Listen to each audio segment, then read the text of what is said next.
Up, down, beating down, falling so hard, I'm going down. Cool games, making me sweat, trying so hard, no I haven't won yet. I can't paint, I can't game, only thing to do is just to stay the same. I can't sing, I don't care. Yes, I'm amazing, but please don't you faint. Hello Kitty sitting on the bed, Noodle sleeping tight or barking away. I've got booze under my desk, all I have to do is just drink when I lose. Can't paint, I can't game, only thing to do is just to stay the same. I can't sing, I don't care. Yes, I'm amazing, don't you faint? See, I'm already going forward again. Yes, I'll always take a stand.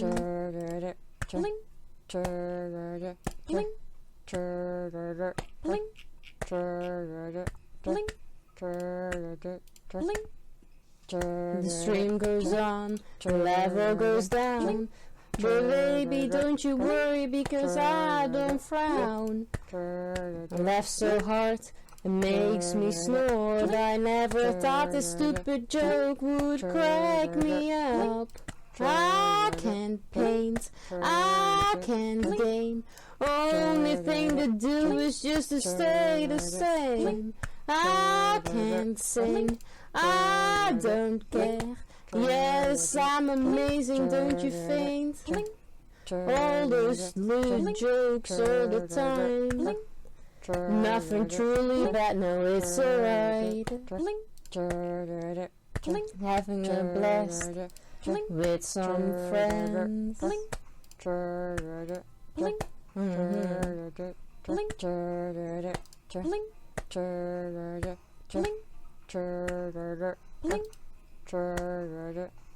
No, I can't paint, I can't game, only thing to do is just to stay the same. No, I can't sing, I don't care. Yes, I'm amazing, but please don't you faint.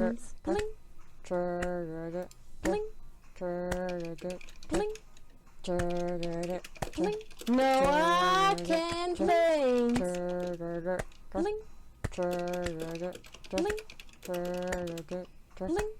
No, I can't game. It's so much fun. Hi. Hi, Dre. I'm so sorry that you had to wait a little bit before my intro song actually started. But congratulations on being first. Hey, King of the Randoms. How you doing? Welcome in. What do you mean, what? Danny, thank you so much for the 5 stream streak. Much appreciated. Hi, Lipton. How you doing? Arena, hi. Welcome in. Thank you guys so much for all the emotes. Hey, Hidden Ghoul, how are you? I clicked the link when you posted. Yeah, I went through all the Discords first to post the link. And then I hit go live because I've noticed first I started my stream and then I did all the live links, but then it still took me like half an hour within the first part of the stream to keep doing what I was doing. So I was like, you know what? Let me just do that first and then I start stream. Hey Porter, morning, happy Monday. Hope you're well and having a great day. Ty from work night. Catch you later. Thank you so much for popping in. I really appreciate it. I am doing good. How was Friday? How was your first day at work? Wasn't expecting you till Friday. What do you mean? I always stream on Mondays. Didn't I say on Friday that I was streaming on Monday? Good thinking? Yeah, I guess then I can like start stream, you know, instead of still sitting here doing my stuff. I thought that was a little better. Was good, slow but good. Ah, okay. Did it pick up on the other days? Thought I read it on the appreciation post. No, I think the appreciation post was for last Friday. Or did I put in the date wrong and I set that to be this Friday? Hold on.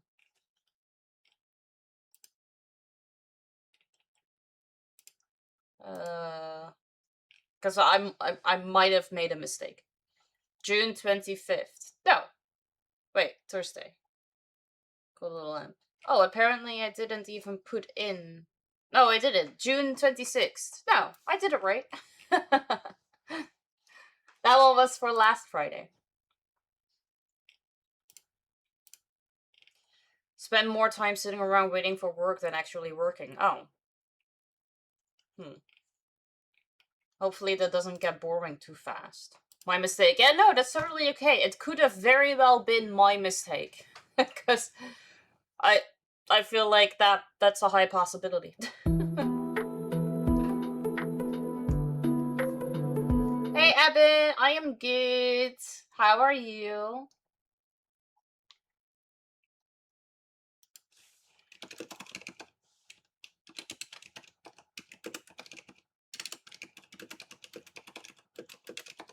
Hi, Gardener, welcome in. Good to see you. Happy Monday. I have an amazing sausage. Streaming so early, I know. I'm here an hour earlier than normally. Because, well, I just got all my stuff done. Not much to it. I got all my stuff done. So I was like, might as well. How you doing, Gardener? Welcome in. It's good to see you.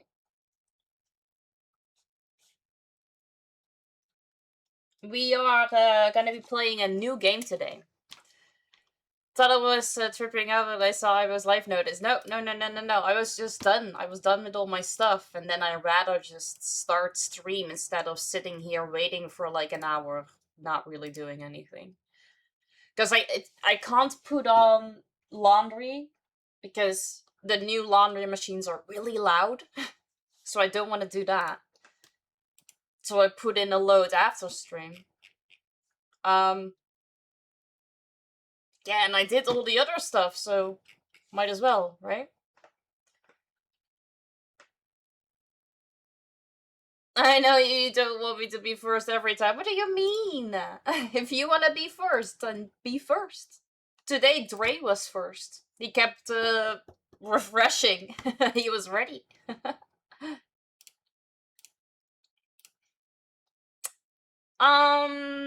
Right now, just fine things. How was your weekend? Weekend was good. Yesterday we chilled because Saturday we celebrated Aiden's birthday, which was good. Not as many people as I expected, honestly, so I had way too much food left over. So we ate a little bit of that yesterday, and now I still have food left over, so I will be eating that today. Yeah, it was good. Can't complain. Hey, Pete, good morning. Yes, it's already Monday. Time flies, doesn't it? You like your version better? You like your version... You like the idea of me not wanting you better?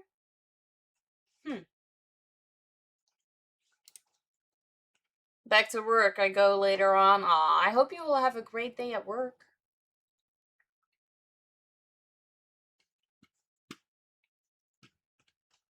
Okay. Today's game. Where are you? We will be playing The Bunker Notes, which is a visual novel. And it is set in like a trap in a world where we need to survive, but meeting another person might be our last mistake. So I'm not. Well, we'll see. That's the description that it has. So I'm not sure. Back to work. You go later on. Yes, I read that. Yes, it is. I am amazing. My partner is here. Haven't seen her for 10 days. She's taking Kiwi out at the moment and have a coffee together, enjoy the day, and then later off to hers until Thursday. Alright, sounds good. Let me boot up the game. I have booted it up earlier. I didn't do anything with the sounds just yet, so I don't know if it's gonna be too loud or not. So you guys are gonna have to help me with that.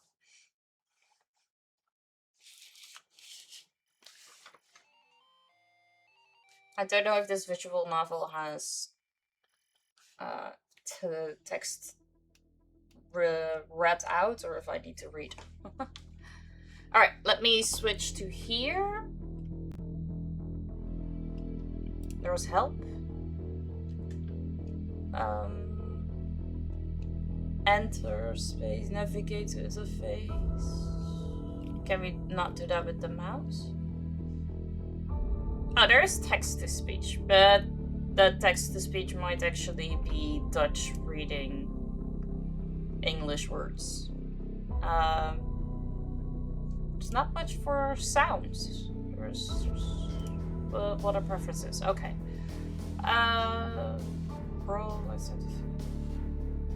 English, yes. Text speed, we shall see. I don't know. How is the volume? Oh, voice volume. There is voice volume. It's really high. Let's put that a little lower. How's the music?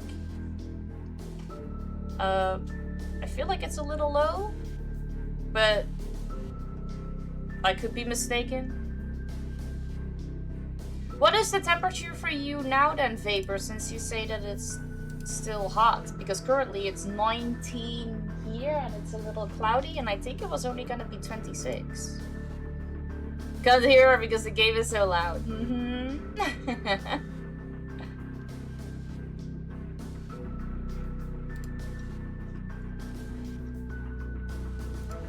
It has, but I don't think I'm gonna be using it.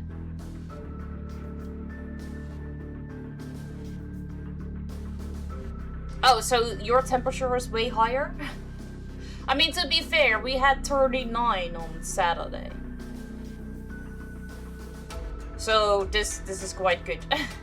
Like this week it's gonna be around the 25 area, and then next week it's gonna go up to the 40s again. So let me have this, okay?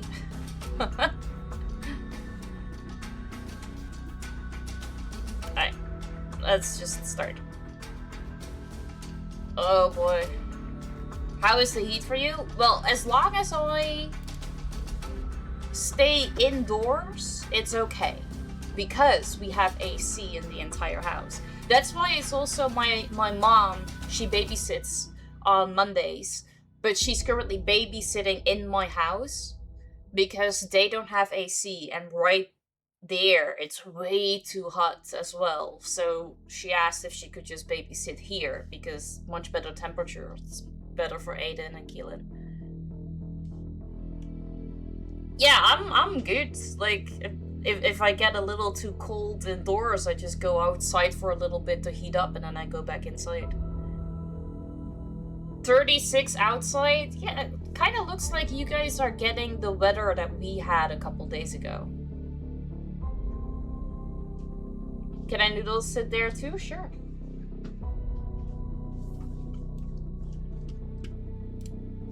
I'm okay with that, yeah. We had this weather for 3 to 4 days. Yeah, we had up into the high 30s last, I want to say almost the entire week.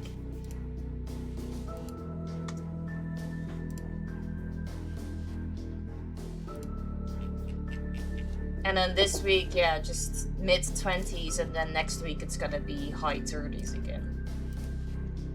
So for this so far, I'm enjoying it.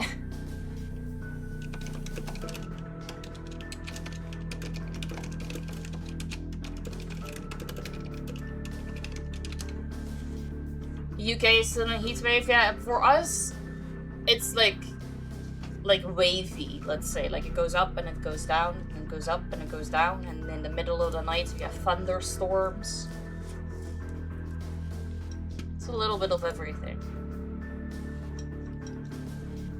Hello? Okay. I've been clicking on start 3 times now, and Dodie now reacts. Right. June 11, 2033. Wait, I wanna... It was... Self-voicing enabled. June 11th, 2033. Today No, I self-voicing disabled. Yeah, I don't want to listen to that. I don't like the voice. I will just read it myself. Alright, June 11th, 2033. Today I thought about visiting Dasha. In the end, I decided not to. Most likely, they already found my bunker up there and are simply waiting for someone to come out. You like Aibo voice better too? Alright, cool. Oh my god, I got to play this game because it has the feature I need. Yeah, it does. The bunker notes.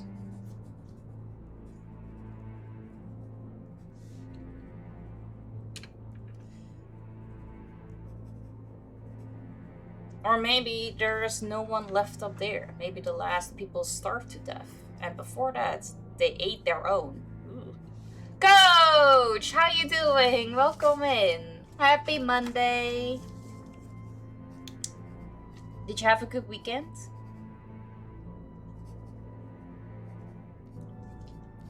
Good day. I wish you could change the voice, right? I don't like the standard text-to-speech voice.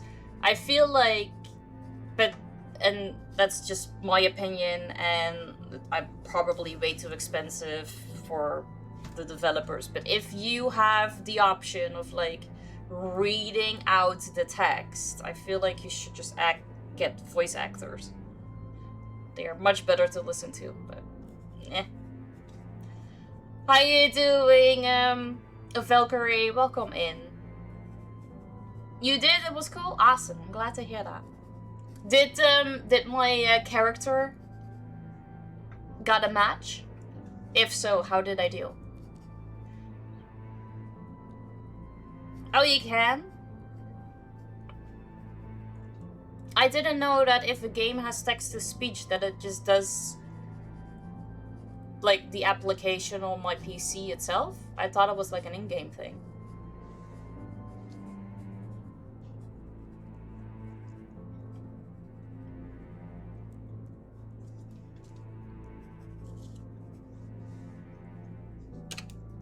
Condition, stable. The notes say there have been no further memory lapses. Last memory, August 25th, 2032. Yeah, I don't know, because I never used the text-to-speech. 6 months of memories are gone. It's a good thing I didn't do anything important during that time. I didn't lose anything. I never left the bunker, never visited Dasha's grave. Read the same books, ate the same food. I probably think about visiting Dasha every day.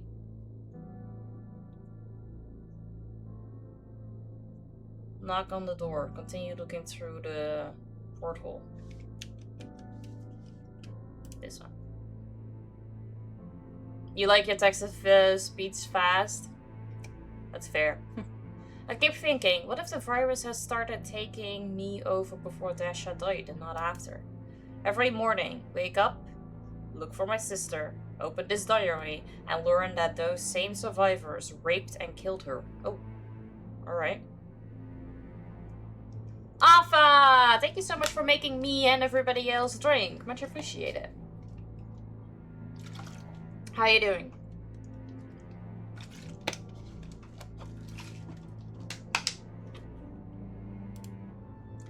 It would be too cruel even for fate. The fate that gave us this apocalypse.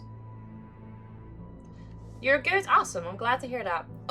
We are playing The Bunker Notes. It's a visual novel, and that's literally all I know. I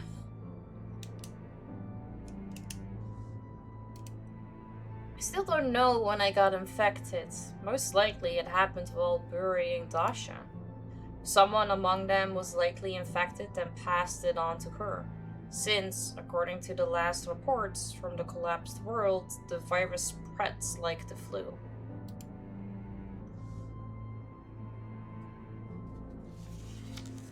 Sometimes it can simply hang in the air, waiting for someone. Without waiting for symptoms, I did everything I could to keep the infection from becoming fatal.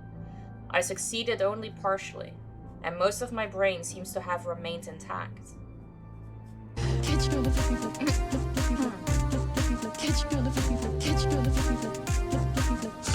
Oh no. Thank you so much, Pete. Much appreciated. I hope you have a great day. I imagined to avoid memory lapses, paralysis, and respiratory failure. Almost. The fact that I have to keep this diary proves that I have memory problems. Paralysis affected only the lower part of my left leg, mostly the toes. And if the notes are right, the virus hasn't progressed for a whole year. Kind of sounds like a dark game, but interesting. Oh yeah, I think it will be a dark game too. Because it said that it was like a horror/drama type of thing. Hey, just a friend. Good to see you. How you doing? Welcome in. It seems the immune system is still holding it back. Condition: stable. Last memory: August 25th, 2032. July 3, 2033. Why didn't Robinson Crusoe go mad after 28 years on the deserted island? Probably because the instinct to survive kept pushing him to look for food and face challenges, just to stay alive. In short, he was always busy in his island, while I have nothing to do in a bunker with 2 rooms. A storeroom, a bathroom, and a toilet. I don't even need to get food or make a fire, which is a shame. I haven't seen a fire in a long time. Looking good in blue, but let's be real, anything looks good on you. Aw, thank you.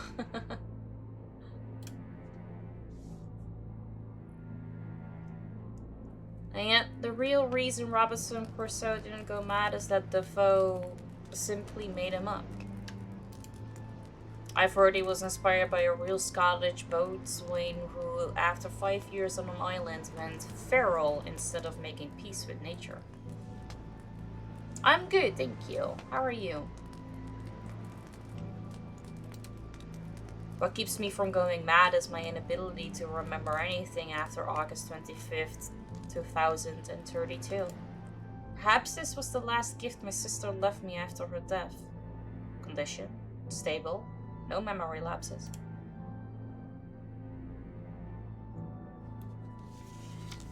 July 14th, 2033. Anyone who has spent years on the deserted island probably dreams of seeing another living person. In my world, meeting another living person can mean someone's death. Everyone is trying to survive on their own island of sorts.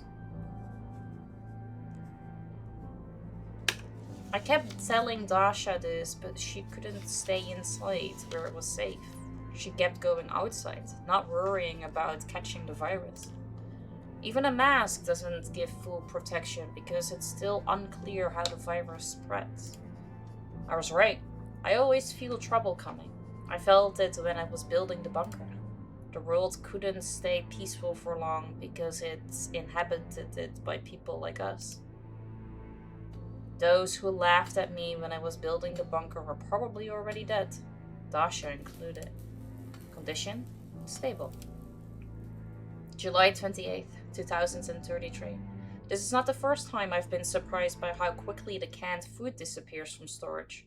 Just like my days.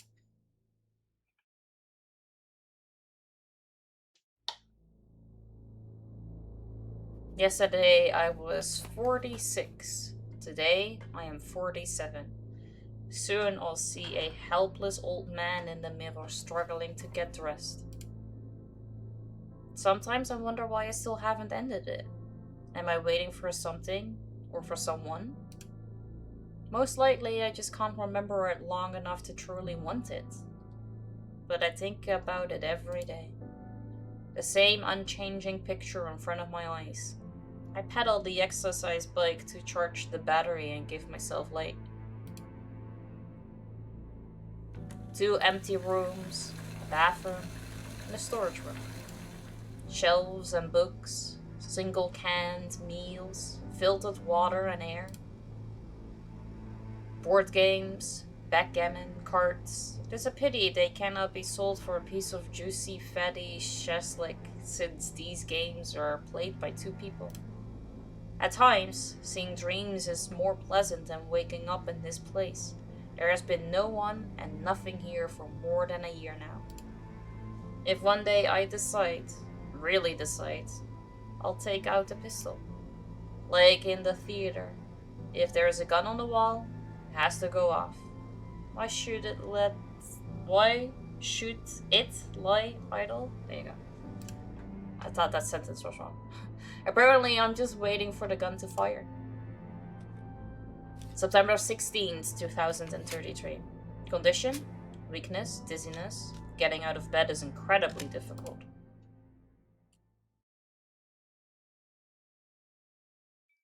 I have not made any entries for such a long time. Strange. At first I thought the virus had finally overcome me and my immune system could no longer restrain it, but paralysis didn't follow, and my memory still seems intact. I still don't remember August 25th, 2032. It turned out to be a severe vitamin deficiency. I can barely pedal the exercise bike. Still, I do not want to sit in the dark. Though it will probably be better to lie down and rest, and taking a vitamin complex. Should get easier soon. September 18th, 2033. I lie on the bed in complete darkness. Yesterday the battery ran out. There is no one but me to recharge it. I write entries and go to the bathroom using a flashlight. Weakness and dizziness do not go away. I am constantly drowsy, especially in this darkness. I don't know how long I slept. Is it day or night now? I left myself a note that the battery is discharged and the vitamin deficiency is not going away.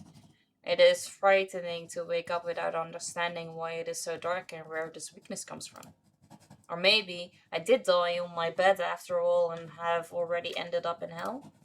What could be more terrible torment for a human being than endless darkness, where you are alone and no one hears you?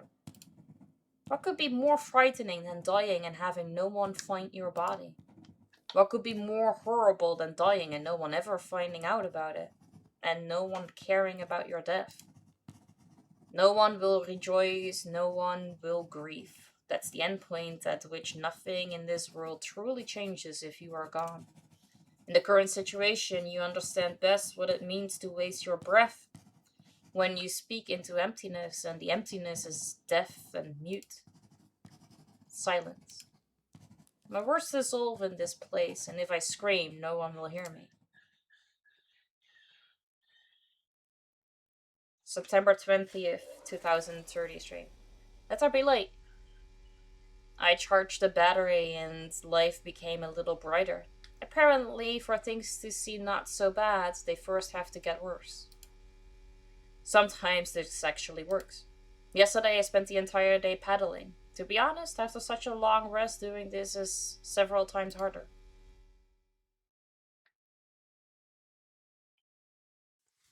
September 28th, 2033. Today I discovered a curious thing between the entries date July 28th and September 16th, 2033. In the diary between the pages, I found small, barely noticeable scraps of paper that clearly belonged to this same notebook. The mark looks like what's left when a page is torn out of a notebook. Why would I do this? Did I urgently need paper for something? In that case, the trace of the torn out page would have been much more noticeable. But here, There is a feeling as if someone deliberately tried to hide the fact that a page was removed. Could it be that I did not write this down? Or was it something so insignificant that there was no need to remember it at all? So I solved the problem in this way.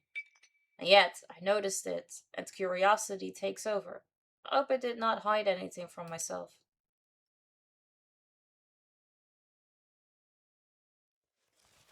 Condition: stable. The vitamin deficiency seems to have passed. September 26, 2033. I counted the number of sheets in the notebook. Everything checks out.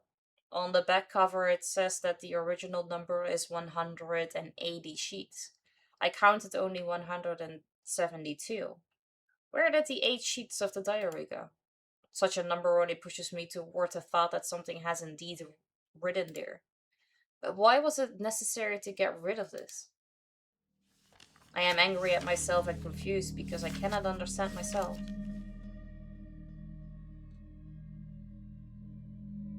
By the end of the day, one insane thought came up. What if it was not me who tore out those pages? It's frightening to reread the recent entries. It is hard to describe what kind of aftertaste they leave. Maybe I'm going mad from loneliness, and I simply want to believe that someone else lives here besides me. Now I check the diary for torn out pages every day. All day long I think about the same thing. When I eat, charge the battery, go to the bathroom, lie down to sleep. Under what circumstances would I have torn out those pages? Only to hide something? Or if someone wanted to hide something from me? Did I say someone? It seems I am delirious. I set a trap for myself. I am in a bunker several meters underground behind a steel door. And there is no one here. Do not lose your mind. Lately my entries have been very dark. I would even say suicidal in nature. Perhaps those 8 pages were saturated and with thoughts about suicide and loneliness, and I should not reread them. So I protected myself from them. I think this is quite logical. October 1st, 2023. After reading this entry, keep your sanity. This will lead you into even greater confusion and may even instill fear from not understanding what is happening. But everything can be explained. That is exactly what you should do today. I was going to wash the laundry, and when I removed the sheets from the mattress, I found something. By the color, it is clear that it did not belong to Dasha. There was a woman's hair in the sheet. October 2nd, 2033. So someone was definitely in the bunker.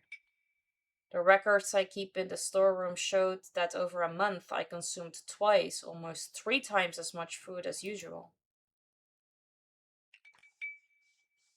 Apparently, I really was sharing my supplies with someone. Some of Dasha's clothes are also missing. It is impossible to enter the bunker without my knowledge and consent, which means that whoever entered inside was let in by me. I checked. The entrance to the bunker is intact. There are no signs of damage or tampering. I searched the whole place for new evidence. I found nothing. I think this is obvious. That is exactly what I was writing about in those entries that were torn out of the diary. Apparently someone else did get rid of them after all, but why? Someone was here with me, and I cannot remember who. I'm like a blind man, wandering through this place by touch. Someone sleeps in my bed, eats my food, uses me to survive, like a parasite. This someone tried to hide their presence here as much as possible. Let us reason logically. The hair suggests that it was most likely a woman. I would certainly have been afraid to let an adult man inside. She slept in my bed, and I shared my supplies with her for a month. I examined the storeroom once again. Several times I took out my emergency reserves of pasta and canned meat. Hey Josh! It is so far so good. Thank you so much for the check-in. Oh no. Have a good lurk. I hope your day was good too and that stream is going well if you're still streaming. I would only touch those reserves for something serious, so we must have been getting along well. Perhaps there were not even 2 of us, but 3. Let us think about one more thing. The one who tore the entries out of the diary knew that the virus had partially overcome me.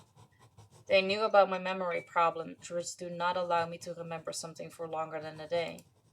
And I keep this diary precisely so as not to miss anything important, and now it is exactly this diary that serves as my memory starting from August 25th, 2032.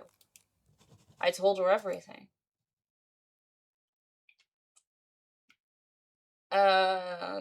Search the living room.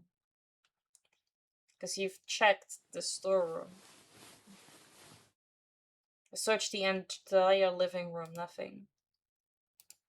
Ah, now search the storeroom. Okay. By the way, where's my pistol? There's no pistol in the living room either. October 3, 2033. I searched everything, everywhere. The pistol is nowhere to be found. Apparently, I managed to tell her about it as well. I trusted her, and in the end, I was left alone again. I do not think I was forced to do anything because it would have been easier to simply kill me and take everything. So why did she not do that? So what version do we have? Approximately in August of this year, someone knocked on my door. Through the porthole, I saw a woman asking for help. She was alone. I was afraid and suspected that she was merely bait for her friends who wanted to profit from my shelter. But I remembered that I had been living here alone for such a long time. Perhaps she was young and rather attractive and did not seem dangerous. Her pleading eyes made me forget about the danger and let her inside. She turned out not to be dangerous. I fed her and gave up my bed to her. I was simply happy that at last there was someone else here besides me. I could talk to someone, something I had not done for a long time. She told me her tragic story of how she had survived out there before ending up with me. I was so glad to see a living person that I took out my emergency reserves for a meal. So we lived for about a month, but she had other plans. It would not have been difficult for her while I was asleep to take with her as much food as she could carry, take my pistol and continue on her way. Then to hide the traces of her stay and tear out the missing pages from my diary. Why? Perhaps it was so that she could come back here next time and earn my trust again? Perhaps she will return soon, and not alone? Could easily have brought disaster upon myself this way. Then why did she not kill me? Perhaps she lacked the courage? And not all survivors have turned into murderers and marauders?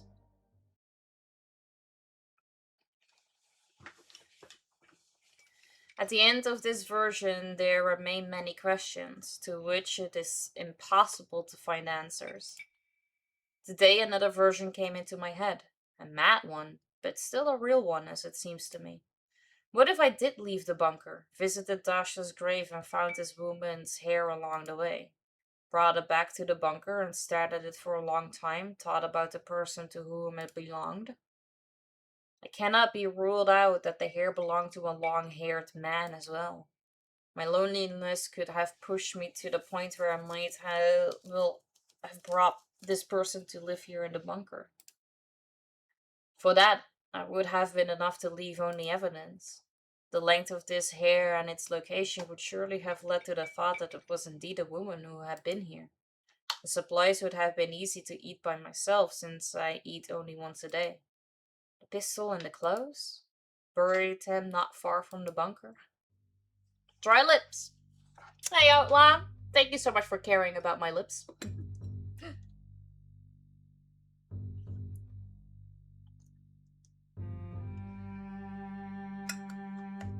This is entirely real and feasible.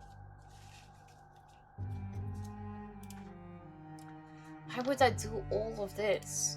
To distract myself, even if only slightly, from everything I have to face every day? Silence and emptiness? to occupy my mind with some kind of riddle or adventure to postpone the inevitable. One of the best ways not to put a bullet into my own temple is to get rid of the pistol. That is exactly what I did. How pathetic I am.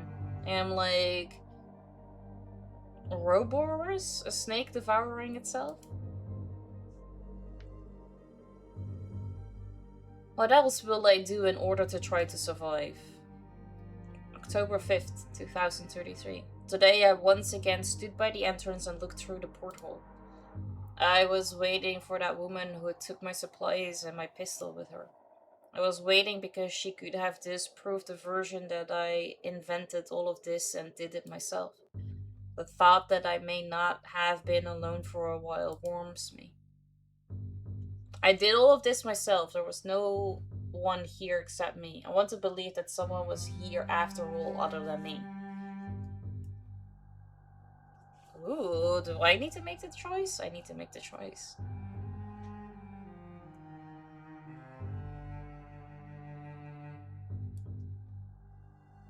I think it would kind of make more sense if it was a real person.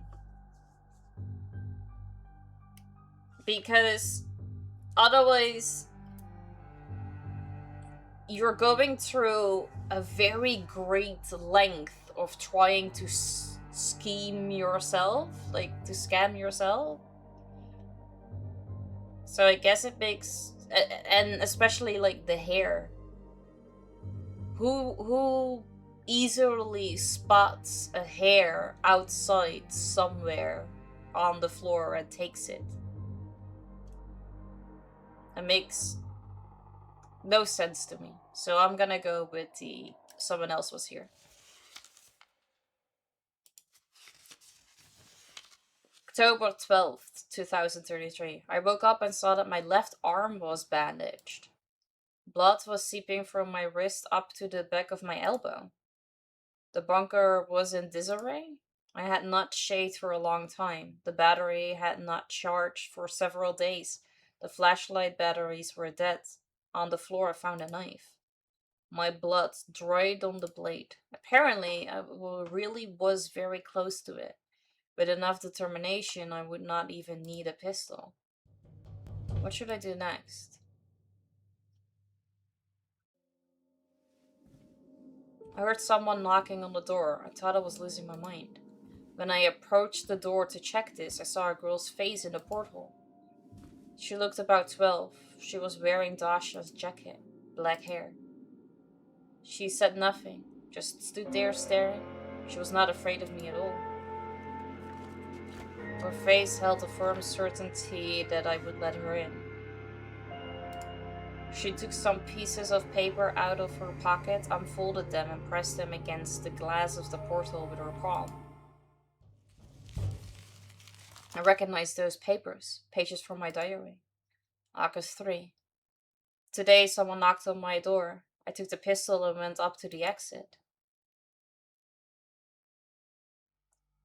Through the portal, a girl appeared before me, about 12 years old. She looked rough, a drifter, no doubt.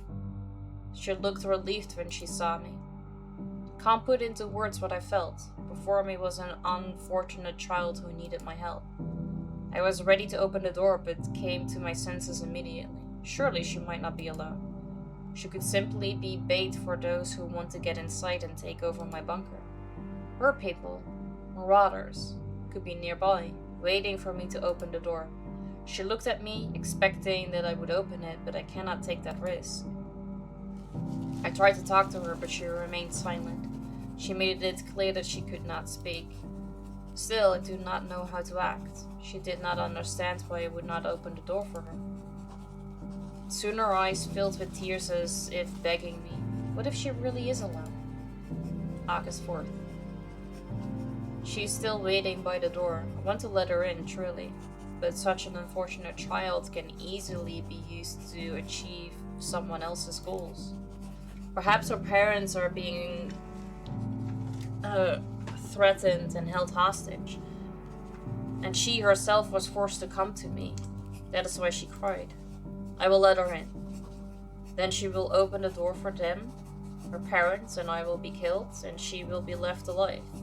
Not out of kindness. It all seems logical. Or perhaps everything is simpler. I'm just a coward. After all, I have a pistol and spare ammunition. What am I afraid of? Or maybe they are armed as well. I'm not going to start a shootout in here. August 5th. Today I looked through the portal again. She's sitting on the floor, leaning her back against the door. She's probably asleep and hungry. I realize that my miserable life is worth nothing, even if she's merely bait for marauders. I must let her in. Sit here and wait for my death? Why postpone the inevitable? It is better to spend my last days with someone, not alone, than several more years in solitude. I opened the door. Her fragile body fell inside. She was unconscious. She came to her senses a couple of hours later. I was afraid it was already too late.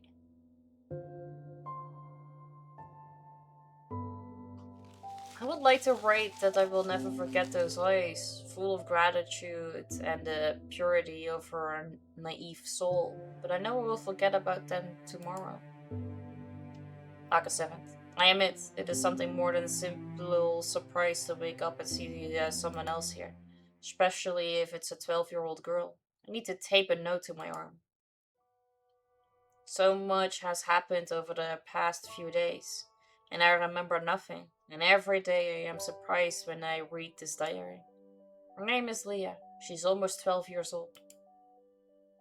Communicating with her isn't easy. She's mute. Not from birth. I have to use a notebook and a pen to communicate. She told me a little about life outside. It cannot be worse than I can imagine. Humanity is living out its final days. There are fewer and fewer of such days, as long as there are those who try to survive at the expense of others. I asked her to understand why I didn't open the door, because she knows how unsafe life is now, even in a place like this. It seems she's not offended, probably because she has no choice, and I'm the one in charge here. But my conscience is gnawing at me. She has no father. For about a year, she wandered with her mother in search of help, but they ran into more marauders. They were hiding in the forest. Her mother hid Leah in the bushes and ran off herself to distract them from her daughter. Hey, Xander! Good to see ya. How you doing? Happy Monday.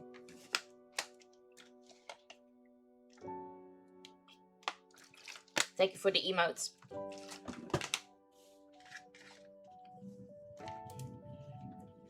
Leah never saw her mother again. She believes that she is alive. In her 12 years, the girl has endured more than I have in my 40.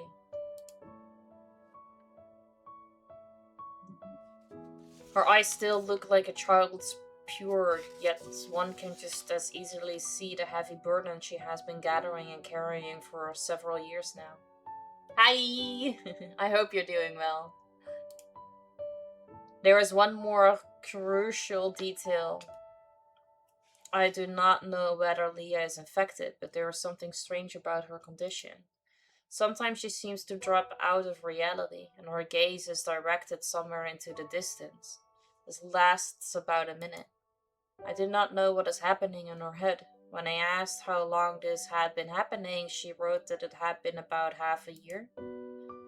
No memory lapses or paralysis of any organs or limbs have been observed in her.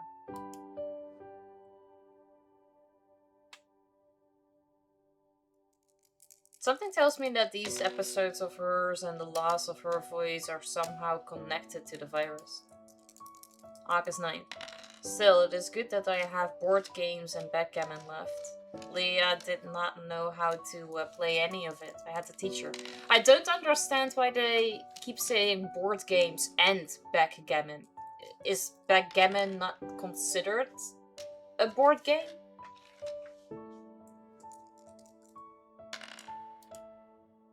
But she quickly got into it and constantly asked me to play backgammon with her. She likes it especially. She asked me not to go easy on her, which is why she has not won a single time. This does not upset her at all, which with each new game she wants to learn something new and finally beat me. Give it? No, do not give it. If she wants it that much, let her keep losing. Right, there is no other way to become better. I admit, all of this cannot be compared to a piece of juicy fatty sash lake that I have been dreaming about for a long time.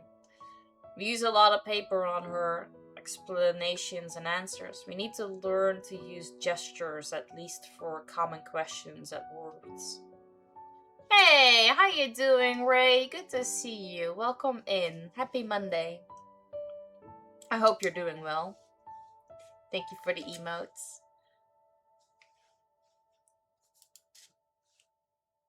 We divided the turns for charging the battery on the exercise bike. She wanted it that way herself.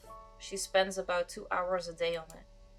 I showed her how the bunker works, the underground well, the water supply system, and other sanitary needs. I also showed her my library. She became interested in the books as well and devotes quite a lot of time to reading.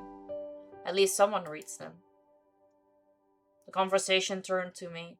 I told her about my health, about the diary that I have to keep. I also told her about Dasha and what happened to her. I appreciate the lurk, thank you.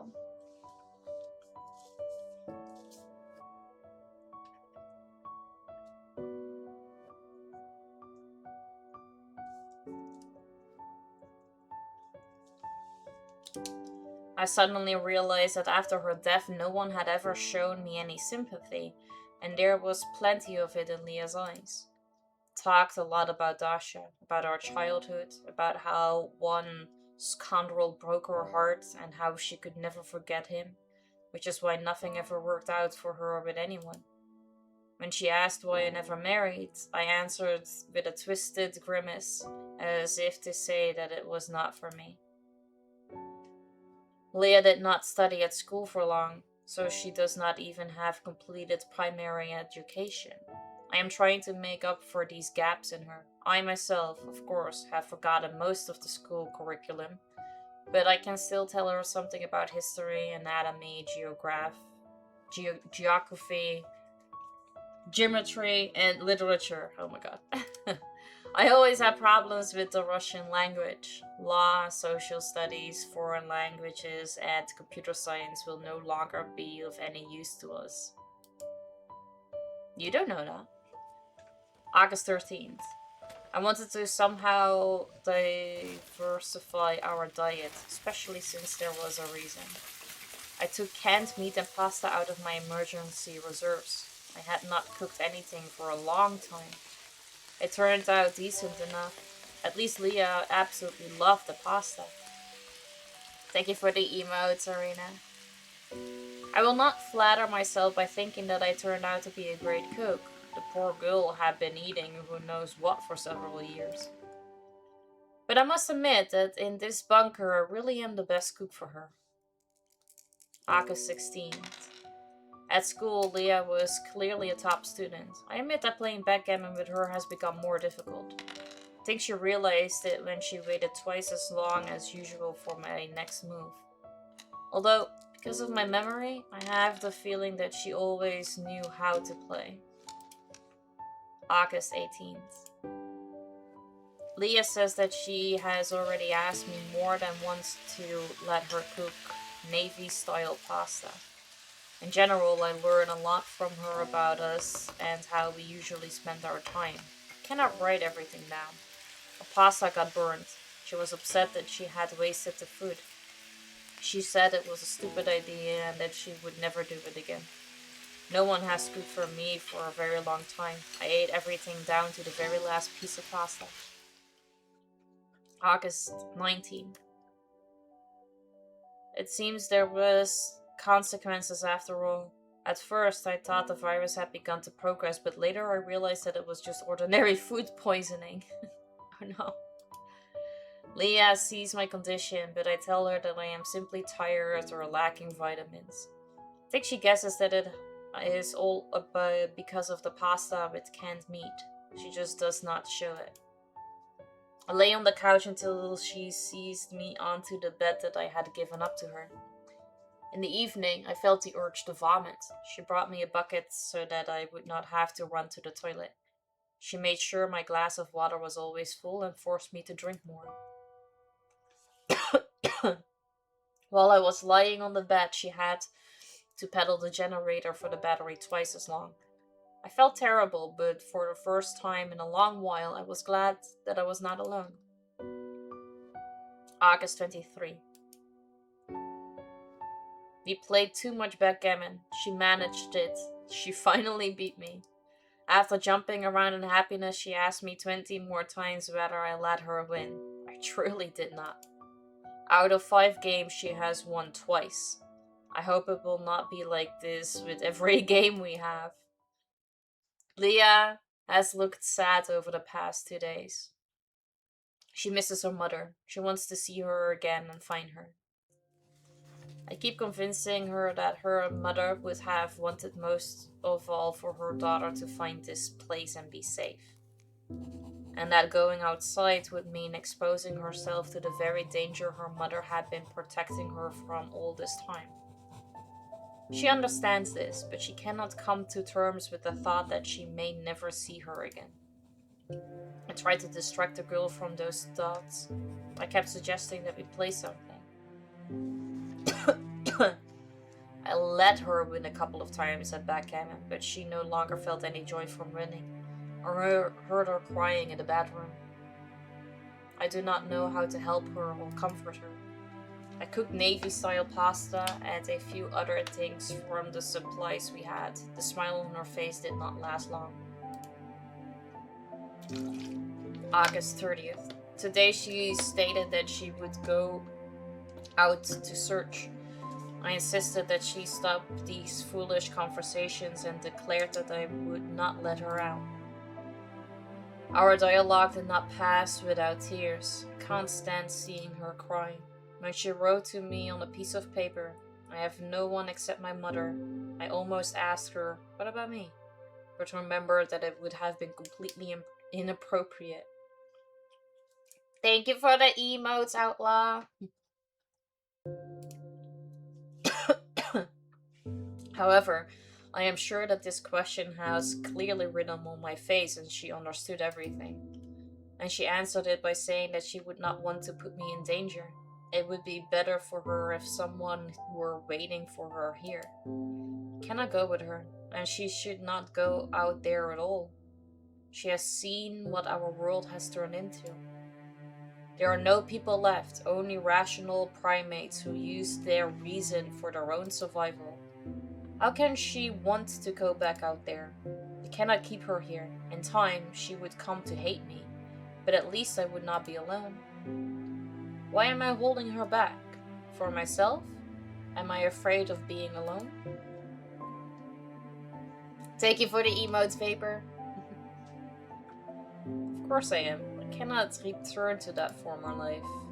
Maybe I am asleep, and Leah is just a product of my dream?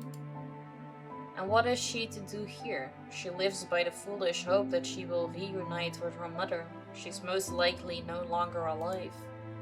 I must not go with her. Did I really spend so many years building this bunker and rotting here only to go outside and die? Ooh, that's a bingo! Oh, you're right. I forgot about the bingo. Thank you for putting it on. Yeah, if you guys want to do something on the side while I read stories, you can. No. Or at least I haven't figured it out either. I have tried to do that a couple of times as well, but I don't know how to do it. Because if you click and hold, I think it only says like reply or copy, but it doesn't give the option to pin. I know that I am simply a coward, and if not for this place, I would have become one of them, because I am a coward who fears only for his own life. That is why I will not go with Leah. That is why I will let her go. August 31st. Oh no, you relapsed. But like, why though? Yeah. Oof. Buddy, I think you made a terrible mistake. And what the heck do you think you're doing? I'm spotting a pattern here. Hey, Robin, good to see you. How you doing? Welcome in. Thank you so much for the resub. Coach!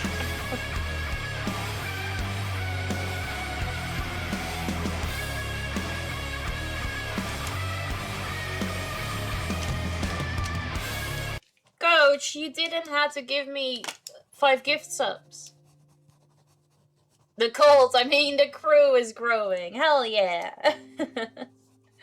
Thank you so much, Coach. I appreciate that. Thank you. How you doing, Robin?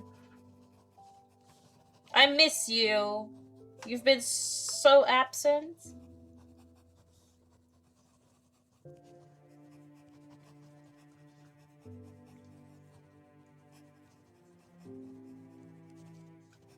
I'm doing amazing, thank you. How are things below the rivers? All good. I cannot complain either.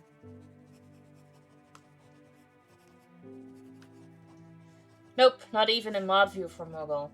I feel like that should be like a thing that Twitch adds to like the next update for the Twitch phone app. Hey, Frankelstein, good to see you. How you doing? Welcome in. Below the rivers? Yeah, the Netherlands is like divided in below the river and above the river, and Robin lives above the river, and I live below the river.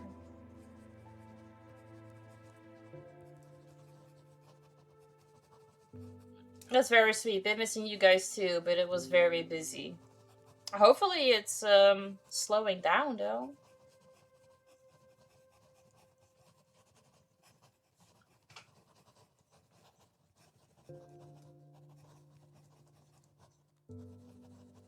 Actually is? That's good.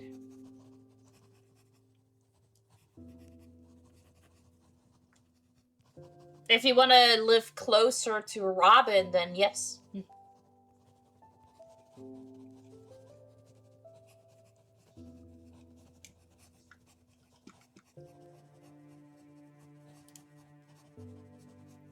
I'm hoping to get 2 sit-stand desks delivered today if FedEx doesn't delay again.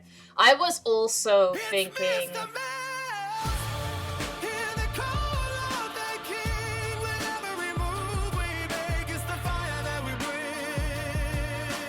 I was also thinking, like, okay, if I need a new desk, I want one that sit and stand as well, because sometimes I do really need to, like, stand for a while. Because now that I'm doing this, I only sit and I should really move more. Mr. Mills, thank you so much for the 35 stream streak. Let's go. And Team Below the River, yay! At least King of the Randoms wants to live close to me. Vapor. We got a walking band machine thing too. Yeah. So I have my bike, which I should use. I haven't been using that for a very long time. And I was like, okay, maybe I need like a treadmill, no, like the walking thing as well. But I don't know where to store it.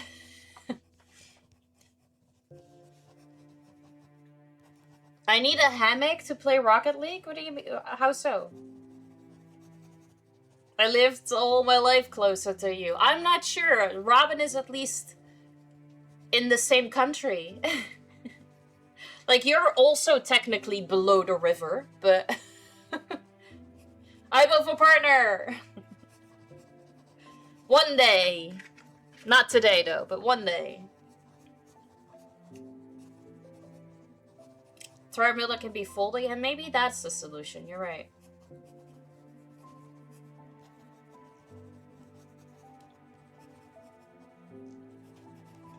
Yeah, but you're like a couple countries away. You're below the river, but you're a couple countries away.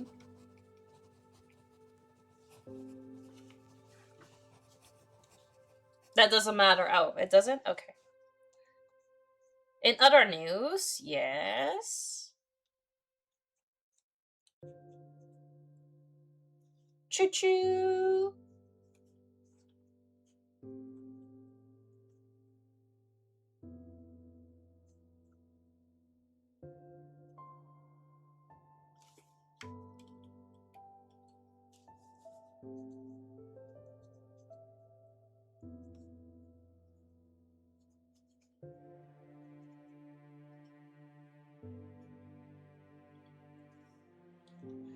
We were supposed to have our last weekend of renovations this weekend, but it of course takes a bit longer again. But we were hoping to get done last weekend because this Wednesday we're getting 3 kittens. 3?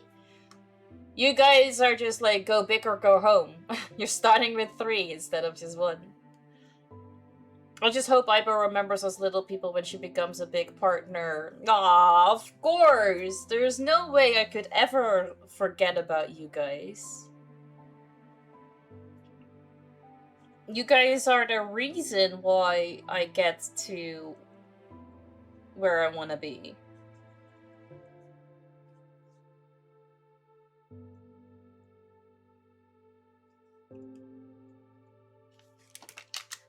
The nest had 4, of which 1 was gone, so taking 2 would be mean leaving 2 behind alone. No, I mean, because they are not alone, they are still together.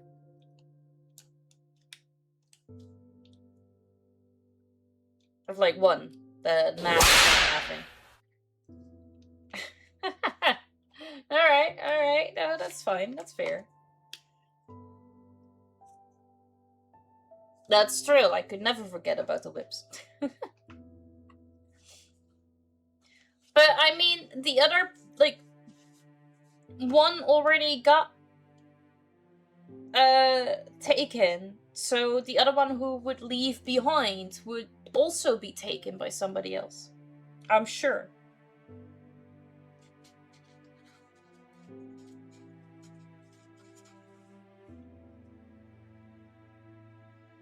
You did a resub of 62 months. Let's go. Wouldn't have playmates. You don't know that. Maybe the people who would get the last remaining cats already had cats.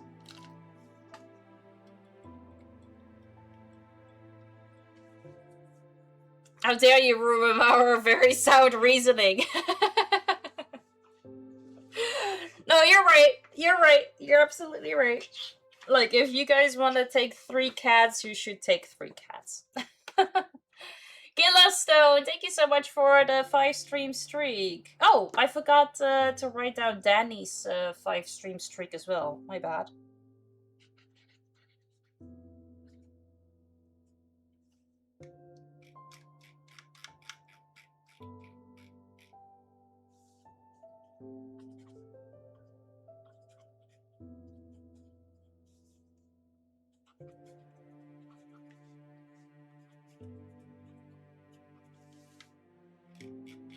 Very good.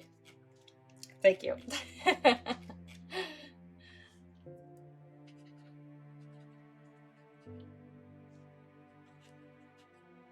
What type of cat was it again that you guys wanted to have? 35 stream streak. Let's go.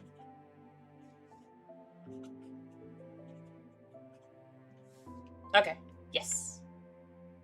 I need to chuck? Alright, give me a minute.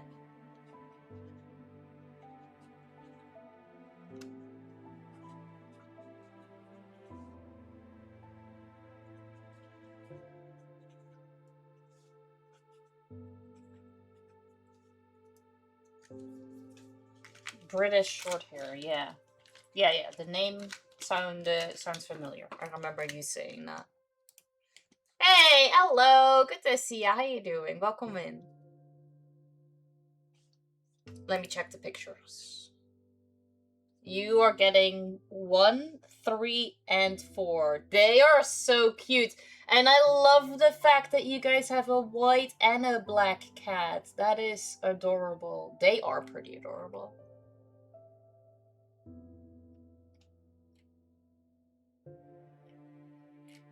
Yeah, those are really cute. Okay, I understand. Hey, how you doing, Jacques? Good to see you. Welcome in. What are we doing? We are reading a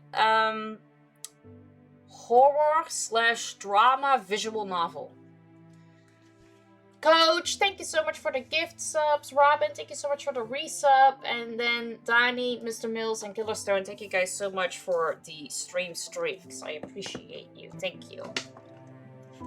Alright, I need to chuck. Yeah.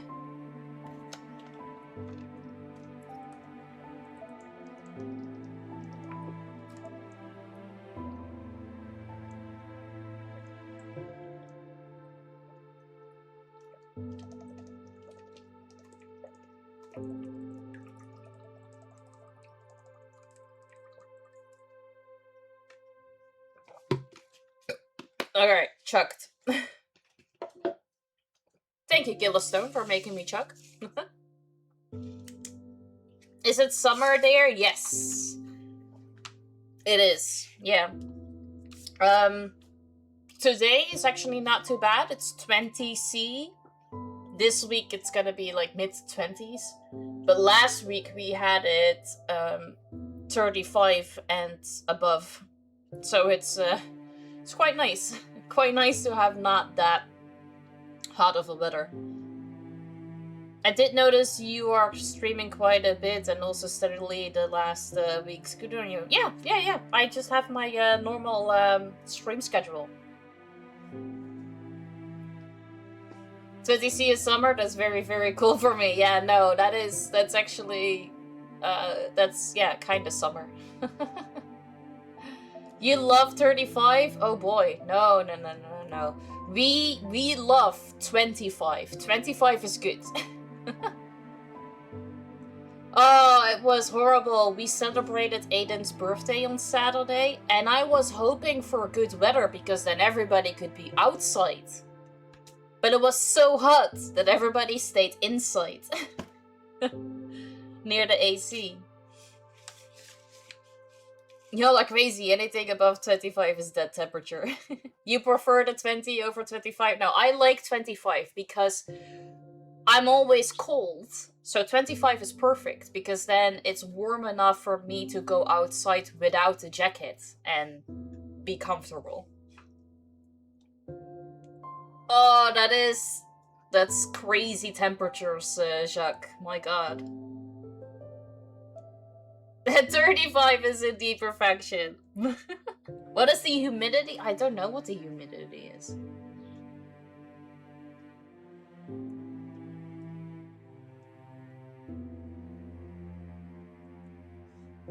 What is the humidity? Yes. There is humidity.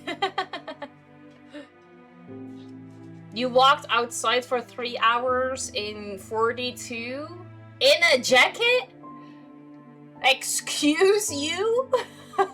That's crazy. What? That's wild.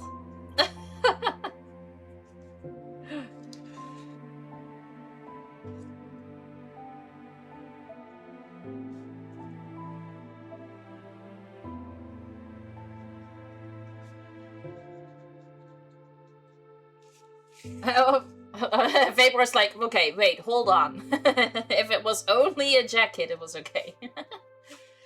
We're regularly at around 32 Celsius, but with 70% humidity. I never checked the humidity.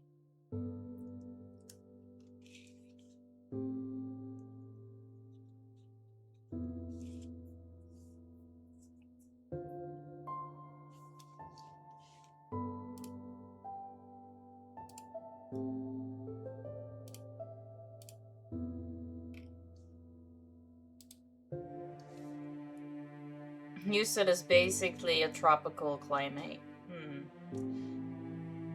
Yeah, we have... Yeah, I don't know. I want to say normal. I want to say normal weather. Like, it's not too cold. It's not too hot. It's, like, perfectly in the middle.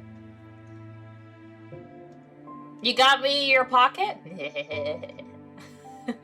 What y'all want? Ooh. Ooh, I would like some snacks. What is a typical Houston snack? Give me that. If you guys have a typical Houston snack.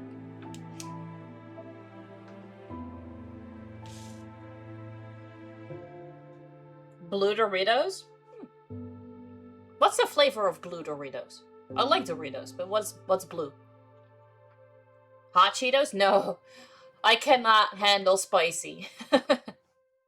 Cool Ranch? Oh yeah. Yeah. I like the blue Doritos. I don't think we have the blue Doritos here. Do we? I should bike. We were talking about biking. I should bike.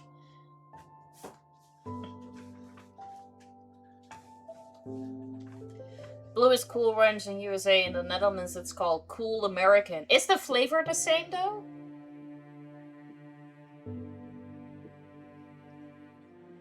Because if I get Doritos, I usually get the purple one.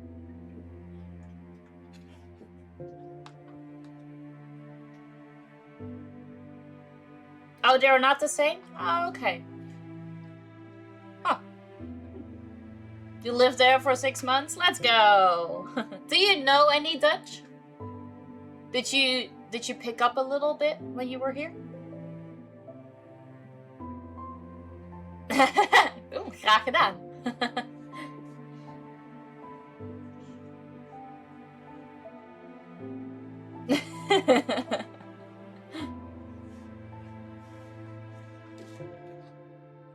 Alright. You say Dr. Pepper is so much better than the Dr. Pepper over here. Oh no. I don't like Dr. Pepper in general. Have a good lurk, Alpha. You missed the stroopwafels? Yeah. They are really delicious. They sell some US import Dr. Pepper and it's God tier. Why is it better though? Like, because of sugar or?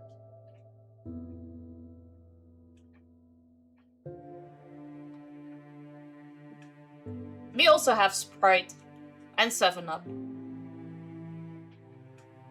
They try to make shit healthier at all costs. Okay, so the sugar content in Dr. Pepper in the USA is higher.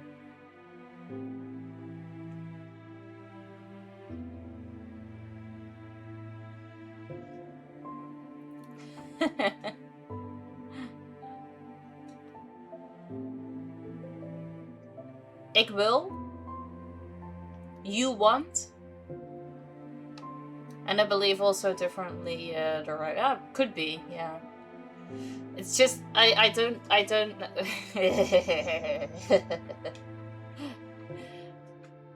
Ik wil water? Yeah, you type it a little bit differently.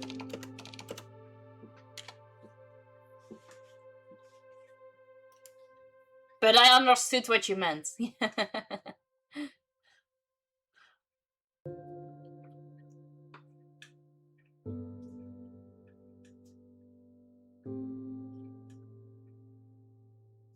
They're all variants of Sprite.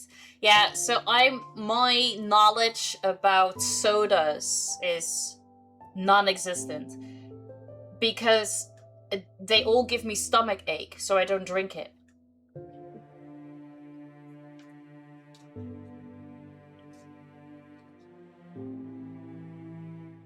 I can't. Wait, so you think the Coca-Cola here tastes better than in America, then?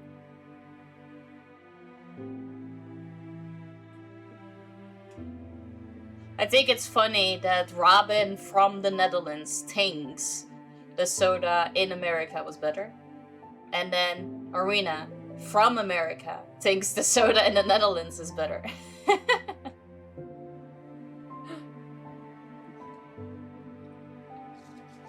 Tastes like acid. Does it not have the same effect as acid? Like the good kind? It's okay for her to be wrong.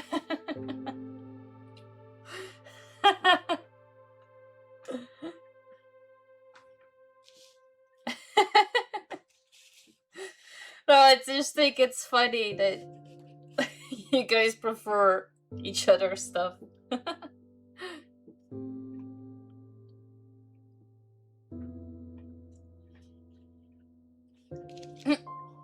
The grass is greener, yeah, this is a really good example.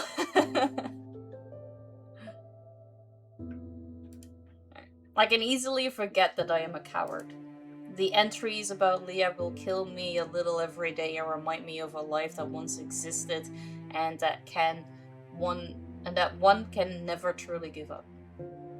I tasted it the first time again in America and it tasted like asses, and now you love it again. You forgot about the taste here, so you're just back to being used to the regular stuff. I will not dream if I do not remember.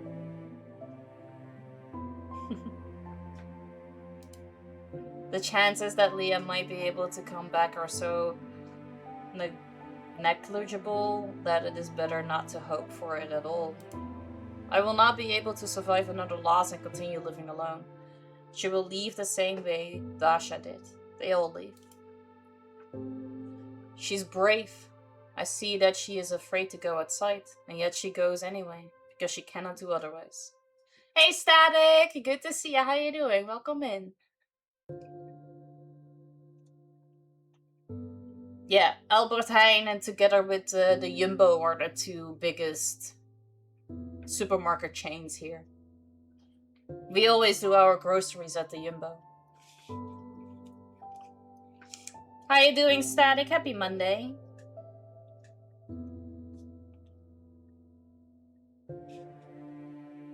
You're good? Awesome. Glad to hear that. I'm good too, thank you. We are... Can you say that you're playing a visual novel? We're reading a visual novel. It's about this one guy living in a bunker because apparently there was a virus in 2032. We're now currently in 2033. And he suffers from memory loss. So he needs to write in a diary. And we're unraveling. Enjoying a visual novel. Yeah, that too. I am intrigued. I want to see where it goes. Living in search and hope is better for her than simply hoping. Perhaps I would feel the same if I had not found Dasha's body. And yet, I do not have as much courage as Leah does. These pages will not be in my diary. Yes?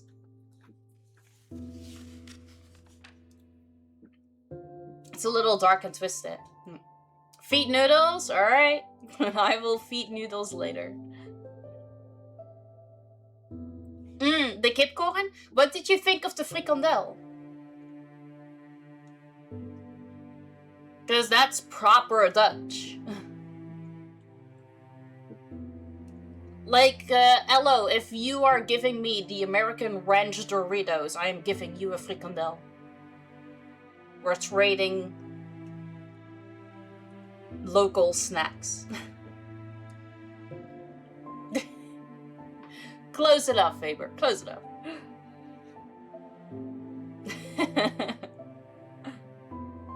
That sounds so familiar, but I have to see it again. That, like, brown meat stick that you could also either slice in half and put the mayo, curry, and the onions inside it.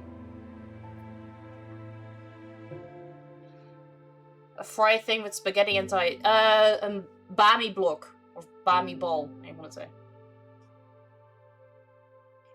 Yeah, that one. Oh, schijf. Yeah. It's one of my least favorite ones, to be honest.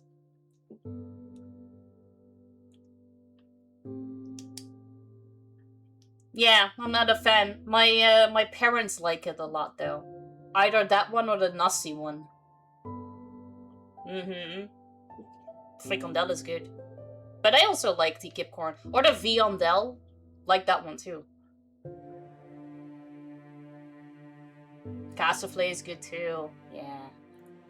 I let Nis take a picture of the all of the snacks that our frietzaak has. So every week I pick a new one. I just go down the list.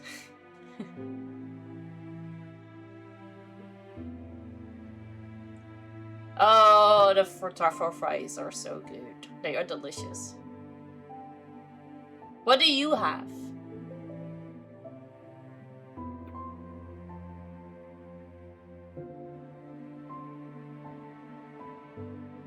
An eierbal? Yeah, I cannot. No, our doesn't have that. What is that? I assume it has an egg. You love one place there called Meat in the City?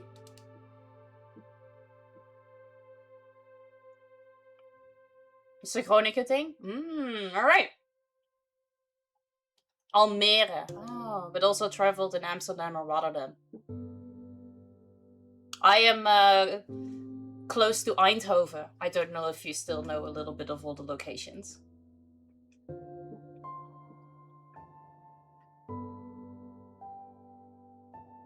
It's an egg with some sort of ragu around it. Ooh. That does sound good though. Sounds familiar? What if Leah does come back to keep her standing in front of a closed door again? With my knees shaking? She will take these pages with her and show them to me if she returns.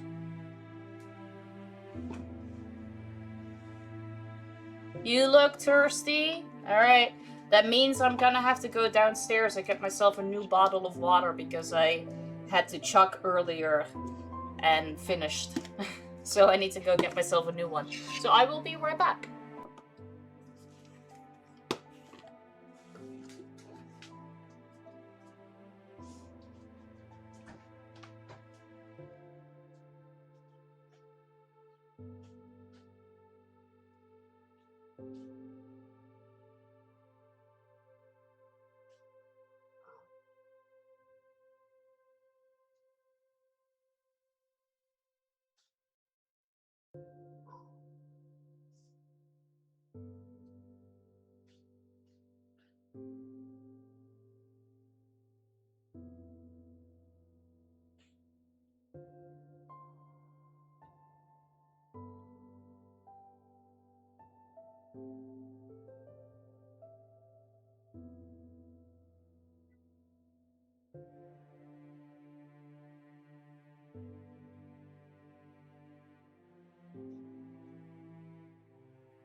Did you at least wait 24 hours before deciding this?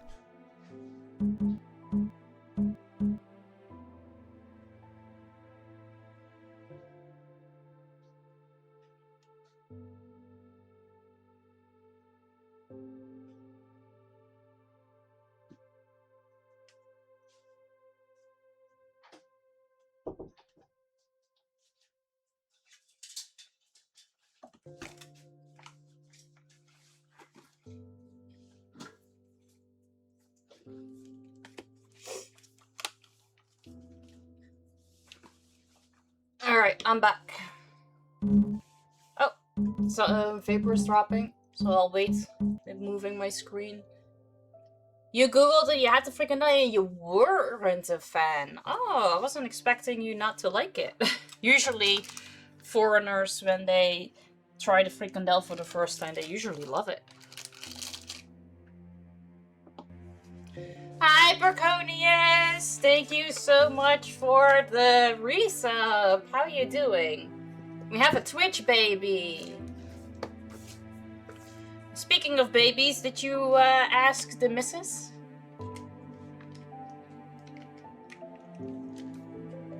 Maybe you had the wrong one. Ah, it's okay. Everybody has their own preferences and stuff.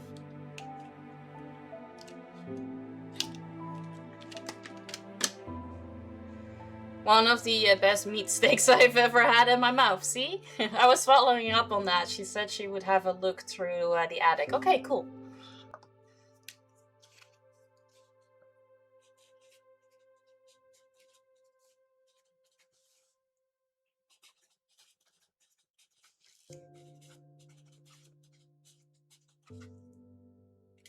I'm unfortunately gonna be in and out today. That's okay, don't worry about it. You do you. Kids off of school. Yep, that'll do it. Bergonius, thank you so much for the resub. I appreciate you. Thank you.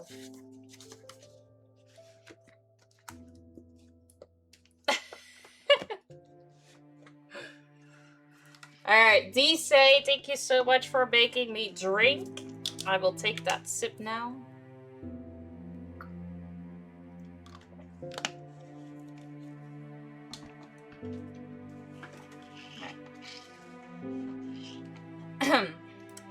September 1st, 2033.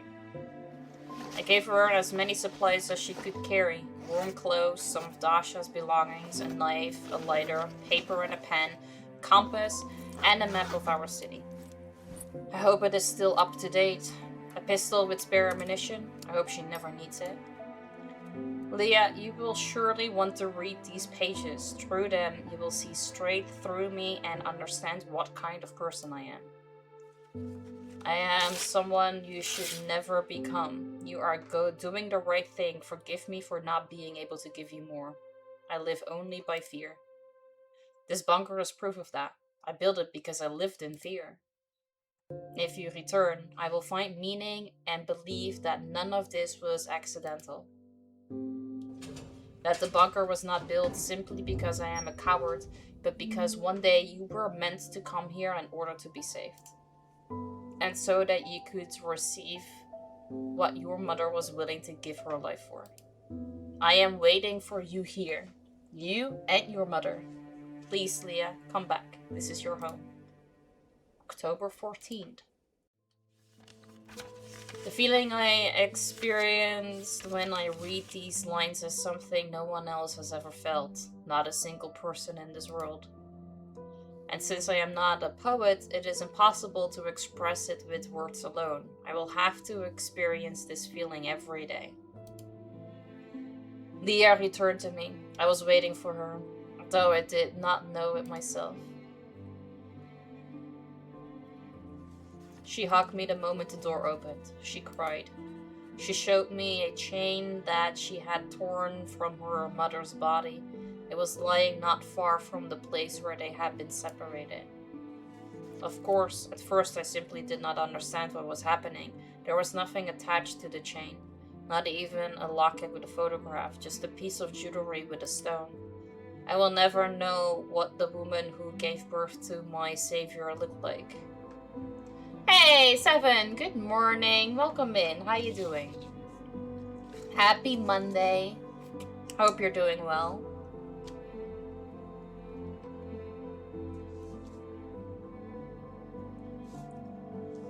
Thank you for the emotes, Josh. You're doing good? Awesome. I'm glad to hear that. Thank you. Did you have a good weekend? There were 6 rounds left in the pistol out of 8. The spare ammunition was never used. It did not go without encounters after all. She's a brave girl. Leah has seen too much in her life. It is a pity that she cannot simply forget it. But now everything will be fine. October 19th.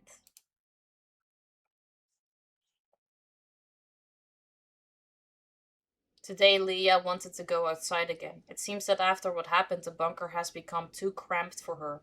Now she needs fresh air. After all, she's still a child. Overall, this idea did not seem very good to me. You mourn, Pepsi Max. Aw, I'm so sorry.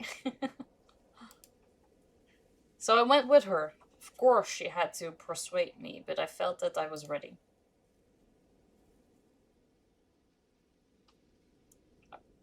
Okay, he says that he felt that he was ready, so let's go on a walk with Leah. I mourn regular Pepsi. They changed it. Oh, did they? Did they also make the regular Pepsi a little healthier?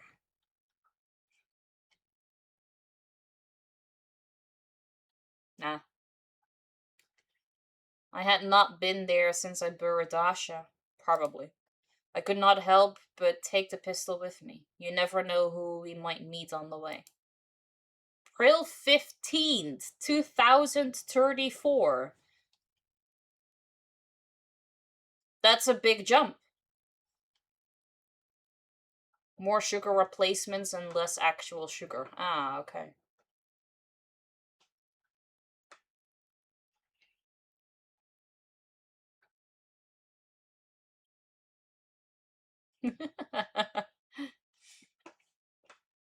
No, I mean, you have a point.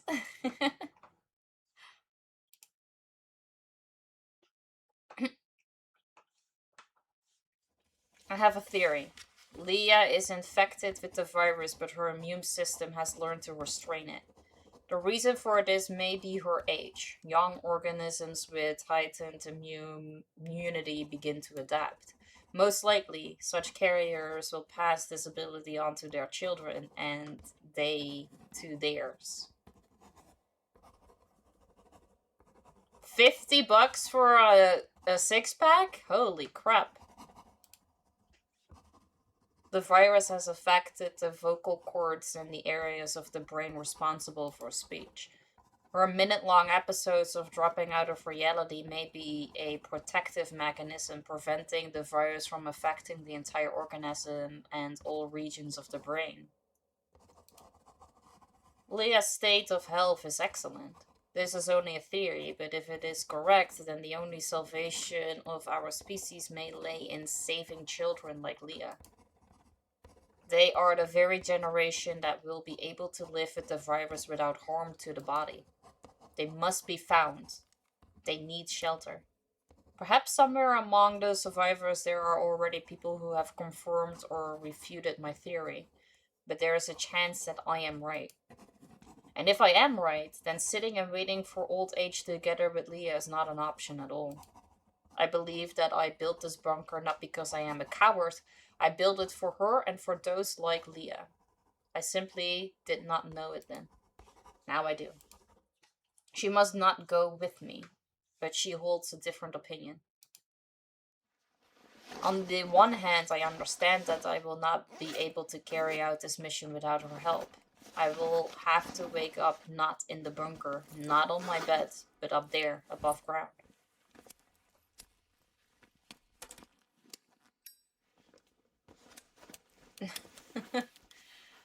I really hope that if you pay the $50, that it's not a disappointment. That it actually tastes the same as how you remember it. And not that you're just spending $50 on the same thing.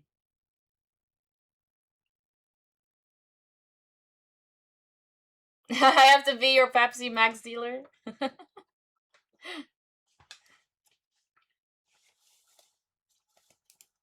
The first thing that will seize me will be panic. There will be no one nearby to calm me down and bring me to my senses before I open the diary.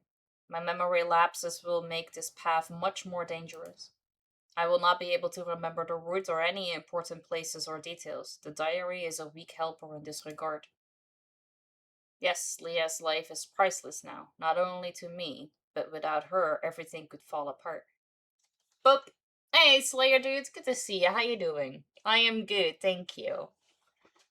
I would just add Pepsi Max to merch store and put 5 random stickers on the packaging. I'll see what I can do. Yeah, yes, indeed. Arena's personal ties bizarre.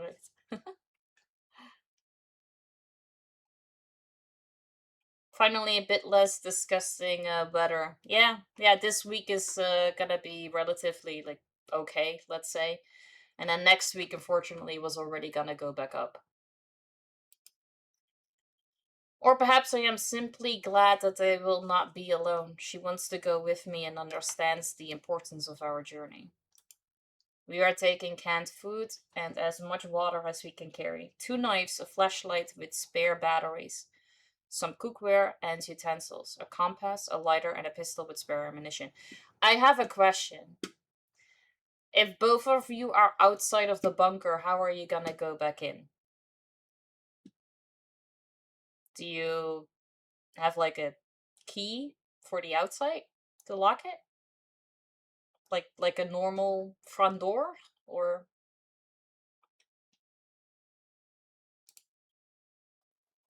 Leah suggested taking the backgammon set. It is a foolish idea, but she said she would carry it herself. She says that if everything goes well, the road may be no less boring than staying in the bunker. Yes, a long journey awaits us, and I do not believe that we have come this far just to die along the way. I'm sure that something greater awaits us. I was not yet ready to leave together with her. It seems she is already independent enough for this. Chapter 2. Oh. I wonder how many chapters there are.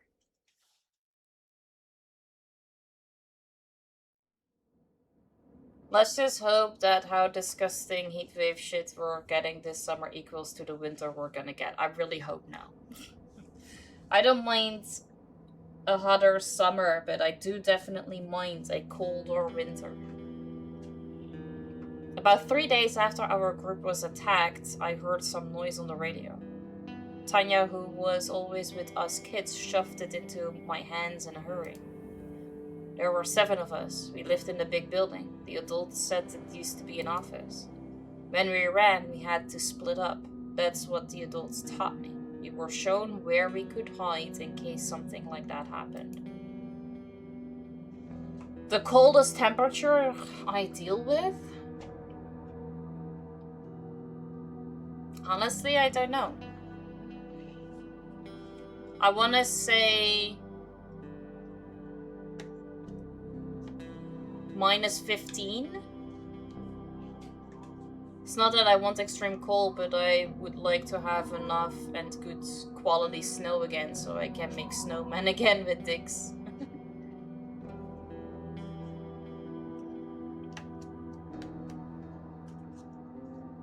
Yeah, I know. Yeah, I thought about it for a second. No.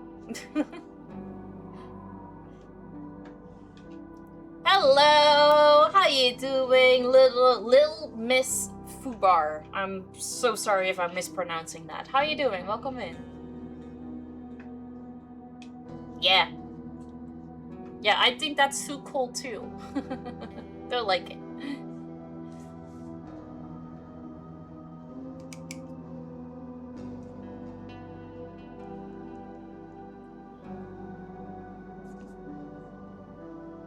No, and anything towards the 0 I do not like. I want to experience minus 40 with her. Gotta have to go to like either Canada or like the top part of Finland and stuff. One of the places was the truck of a black car not far from the office. The lid could be closed from the inside, not all the way. No one was chasing me because I was one of the first to run. Couldn't find any of the others. One more reason to go to Canada, exactly. Yeah. Outfit check? Alright. I am wearing a blue dress with a half cut, like, how do you call it? I don't know. And, that's it. Oh, that's getting darker. Hello? I don't take my webcam like it when I stood up, but yeah. Just a short dress. Oh, with patterns. Like, look. All the lines. Minus 42? Ugh. I got auto lag filter, yep. No, that is way too cold. I don't want anything to do with that temperature.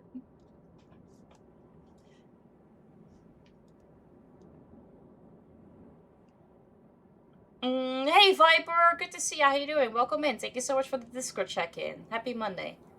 This blue dress looks great on you. Thank you. Don't get mad at me for this one. Mommy Ivo. I will not get mad at Mommy Ivo. Don't worry about it. Love the outfit. Thank you. And Coach, thank you so much for the emotes. This is the wrong book. This book. Alright. Arena, let's see how much you can understand of the Dutch bedtime story.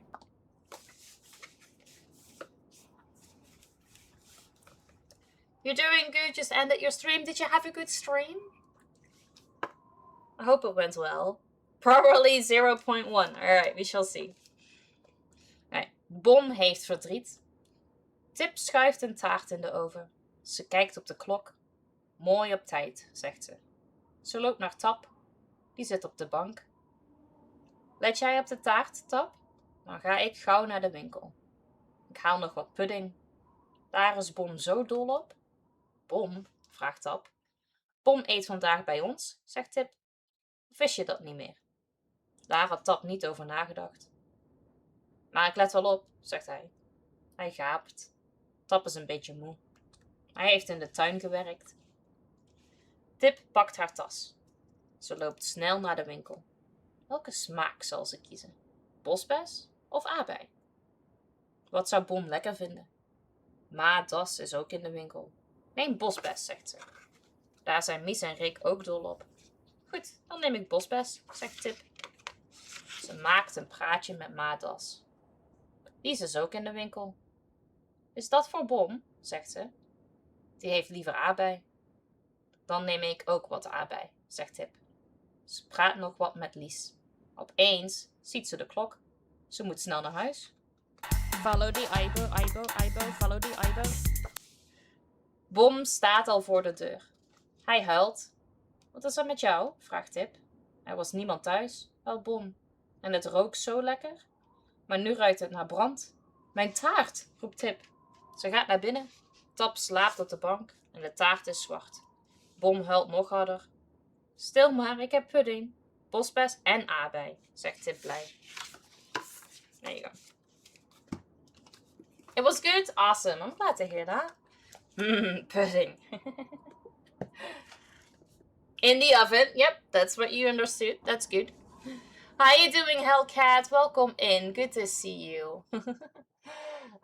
Little Miss Fubar, thank you so much for the follow. I appreciate that. Thank you. I can't read like this. If I read it, it is monotone as fuck. I try to make it sound a little better. You're good? Awesome. I'm glad to hear that.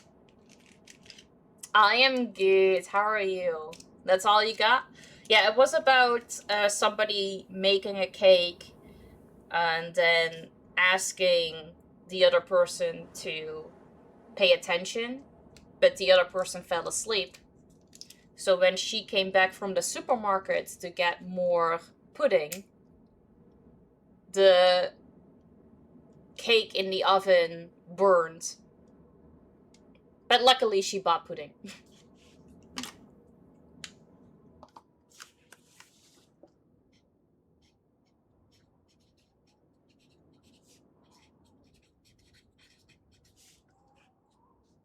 You're great, awesome. I'm glad to hear that.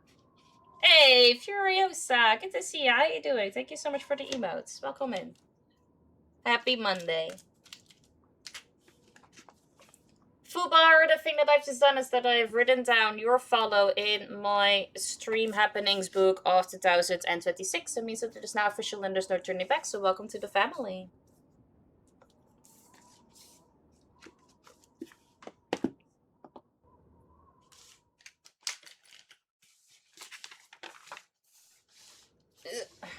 Alright. Okay. Done it. Back to this story. We're doing a lot of stories. When I went back to the office, I heard unfamiliar voices inside. That's when I knew the worst thing they warned us about had happened. I didn't know what to do next. Tanya said that if it ever came to this, I had to try to find good people. I don't know who this I in this situation is, because we just started a new chapter. So I don't know if we're now going through this story as a different person.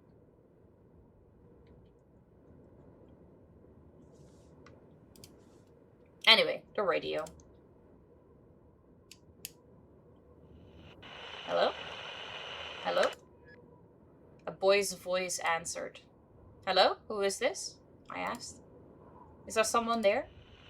Yes. Are you a boy? What's your name? Pasha. What's your name? Pasha is about the same age as me. He and his group live in a shelter, just like our group did, until quite recently.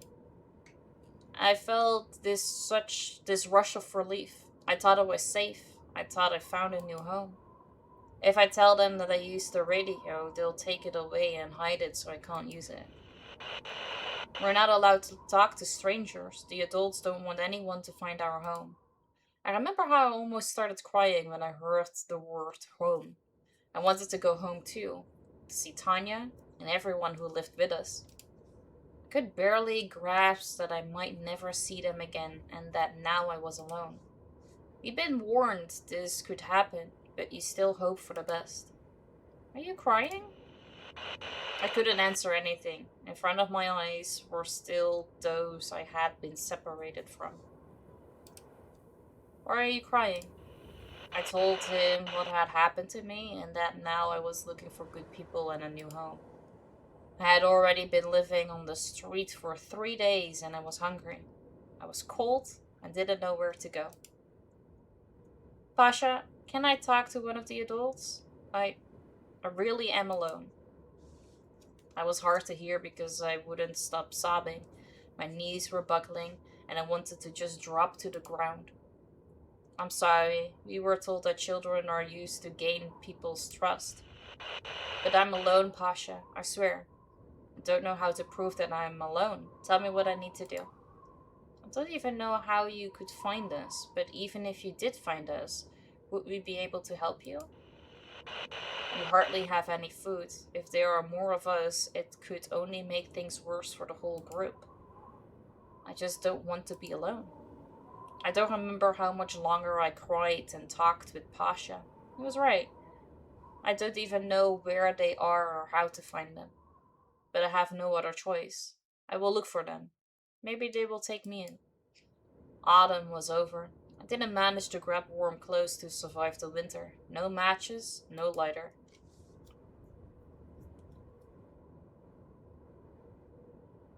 In several abandoned apartments, I managed to find some clothes. Can't really call them warm, but if you put everything on at once, you can keep warm. Okay, so if this is now us, that does mean that we are now a different person. It was harder to get used to the smell. Before living in our shelter, I used to see snow as something beautiful and clean. Now every morning it reminded me of what I'd have to get through that day. Hey, how you doing, Killa? Welcome in. Thank you so much for the emotes. And happy Monday. Hope you're doing well.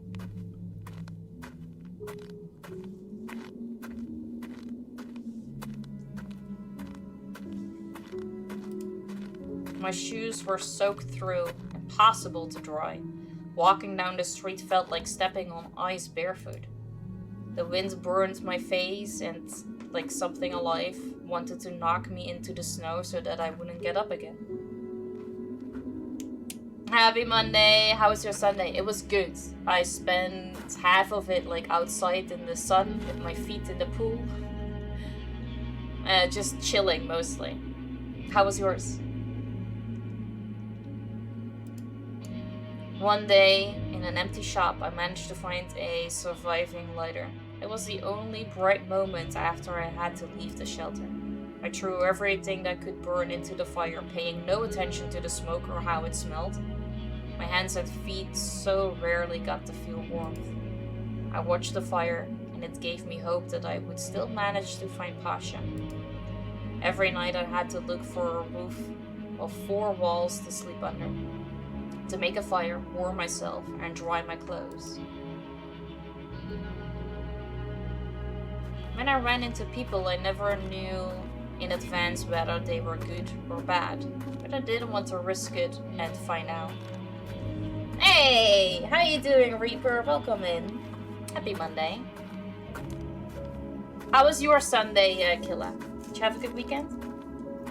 In most cases, it was frightening to see an adult stranger who was physically stronger than me. You doing well? Awesome, I'm glad to hear that. I'm good too, thank you. Thank you for asking.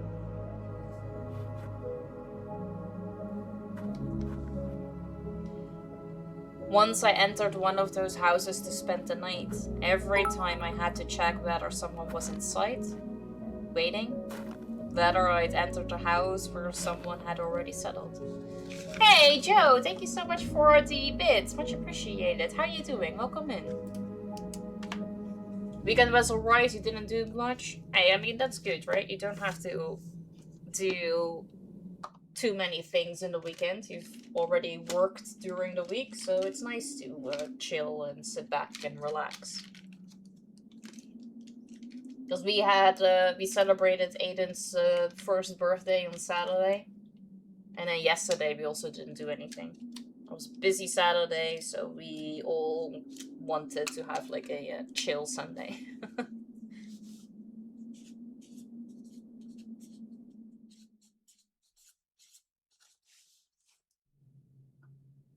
The kids, yeah, kids also require a lot of attention, so I get that.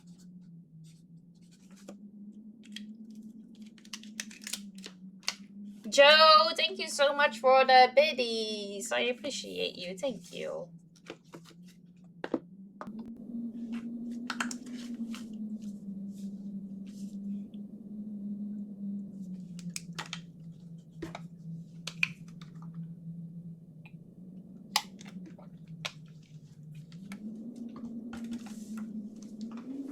Tanya said that there are people who would feel sorry for a teenage girl and want to help.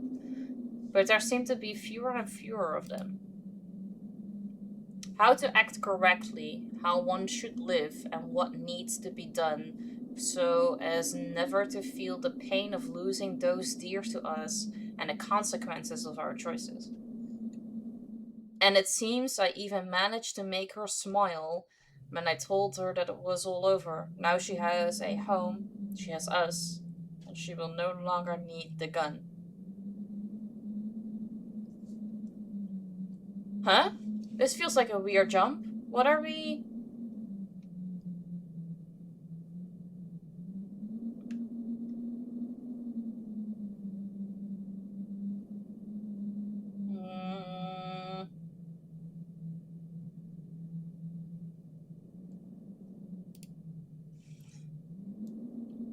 I entered that house through a window.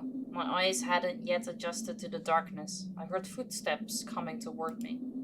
I didn't hesitate. I got out the same way I come in. I heard someone shout behind me, "Stop, girl!" I ran as fast as I could, never finding out whether they wanted to help me or harm me. Even if someone wanted to help me, would I have been able to fall asleep by the same fire with an adult I'd only met that day? I hope you enjoy the rest of your stream. Hopefully catch you again another time. No problem. Thank you so much for stopping by. Thank you so much for that follow. And I hope you have a great rest of your day. I had to spend another half of the night looking for another place to sleep. I thought about going back to that house. Maybe those were the good people I was looking for. Lost in my thoughts, I imagined that they could be people from Pasha's group. Maybe I should go back. But tomorrow. At least see that house again and look at those who were there in the daylight, not at night. The next day I returned to that house, hiding in the bushes. I listened and watched. I hoped to see someone. Soon, 2 men came out. They were dressed in warm clothes, like everyone at this time of year. They were talking about something and seemed to be getting ready to go look for supplies. They had empty backpacks. Couldn't make out anything specific. I thought about going inside. There might still be someone left inside. I didn't know how many of them there were, and I still didn't know what I needed to see, or what would prove they were good. Not marauders, not cannibals, not people who kill others for food.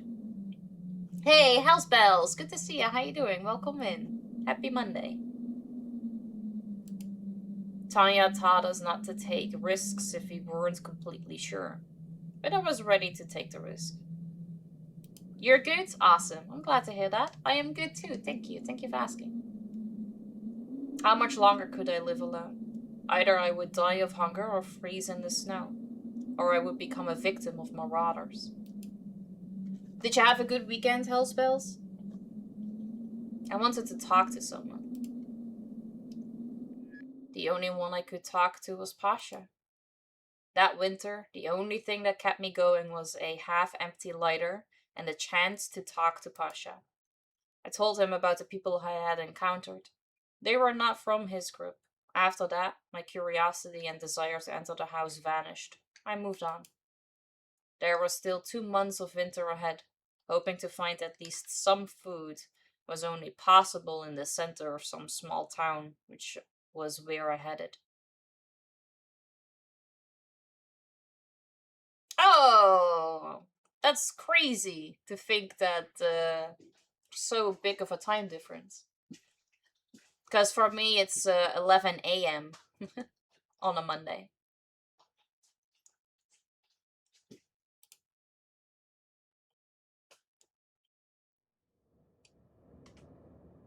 Did you have a good Monday too then?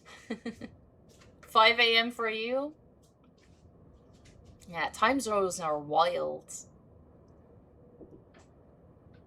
Everything had to be done before dark. I spent another day on the road.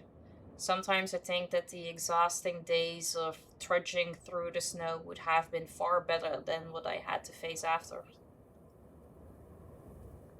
I did, looking after our 3 youngest grandsons. Ah, fun. Or at least that sounds like a really fun day. I reached the town and first looked for a place to spend the night. It seemed that it had once been a grocery store. Of course, there was no food in sight. However, not far from it, I managed to find a can of beans. It was a real reward at the end of a hard day spent on the road. It was a busy and hectic day, I get that. Maybe whoever had stripped the store had loaded themselves down with too much and didn't notice this can falling from their hands or backpack. I barely restrained myself from devouring the contents of the can. You never know when luck like this might happen again, so I had to hold back and eat little by little. The locks on the doors were intact, thank God. I locked everything and no longer remember how I fell asleep. Pasha got in touch. I told him where I was and that today I had even managed to have dinner. What do you think? Is this town far from you? I don't know. Tomorrow I'll try to ask one of the adults. I hope you're already close. I rarely leave our shelter. Where are your parents, Pasha? Dead. I barely remember them. Are yours alive? No. I barely remember mine too. Sometimes they appear in my dreams, but their faces fade as soon as I wake up. I do remember dreams so poorly. It's the same for me. Probably everyone does. I wish I could remember more of my dreams too. In my dreams, I'm always full and I eat a lot, and the food tastes better there. Yeah, exactly. Sometimes you don't even want to wake up.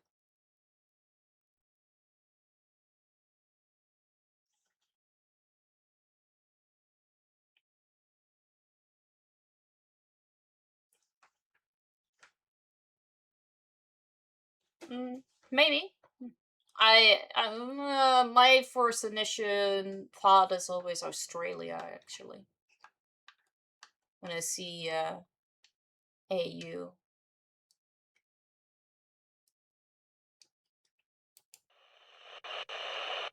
You're right, I really don't want to wake up. A new day came. It was time to search the town and find something useful.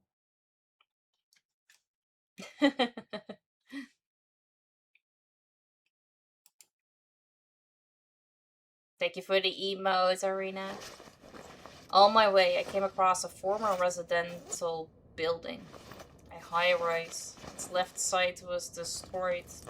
Looked like they had tried to demolish it but never finished. Looks dangerous. I had seen something like this in photographs. Buildings after explosions or bombings. The part of the building that remained intact could be searched. My mind goes to New Zealand when people are that much further in time, but the same would be true for Australia. Yeah, that's true. During the search, I met Alice. Where are you? She asked. Are you alone here? Yeah, I'm Sasha. Alone? You're bait, aren't you? Your group is somewhere nearby? No, I'm alone. My group, we were attacked. I managed to run away, and since then I've been alone. I could tell from her eyes how hard it was for her to decide whether she should trust me. She knew there was nothing unbelievable in my short story. When new games come out, New Zealand is usually the first to unlock it. Furthest ahead. Nah, that makes sense.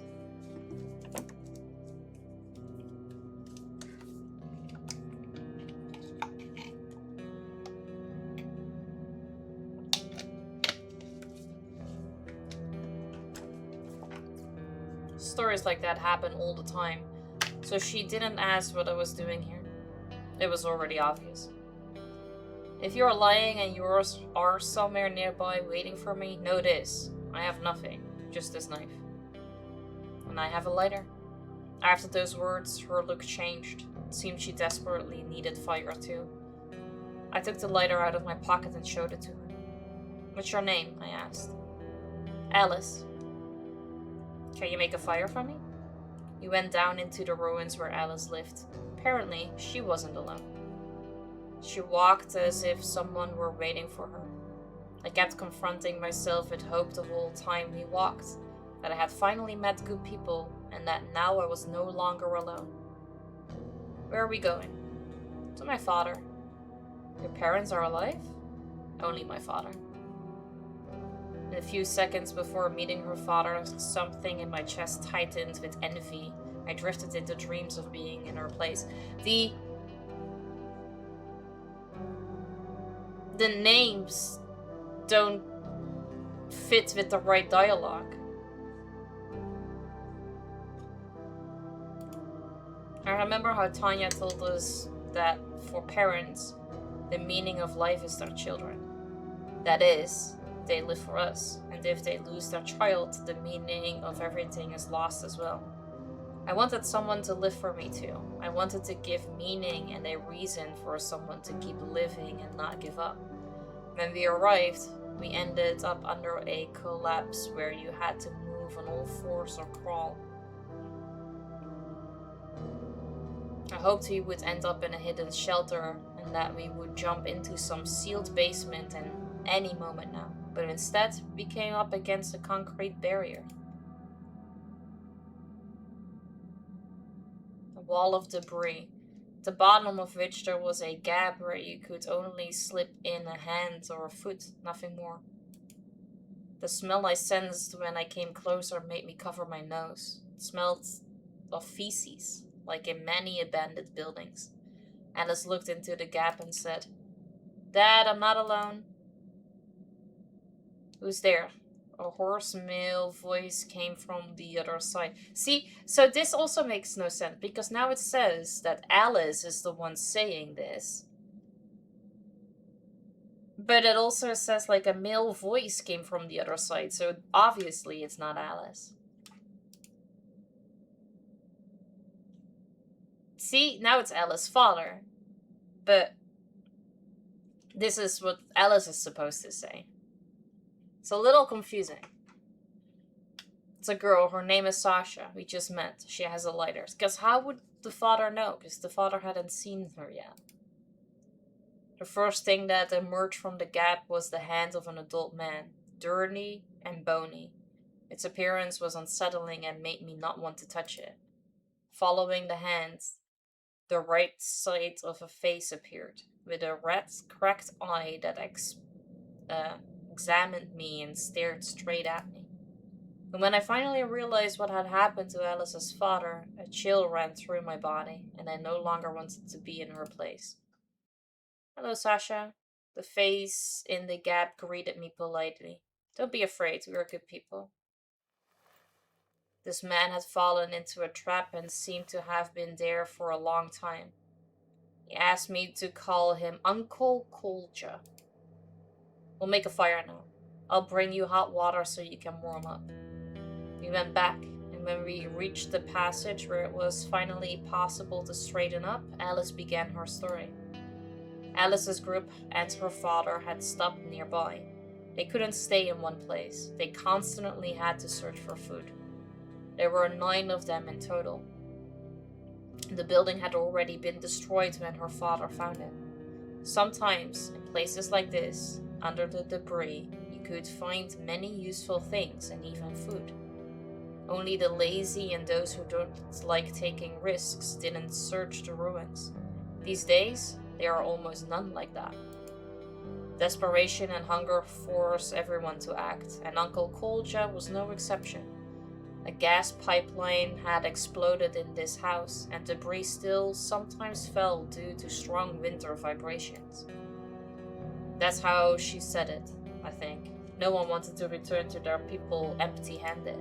Uncle Kolja always came back later than everyone else after searches, but never empty-handed. First of all, because he was thinking about Alice. This time he went too far and lost his caution. Sometimes it's enough to step the wrong way for the stone dust holding the slabs in place to start pouring down. Alice's father didn't manage to get out. He was trapped. His right leg was pinned by chunks of concrete slabs. Most likely, he didn't even feel his leg anymore. When they found him, they immediately understood that the situation was hopeless. There was no necessary equipment or people with experience to pull someone out from under the collapse. The decision was not easy, but it was obvious. Uncle Kolja had to be left. He understood that himself.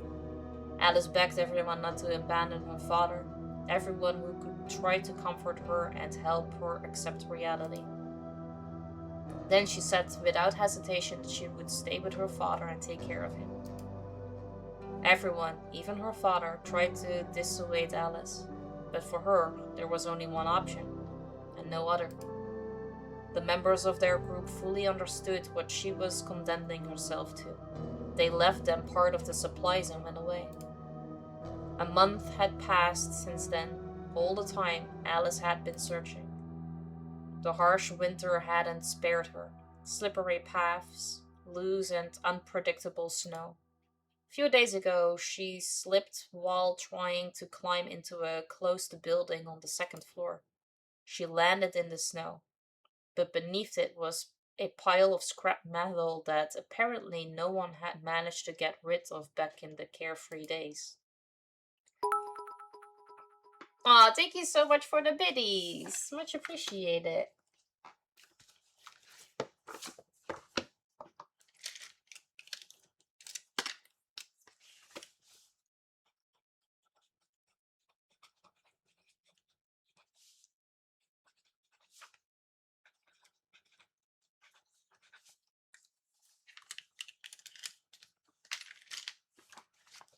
Thank you.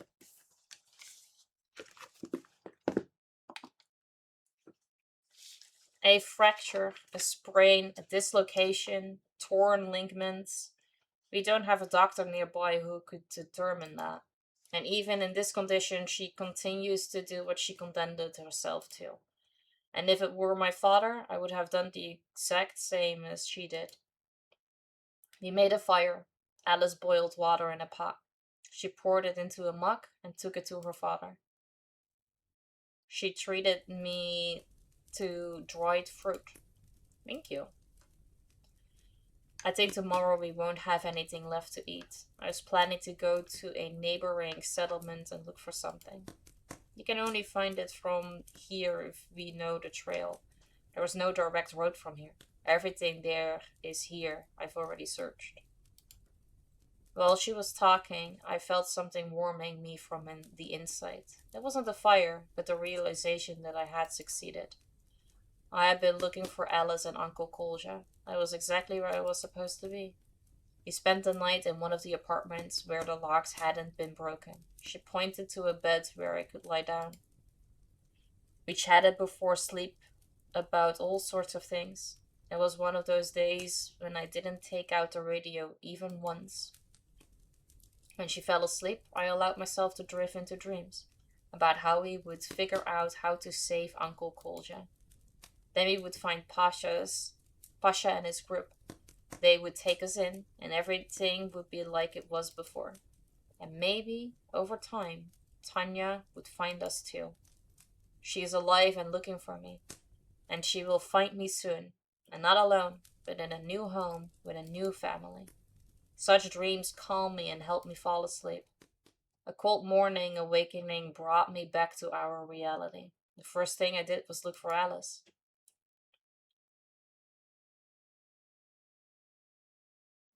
She could only be in one place now. I was right, she was under the collapse. Her Uncle Kolja's hand was sticking out of a small gap held by his daughter. They were talking about something. It was hard to understand what emotions Alice was feeling. There was very little light there, coming through the gaps. Last night I had been dreaming that everything would be fine for us.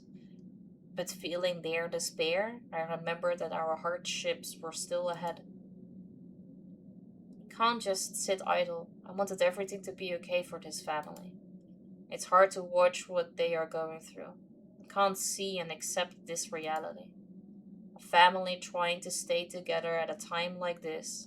A father and a daughter living for each other. I don't remember when I last saw anything like this. I have to do something to preserve at least some light in this hell. Hey, Shampoo! Good to see you. How you doing? Happy Monday. Welcome in. I am good, thank you. How are you? How was your weekend? Thank you for the check-in. Much appreciated. How do I get to that settlement? I asked. Why? I know the way. Everything will be fine. I think it's better if you stay with your father. Why is that? If something happens to both of us, there will be no one left to take care of your father. That's why the safest option is for one of us to stay with him. It's Monday. It doesn't sound happy to you. I'm sorry. Hopefully it will get better. Hopefully there will be happy by the end of the day. You don't want to talk about the weekend? Well, at least I'm glad for you to see another day. She said she was sorry that she never managed to find Pasha and his group. Of course, I decided that perhaps her radio was simply faulty. When I examined it, I saw that one of the batteries was missing. I feel like these come at a weird moment because nobody was talking about a radio. She said she was sorry that she never managed to find Pasha in this group. Of course, I decided that perhaps a radio was simply faulty. When I examined it, I saw that one of the batteries was missing.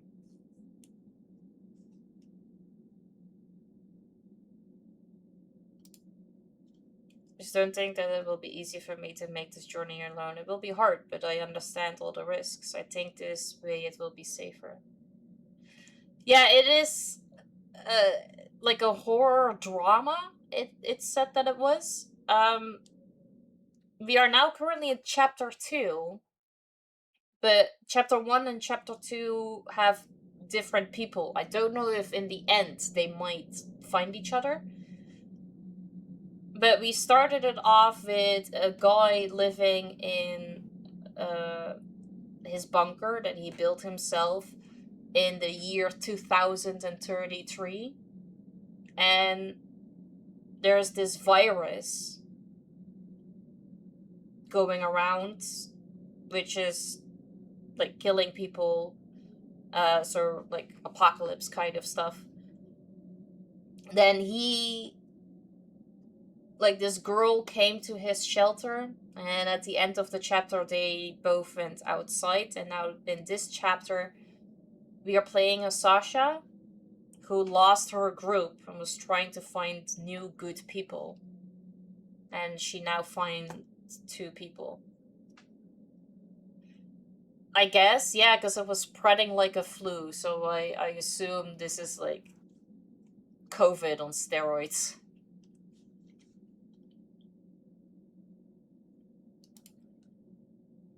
Alone, I'll get there faster. Fortunately, your injured leg would slow us down. He found some paper. She drew me directions and a map, and also marked places that were worth checking for sure. An hour later, I set off toward that settlement. By her calculations, the road should take a day and a half at most, if there was no need to wait for a limping companion. I completely forgot about Pasha and the radio, on the way we got in touch.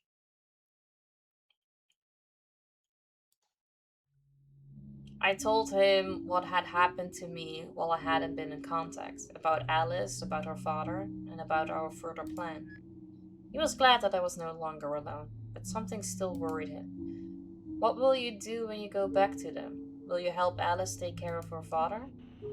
I was sure that this was exactly how it would be, but he asked in a tone as if I were making an obvious mistake.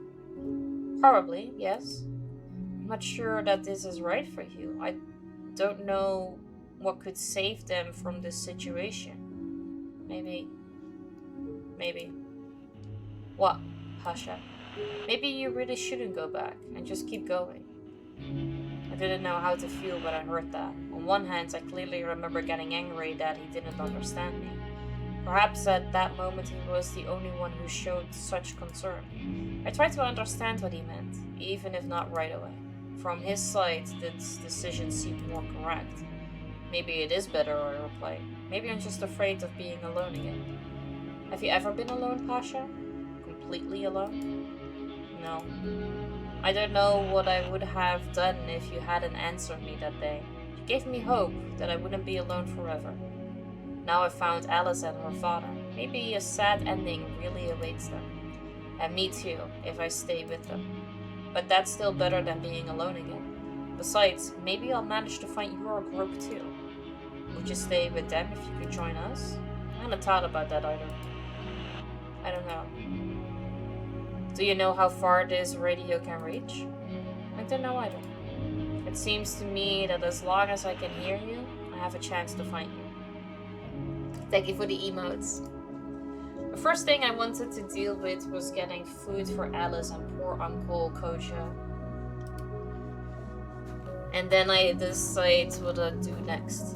I had promised them, and right now they had nothing, no one else to rely on. I walked quite fast. Instead of a small, quiet town, a bare forest appeared before my eyes again. The thought of how long this road would have taken if Alice had gone with me made me shudder.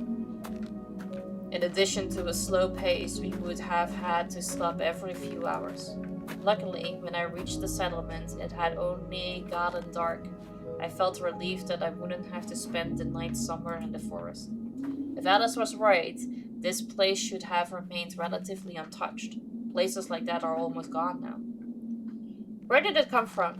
The thank you for the emotes. I think it's something unique on your stream. Oh, no, it's just... I feel otherwise like ignoring someone who only puts in emotes is quite rude. Because, you know, they've taken the time to put something in chat to let me know that they are still there. So, thank you for the emotes. My bunker note will be, if you are reading this note, I took a crap right where you're standing. Hi Nigel, good to see you. How you doing? Welcome in. Broken windows and wide open doors suggested that someone had already been here with the same goal as me. Empty houses, long since looted, made me think that this journey had been in vain. Without supplies, not only I would suffer, but also my new companions, whom I already wanted to call my group. I didn't want to return empty-handed, not out of shame, but because an already desperate father and daughter would see no light at the end of the tunnel. I had to search everything here. At least then I would know that I had done everything I could for them. Soon, that house appeared on my path. A 2-story cottage. Can't say what made it so different from the others, but there was an immediate feeling that it had been protected, and that someone needed it. The door was locked. Trying to force it open would have drawn the attention of whoever was inside. I hid and waited to see if anyone would come out. There was no response to my attempts to get in. I started looking for another way inside. Luckily, there was an unlocked window. I climbed in through it. Eating food? What you eating? After a more thorough search, I managed to find some food. It was dried meat, wrapped in plastic and film.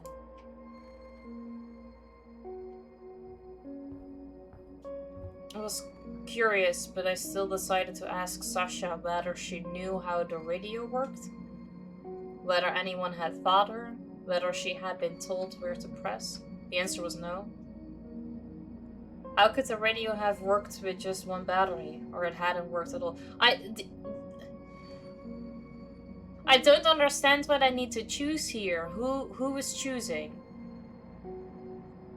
Because I still decided to ask Sasha, so we're not choosing as Sasha. So are we Pasha? And the answer was no. The answer was no to what? What was the question?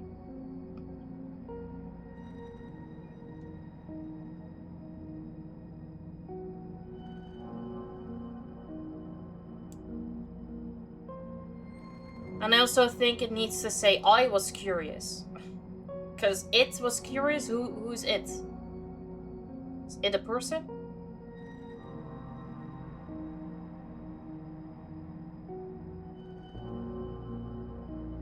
Oh, really? Was the cucumber not good? Then?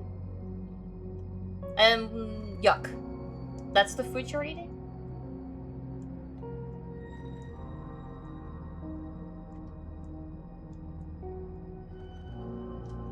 Those are the perfect emotes to put in here, because I am indeed confused. Oh, okay.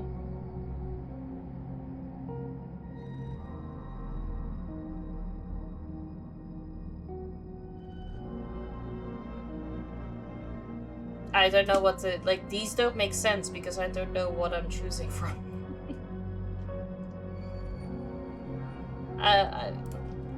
In one of the rooms in an unlocked wardrobe, I found a diary. It was the thing that helped me learn the story of this place.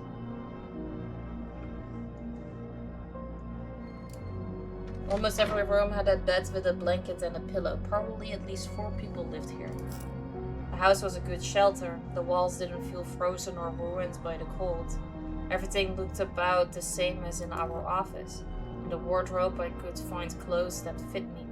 I was glad at the thought that I might meet teenagers here, just like me. Okay, we get to do everything, but still it doesn't make sense. Despite the fact that I hadn't eaten for almost 2 days, the thought that it might not be animal meat frightened me. I felt a wave of nausea when I imagined a corpse, human flesh that I might be putting into my mouth. Nearby in the next room, I found several torn wool hides. It seemed someone had tried to sew something out of them. Perhaps the meat really wasn't human, or maybe hunger was simply convincing me of that. The meat tasted salty. I don't remember the last time I noticed my mouth filling with saliva. Droplets involuntarily running down. Fuck this country, there are so many holidays for their religious events. It fucks me up the local food business. Like beef got available after a month in local markets. Most shops closed on some other religion's extreme acts. I'm sick of marry me, Ivo, just on paper and get me out of here. You could just move. Get on your bike and go away. I made a real effort not to eat everything I had found at once. I tried to distract myself with something else and continued searching the house. Someone had definitely lived here, or still lives here. Perhaps the owners are no longer alive. It's unknown when they left the house, or if they will return. Here it is. Anton has been living with us for almost a week. No one is afraid of him anymore.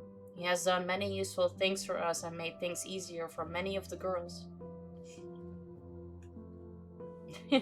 I'm the nice kisser out there. Go ask my Chinese AliExpress doll, she knows. Before we had to do all the men's work ourselves, now we have a real man in the house who looks after us.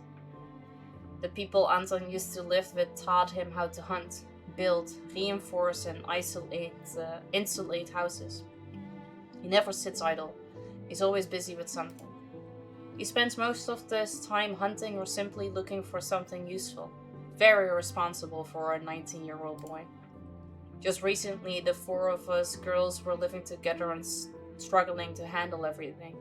And now it's hard to believe he could have managed without a man. Every time Anton goes out hunting, we worry that he won't come back, or that he'll decide to leave us. But he always comes back, and very rarely with empty hands. How would we go on living without him? I want to talk to him, but I don't even know about what. Once I asked him if it was hard to hunt animals, he talked to me like I was a little kid. With the other girls, he speaks completely differently, as equals.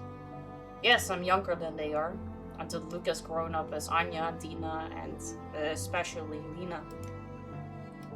What can I do at 12? At best, he'll see me as a little sister. All the girls are in love with him. Nina behaves more restrained than anyone. She's the smartest of us. But Dina and Anya aren't afraid at all of looking like fools. They don't miss a chance to talk to him. They always ask him for help. Some little things. And they ask him to make them hunting at least once. At first he felt awkward from so much attention. But he got used to it very quickly. And it seems that soon he will return someone's feelings. The day before yesterday he spent a very long time in Anya's room. It was particularly before bedtime.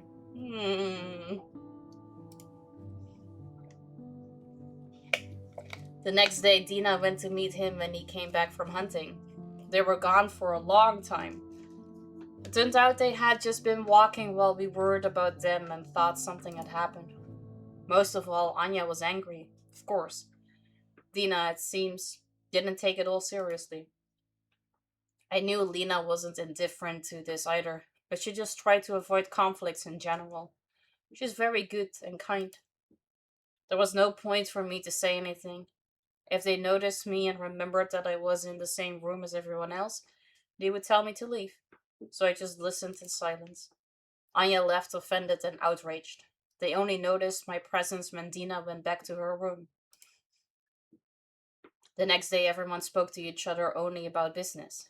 Anton behaved as if nothing had happened. Tonight he went outside for a walk. with Anya.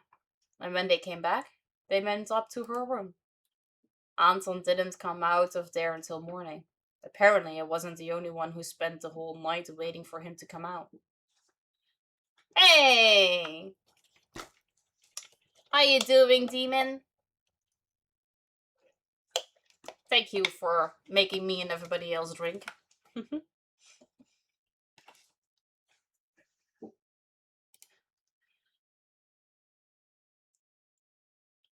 Yeah. I figured it out because when...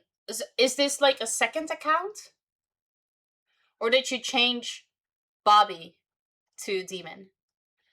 Because I noticed it when you said that you typed it in Josh's channel when I was playing Little Misfortune last week.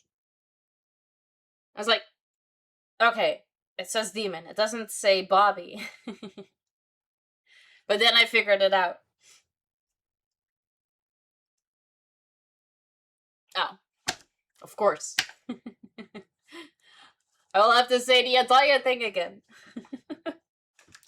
I'm not gonna say the entire thing again.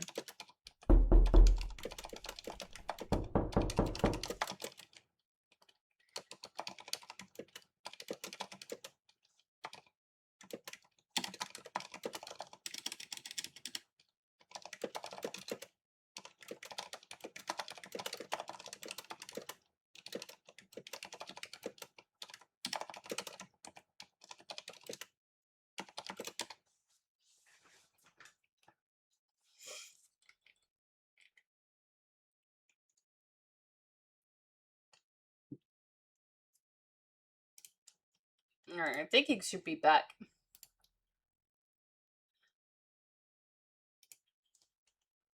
You had cat food?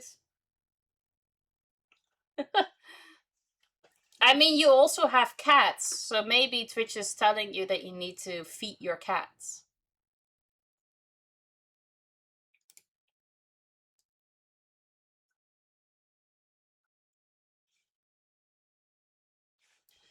Dina didn't leave her room all day. Lena brought her breakfast and lunch to her room. Apparently she decided to not get out of bed and spent the whole day in it.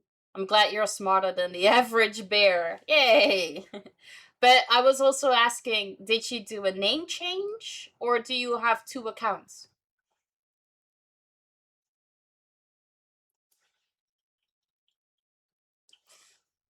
I'm not too sure, Vapor. I feel like for cat food, it's like mostly tuna, right? So I think that's relatively okay. Your cats also ate what you eating? But they ate it before I made it. Oh, okay. Name change. Total rebrand. I'm coming back to streaming. Hey, let's go! Alright. That's great.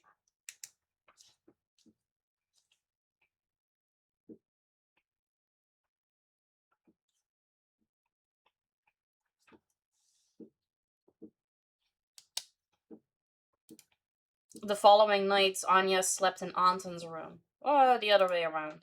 Today, Dina came out of her room. Maybe she finally felt uncomfortable that everyone around was busy with chores except her. For her, simply seeing Anton and Anya together in the same room was torture, even though they tried not to show their relationship in front of us. Didn't really make it any easier for Dina.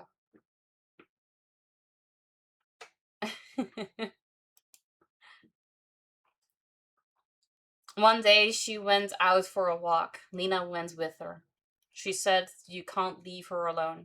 I also tried to stay near Dina. She constantly wanted to cry. Lena stayed the night with her. Before bed, they talked for a long time.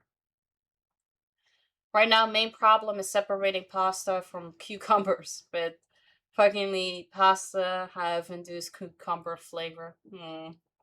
Maybe just hold your nose. Because if you can't smell it, then maybe you don't really taste the thing either. 5 stream streak, let's go!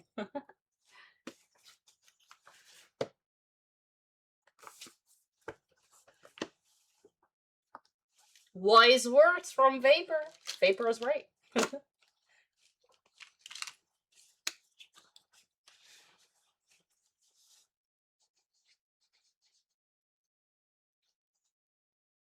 And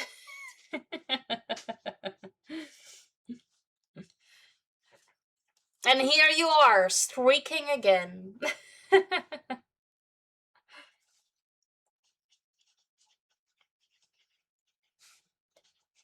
Clearly, you did not learn from your mistakes.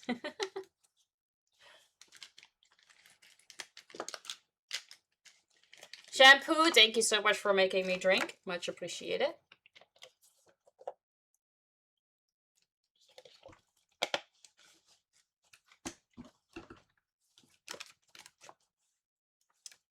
Demon, thank you so much. Much appreciated.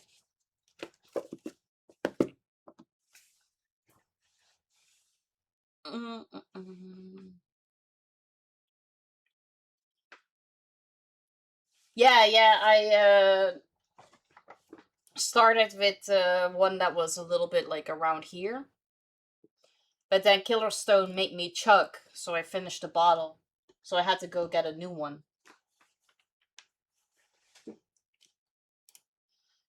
I was curious what they were talking about, so I listened at the door. Every word Dina said circled around one thought. Why keep living if everything else gets worse? You're welcome. I'm glad I made the stream. I just woke up for the day. Hey, let's go. Do you have any plans for today? Thank you, Arena. At last the spark appeared. Like the kids that could help you gain at least some happiness, at least in something, and then it disappears. The thought that happiness could still have been possible reminds me that the world and everything around me was only dying. If before she hoped for something, now everything is meaningless. There's no point in surviving, no point in enduring all these hardships. Lena barely argued with her. We all think about it before we fall asleep, but Anya was luckier than us. This morning, Dina didn't come out of her room again. I brought her lunch, but there was no one there. We searched the whole house. It seems she left at night. Everyone went to look for her. But our search was unsuccessful. All we could do was wait and hope that she would return. Work on OBS and mix it up. I have most of the basic scenes set up, and I need to do channel points, redeems, blurbs, notice. Yeah, all the good stuff. 3 days have passed. Dina didn't return. At first, Anya was angry at her and was sure she would come back. Yesterday, she cried because she realized we would never see her again. She felt guilty, but can you say she did something wrong? In our house, there is a book about the International Space Station, about how people live and work on it for years. It says that people on the ISS are forbidden to have romantic relationships with each other. It seemed cruel to me and strange. Adults think about too many things. Now I understand why that rule is needed. Yesterday, Anya and Anton had their first real fight. You could hear it from her room. Lena tried not to pay attention. At night, Anya slept alone in her room. Anton was angry all the next day. He spent little time on household chores. He didn't do hunting. He didn't do anything in the yard like he usually does. Winter came. Snow completely covered our house. Anya and Anton haven't spoken for almost 2 days. Anya leaves the room as soon as he comes in. Anton tried several times to talk to her. No luck. They don't tell me anything.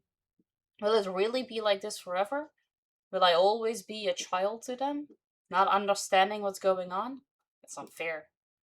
At lunch, Anton suddenly began accusing us of being ungrateful to him. He was yelling, screaming obscenities. Lena and I had never seen him like that. He claimed that if not for him, we would have starved to death, or would have eaten me, the youngest and most useless of us. At those words, tears started coming to my eyes on their own. Anya argued back at him just as loudly. She yelled back at him, and she was unfair too. You could tell she wanted to provoke Anton. Oh, what happened? My screen got black for a second.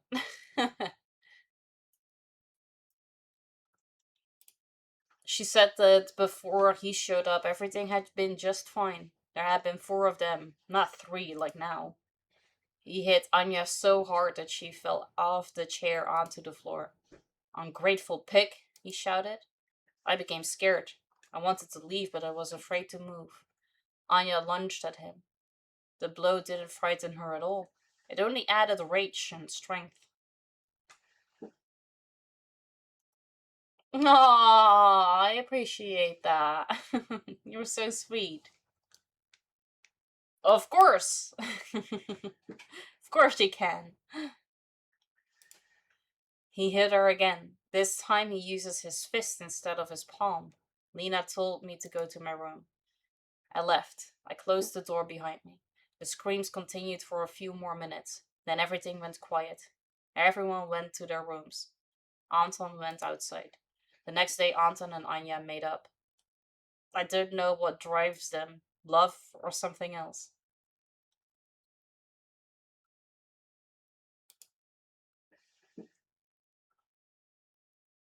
After what happened in the kitchen, it's hard to believe that everything will be fine between them. Yesterday they slept in the same room again. Never thought Anton was capable of this, that he could hurt one of us. We thought we were safe since the moment he started living with us and taking care of us. It makes me uneasy to think that one day Lena and I could end up in Anya's place. I hope it was just once. Anya angered him badly. They forgave each other for what she was said, probably. I don't know if I could endure something like that. And will I ever be in Anya's place? Would he be able to hit me if he wanted to? I'm scared. At what moment did everything go wrong? When a man appeared in this house? Or when we began to dream of mutual love? Or when Dina left us? I want everything to be the way it was before. Tonight, they argued again. First we heard shouting from the room. Anya was furious. It sounded as if someone was hitting the wall and the floor with something hard.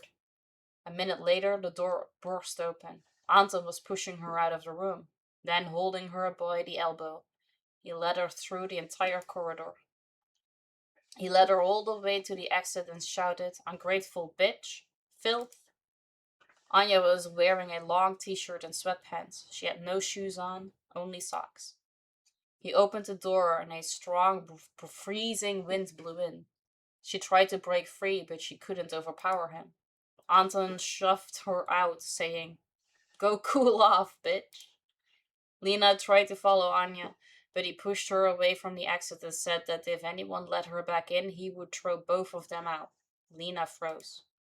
He reminded us that we were surviving the winter thanks to him, that he works for us every day, and in return we take Anya's side. All the while he was talking, she was banging on the locked door from the other side and screaming to be let in. I wanted to open it for her, but Anton threatened me with his finger, saying, "Do you really want to go outside with her?" I lowered my eyes. He ordered us to go to our rooms. We didn't obey him. In response, he pushed the wall behind Lena. Lena flinched aside. Anya kept banging on the door with all her strength. We went to our rooms, and he stayed by the entrance. It seems he sat there the entire evening. No one is knocking on the door anymore. It's already morning. I didn't sleep all night. Lena probably didn't either. Early in the morning, we went to the exit. Anton was no longer there. When we opened the door, we hoped to see Anya. Of course, she must have tried to find some shelter from the night frost. We found her unconscious in a leaky garage not far from the house. She had nothing to cover herself with. She was just lying in the corner, frozen, barely conscious. We brought her inside. Her forehead was hot like a kettle. Anton met us. The sight of the frozen Anya stunned him. Perhaps he did feel guilty for what he had done, but he was certain that everything would be fine. He kept repeating this to us and Anya, who probably couldn't even hear us now. No one knows what to do in such a case. No one has ever treated anything like this. We have no medicine. We just put a cold cloth on her forehead. Anton didn't leave her sight afterwards. He apologized to Anya and tried to explain why he did it. He came up with strange justifications connected to his parents and the people he had lived with before us.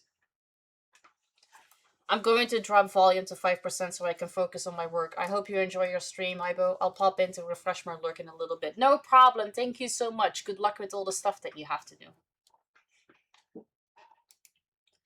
The fever still hasn't gone down. I don't know what will happen tomorrow. I hope she feels better. Poor Anya. You're so helpless. Anya didn't get better. She lies motionless on the bed. It's as if she's sleeping. Her expression is like someone having a bad dream. If you pull off the blanket or push her, it seems she would immediately open her eyes or mumble something indistinct. Anton cries with his face buried in the blanket, or maybe just pretends. Lena cries in her room. Anton was digging a grave. Lena and I wrapped Anya's body in the blanket she slept in. We carried her outside. Anton laid her in the pit so carefully, as if she were still alive. 2 rooms in this house were now empty. We didn't touch their things, left everything as it was, as if they had simply gone out and would return home soon. Their beds are unmade as well. I don't want to clean up here. Behind the door you could hear people walking, talking to each other, sometimes even laughing. Now only Anton's heavy footsteps could be heard. We don't know what he's thinking about. About a week had passed. Yesterday before sleep, Anton went into Lena's room. When I fell asleep, he was there still. Today I asked Lena what he wanted from her and why he stayed in her room for so long. To my question, Lena only replied that we need to run, gather our things, the remaining food, and everything necessary. She will let me know when we can run. She was so frightened, but tried to be strong and suppress her emotions. I saw a mark on her neck. It looked like a bruise. When she noticed my reaction, she repeated that we can't stay here with Anton. She was afraid of him, and so was I. He will return from hunting soon. We will run at night. Anton spent the entire night in Lena's room. Strange sounds were coming from her room again, like the ones when he drove Anya out into the forest. I went up to her room. It was clear that some kind of argument was going on. I tried to enter the room, but it was locked from the inside. Everything inside went silent. Mila, is that you? Lena asked. Yes. Go to sleep, Mila, Anton shouted. Mila, everything is fine. Go to sleep. Okay, I replied. I pretended to leave, but decided to stay nearby in case he wanted to do something to her. Tomorrow, Lena might have more than just a bruise left. Come here, don't be afraid. Come to me, I heard Anton say. He became soft and kind again. He will run away tomorrow when he goes hunting. They didn't leave the room all day, except to use the toilet. And when Lena carried food into the room, we met into the kitchen. Her desperate look, she tried to hold herself together when she saw me. Without saying a word, she took the meat and carried it upstairs to Anton. I want to run away, but I can't abandon Lena. I won't survive alone, and I don't want to be alone.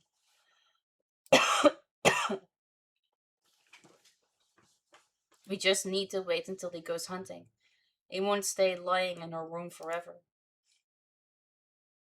Anton realized that we wanted to run away. Or he simply realized that we wouldn't tolerate him. He went hunting and we decided to seize the moment. We gathered the remaining food and took warm clothes. He had been watching from afar, lying in wait for us.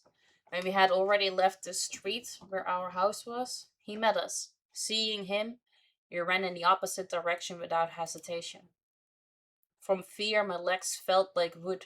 Anton caught up with me almost immediately and threw me down into the snow.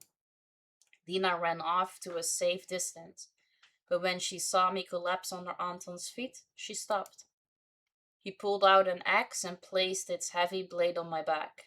He told her that if she ran away, she would regret it. It would be better for her not to abandon me alone, he added at the end.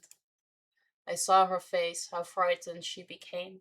She, like me, wanted someone to come and save us. But the only man in whom we saw a protector, a provider who took care of us, and with whom we dreamed of being alone in the same room, was now holding an axe over my head. Good morning. I've got you tapped up while getting ready for work. Thank you so much for the tap, Cranky. I hope you will have a great day at work. Tears flowed onto the cold snow and melted it beneath my face. Lena began to beg Anton to forgive us, begged him to remove the axe from my head. Realizing that we would no longer dare to run anywhere, he approached Lena, hugged her, wiped her tears, asked her not to do this again. After returning home, he locked me in my room with a key. He spent the next hour boarding up the window in the room where I became a prisoner, in my own room. When he finished, he brought Lena in. He was holding the axe in his hand. He threatened us that if either of us tried to run away again, the other would pay for it. I love you. I did everything only for you. Am I asking so much of you? You are just ungrateful pigs who only know how to take. The fact that they kept saying thank you a million times was not okay. I think he got a little high on the feeling of being superior.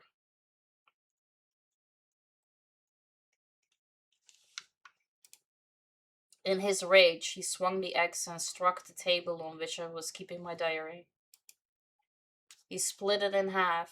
The blade flew just a few centimeters from Lena's head. She recoiled towards me, searching for any kind of protection, but how could I, small and weak, help her? Out of fear, she hugged me, and my arms wrapped around her in return. He took Lena away and locked the door behind him. Their voices grew quieter and quieter. I cried the entire evening. I was still crying. I don't know what we are supposed to do. What will he do to us? I wish I could fall asleep, see a good dream, and never wake up. This was the last entry in the diary. The house is empty, but after reading these pages, it felt as if it had come alive. I also had the feeling that everyone who lived here had simply stepped outside and would soon return in their rooms. I wish I could be among them, no matter how hard it is, and no matter how much you want to shed tears from your helplessness. It is always easier to endure something if someone shares your troubles. Someone just like you. So what happened next? What became of Lena and Mila? Are they alive? Where's Anton now? What did he do to them? Why is this house empty now? These questions tormented me. There was too much left unsaid. All I could do was continue on my way, take all the supplies and return to Alice and her father. The answer did not take long to come. When I had almost finished packing all the supplies, I heard footsteps outside. The crunch of snow became a harbinger of what I had feared while reading the diary. Oh, I now see her standing here. I hadn't noticed that before. Yeah, I don't know if there was somebody standing here earlier too. It's kind of creepy. How many traces had I left behind? Soon I realized that if the people entering the house were the owners and wanted to eat, they would understand that they had been robbed. I lay there hoping to hear at least 2 footsteps of 3 people. But apparently only one had entered. The footsteps were heavy, tired. After finishing whatever he needed to do in the living room, the one who entered went into one of the opposite rooms. He didn't come out for about half an hour. He probably laid down to rest or sleep. I decided to crawl out from under the bed. I know I should have just run and taken advantage of the chance, but curiosity, fed by the questions I had after reading Mila's diary, made me go not towards the exit but into that room. I cracked the door open and looked through the gap. The one laying on the bed wrapped in a blanket was definitely a man or a young woman. I couldn't see his face. He was sleeping in his outer clothes, a warm down jacket. He lay on his right side facing the window. He was snoring softly, must have been very tired. I stepped closer. I saw his face and made sure he was a young man. Handsome, peaceful, carefree. light stubble and long hair. He didn't look like the one Mila had written about. Hey, Twixie, good to see you. How you doing? Welcome in. Happy Monday. Could this really be Anton? I remembered everything he had done to the girls. Nothing remained of his charm. I wanted to jump at him, to smash his pretty face. My disgust and anger toward him were that strong. I even remember that there was an axe laying by the entrance. Stepping closer, my gaze was drawn to a dresser, and on it I saw a pistol. Without hesitation, I picked it up and aimed it at him, as if I were already about to shoot. I am good, thank you. How are you doing? I wasn't sure that I wanted to take his life. First, I needed answers. What had happened to the girls? For a moment, I became scared. But when my index finger found the trigger, I felt more confident. I convinced myself that if it came to it, I would pull it. I had held a pistol before and even pulled the trigger. But it had been unloaded because we didn't want to make loud noise and draw attention to our shelter. The names popping up, like it said Anton, so we already know that this is Anton. But this was still in her head, so it wasn't supposed to be there. It kind of gave it away. Hey Ranger, good to see ya. How you doing? And Ollie, thank you for making me drink.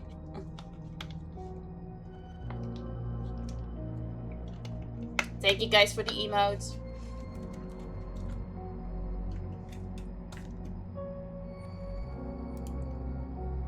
I had few bullets anyway. I removed the magazine and saw 6 rounds. I put it back in and aimed again at the one I believed to be Anton. At the one who had made those innocent people suffer. People who had already been unjustly thrown into our reality. I shoved him. Waited for his eyes to finally open. Once wasn't enough to wake him. He only made an annoyed grimace. After the second push, his eyelids finally lifted. The first thing he saw was me. The surprise at my presence helped him come to his senses faster. Then he saw the pistol aimed at him, after which he glanced at the dresser. He abruptly sat up, changing from laying to sitting. He kept his hands close to his knees. He kept my finger on the trigger and looked straight at him. I felt uneasy. It seemed that for a moment I even forgot what I wanted from him. Take whatever you want, he said. I stayed silent, sorting through which question to ask first. Is your name Anton? He looked at me in surprise. Instead of answering, he seemed to start thinking about how that name had come to my mind. How do you know my name? You should have just asked what his name was and see what he would say. Because otherwise, I feel like you're putting words in his mouth. It was him. He admitted it without any hesitation. I remember how my fingers tightened at that moment. All of them, except the one that separated him from a quick and painless death. From his punishment for what he had done to them. Where are Mila and Lena? What did you do to them? Anton understood everything. His eyelids lowered along with his face. Did you read Mila's diary? It was a rhetorical question. Instead of punishing him for what he had done, I asked the next question that tormented me. How could you? They were defenseless, and you were supposed to protect them. And what happened in the end? They needed protection from you. Where are they now? Listen, please, put the gun down. Everything is not the way you read it. What's your name? Tell me, what did you do to them? Did you kill them? Didn't do anything to them. He was lying. He's just buying time. Then, where are they? I asked. His face changed. My question made him remember something he didn't want to remember. One day, I just came back from hunting and they were gone. The house was turned upside down. Obviously, someone found us, broke in by force and took everything they wanted.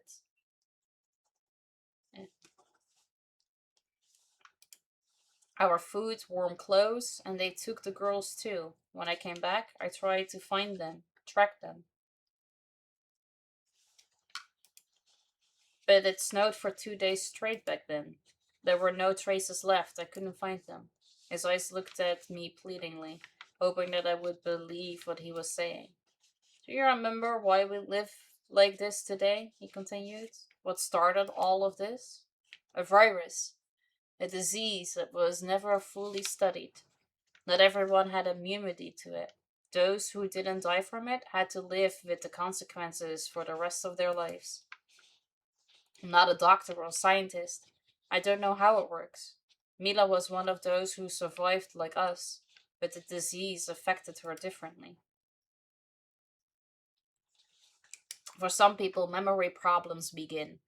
Some fall out of reality. Some develop hallucinations. Very few people know all the symptoms, or how exactly it affects the brain.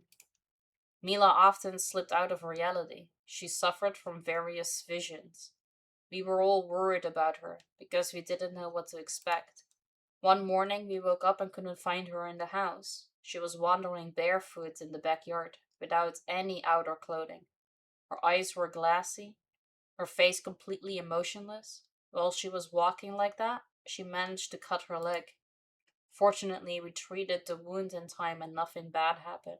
But after that, we had to somehow prevent it from happening again.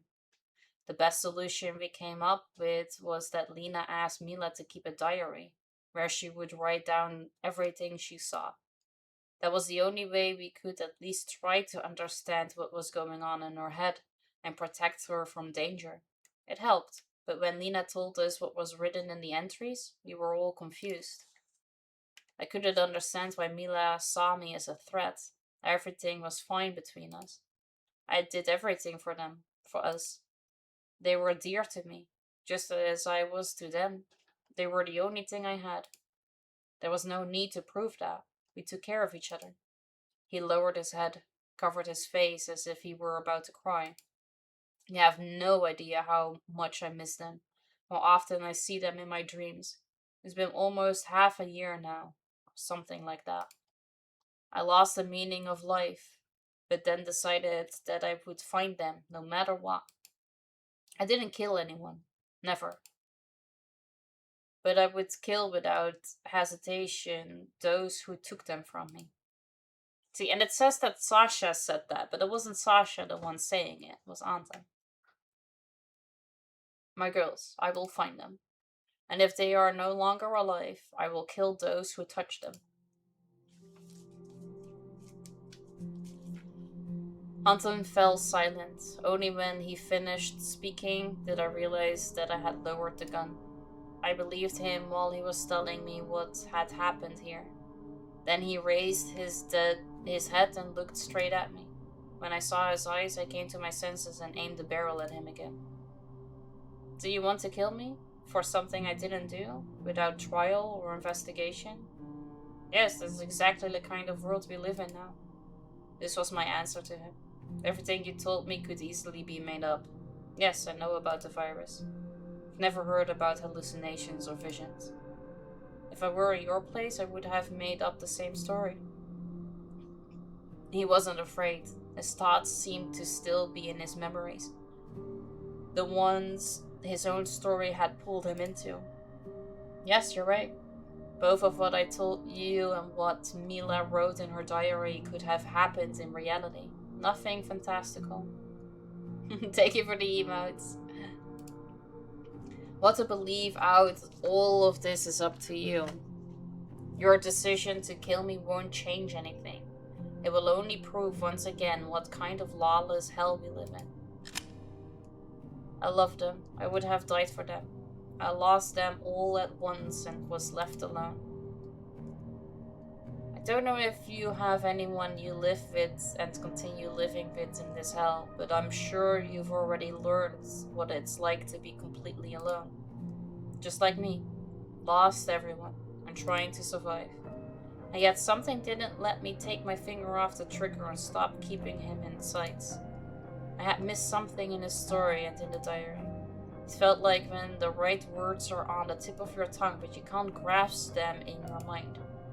Digging through my own thoughts made me squint and look around, as if the answer were somewhere in this room. I don't remember what exactly made me look out the window, but that was where I finally found what I was looking for. He's a liar. He's just trying to save his own skin, trying to make me feel sympathy for him.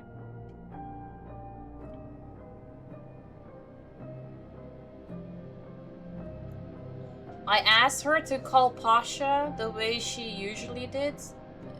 Who is I? I saw that she didn't even know where to press before starting to speak. More precisely, she didn't press anywhere at all. Are we speaking to Pasha through the radio? What is... I don't understand what this is.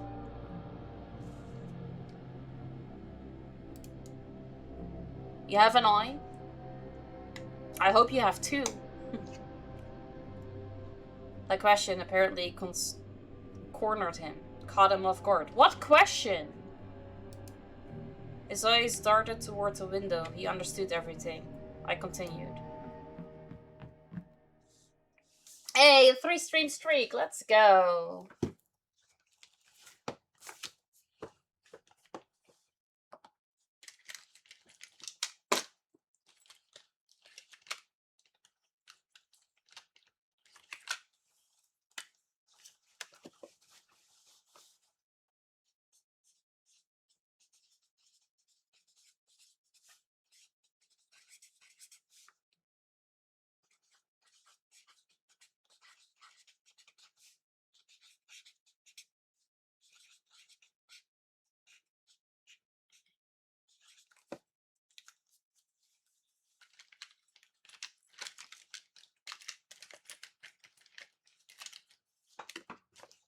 Ranger, thank you so much for the 3-stream streak. I appreciate that. Thank you.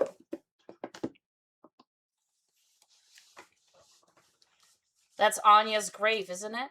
Mila wrote about where and how you buried her. Admit it, you're just... I didn't have time to finish when he interrupted me.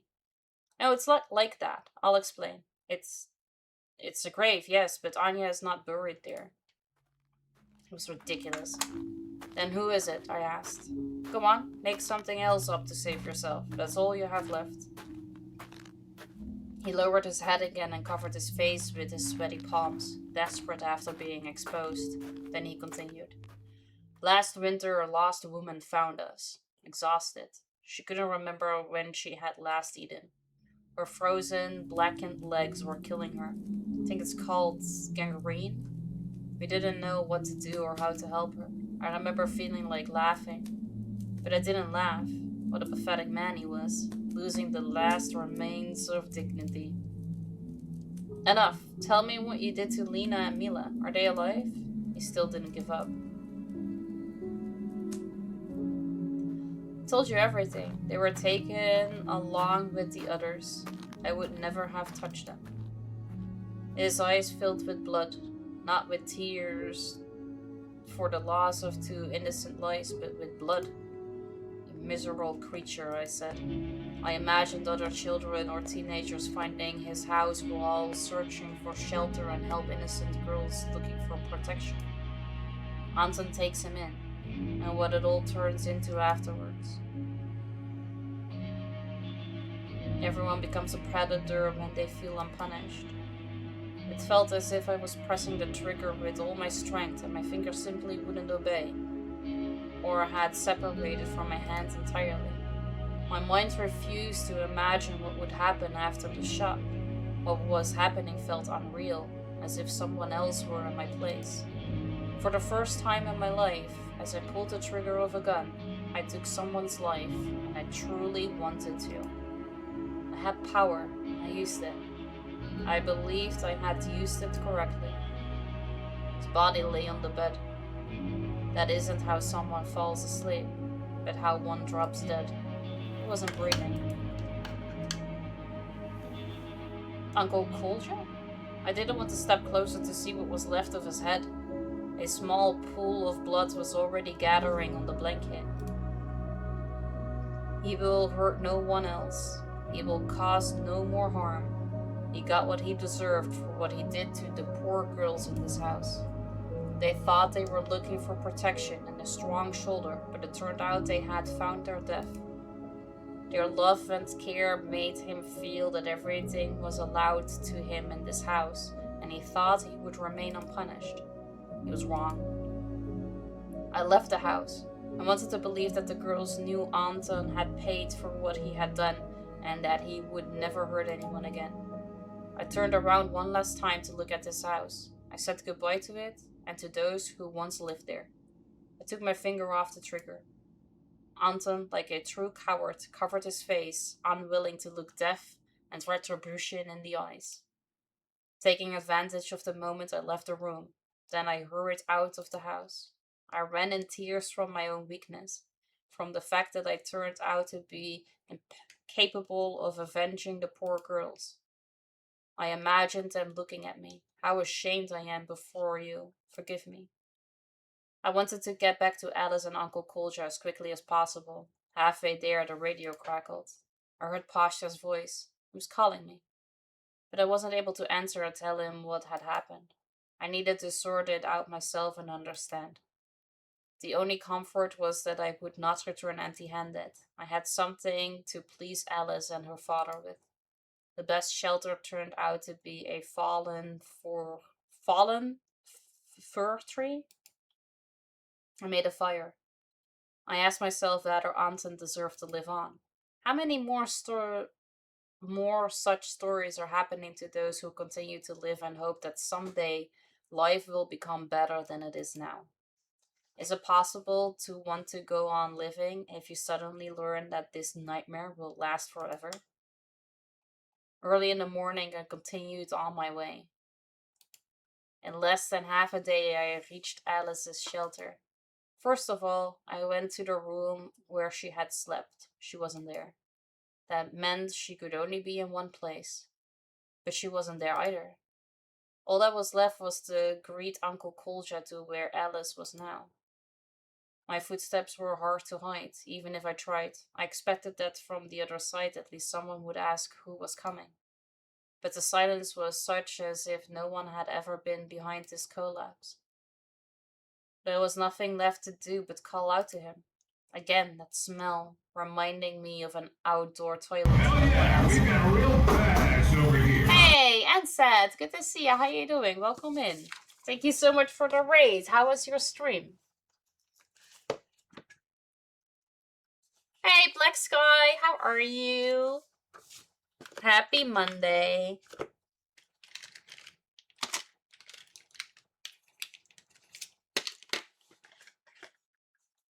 How you doing, Ibo? How was your weekend and the birthday party? Weekend was good. On Sunday we didn't do anything. We just sat outside and with the feet in the pool. Nice and chill. And Saturday was good too. It was really, really hot, but it was good. Just tired as hell from the weekend. How did the update go?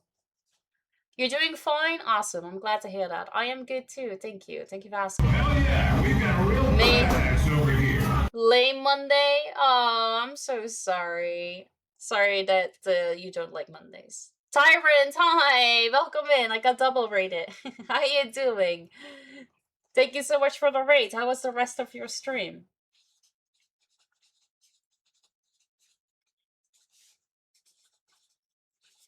We have 10 awesome people. Update went until Sunday early afternoon. It was a long one, but it's over, so that's good. Oh, I'm glad to hear that. So is this week gonna be easier now then? You have work in a couple hours? Boo, work, boo. Surprisingly long. Hey, but that means that you had a great time, right?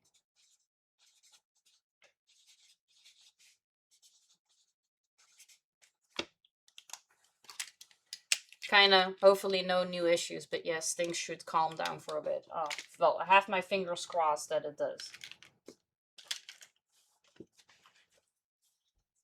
You did what you needed to do? Let's go. Ansett and Tyrant, thank you both so much for the raid. I really appreciate that. Thank you. Hi everybody from Anset's and Tyrant stream. I am Iboya, but you can call me Ibo. I am a variety streamer where I play lots and lots of different types of indie games. And today we are checking out The Bunker Notes. It's a visual novel about, let's call it an apocalypse in 2033. I also do a lot of arts and crafts. I make stuff out of beads. I paint on puzzles like these or on tiny little canvases like this, which you can all redeem with your Twitch channel points. You can stick around or don't. It's totally up to you. I appreciate it nonetheless. How am I liking the game? I am intrigued with what is still to come. We're currently in chapter 2.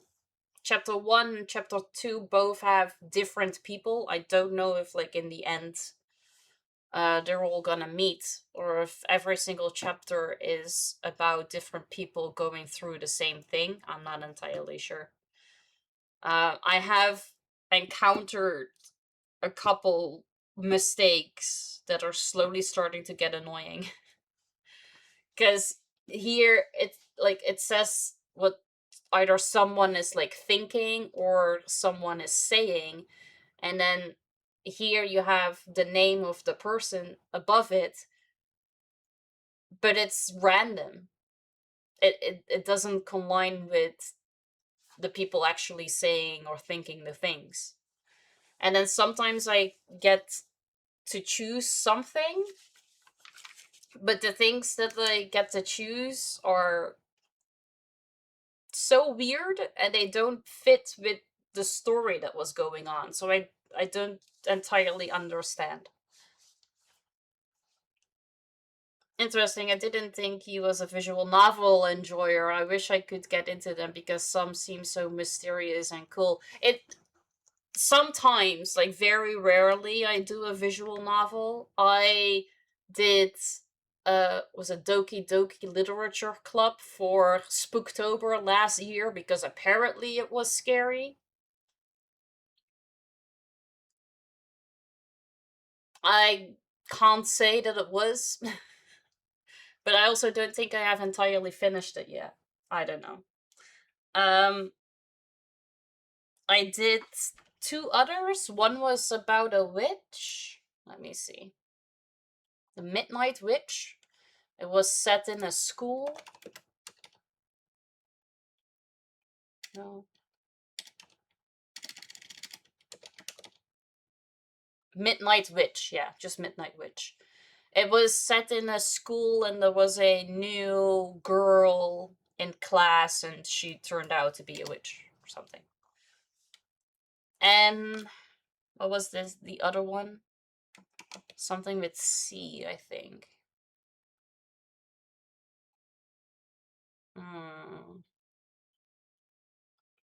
Can't remember. There was another one about this town and mermaids or something. I'm not sure. Reminds me a bit of 13 Sentinels, Agus Rim, but all characters do eventually converge. Oh, okay. I don't think I've ever heard of it. So it can't really say anything about it. Oh! I got triple rated! Hey, how you doing, Josh? Thank you so much for the raid. Much appreciated. How was the rest of your stream? Hey, Puff Puff, how you doing? Welcome in. I am good, thank you. Hey, Josh. Other Josh. How you doing? Welcome in. Hey, Grandpa. How you doing? Hell yeah, Turbo Wait. Yeah, I got raided by Ansett, and then I got raided by Tyrant, and now I got raided by you. Hi, welcome in. It's only on console, but maybe will be put on Steam. I think they are trying to get older games on Steam. Oh, okay. Alright, interesting. Nice. Let me give you guys all a shout out, because I hadn't done that yet. Alright, shout out for Ansett. Then a shout out for Tyrant. And then a shout out for Josh. There you go. Have you played Corpse Party? It's not really a visual novel, but the second one is. No, I haven't. But that sounds actually kind of fun.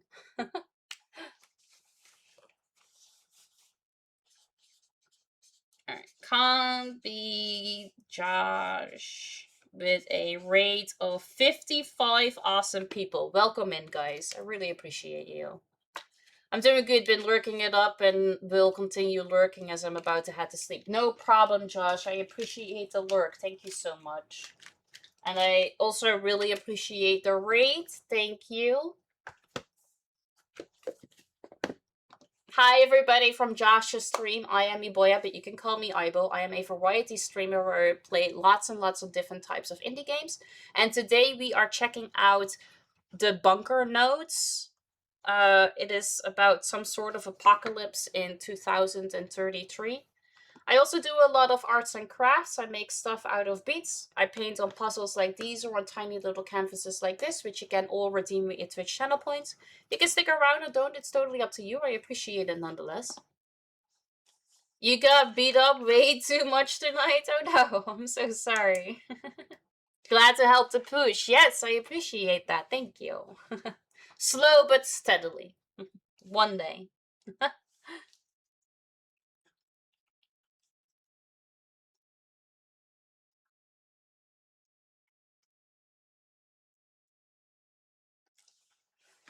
It's 1v1, someone's gotta take the loss, that's true. Just sucks when it's your turn, you know? Yep, yeah, no, that makes total sense.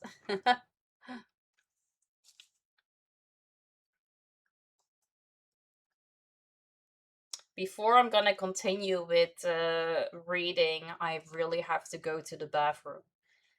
I had to chuck earlier, and it has now slowly starting its way, like found its way to my bladder.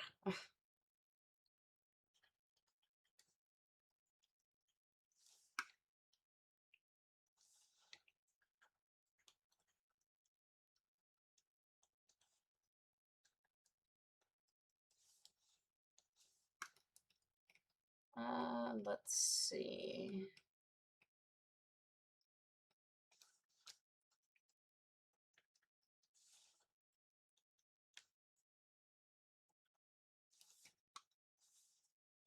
Okay, I got it.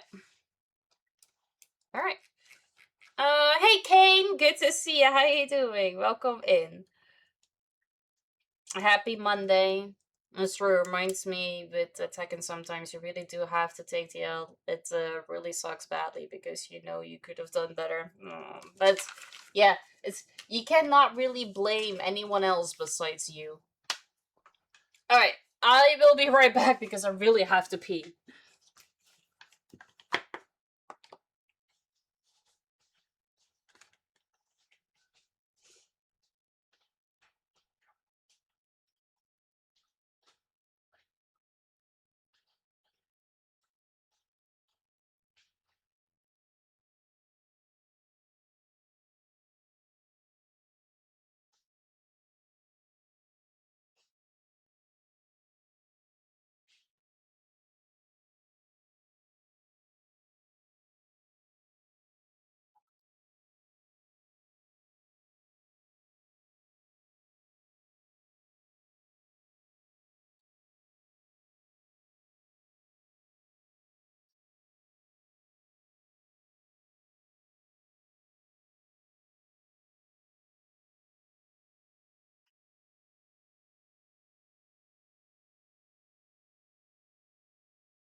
warm one. Hi, I'm back. Hey,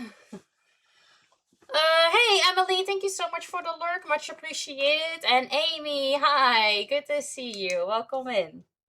Hope everything is good with you. Yeah, can't complain. How are you? Hope you're having a good Monday so far.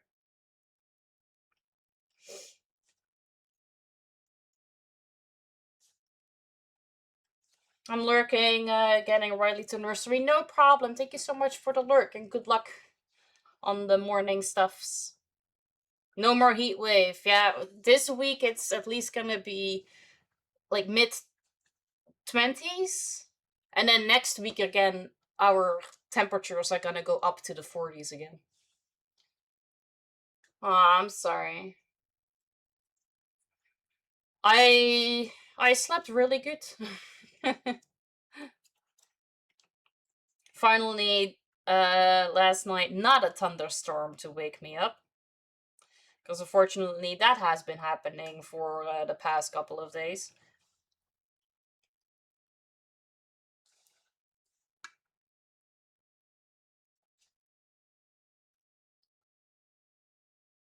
Some seagull woke you up at 6 a.m? Oh no, that sucks.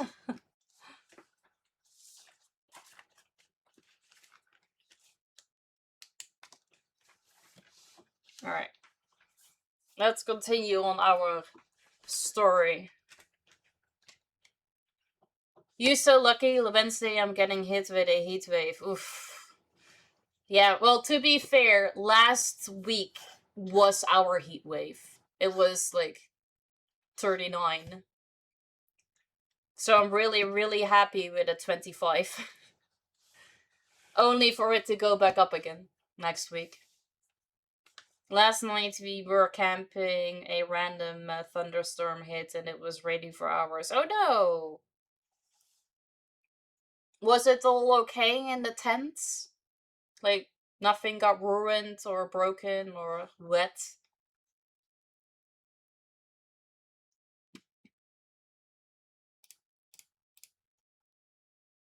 Thankfully it wasn't bad, that's good.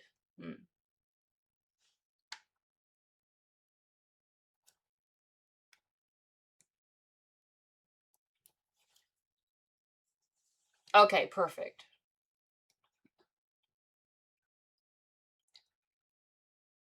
Again, that smell reminding me of an outdoor toilet. No one answered. I looked into the dark crack from which I had first greeted Alice's father. Uncle Kolja, I shouted this time. No, he was still there. I could hear someone beginning to move slowly and approach the crack. Who's there? He asked.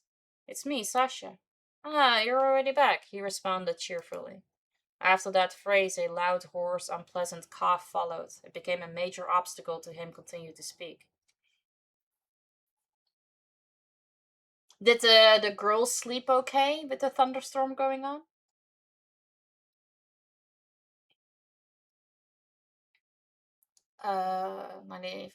Something in the 70 was 20.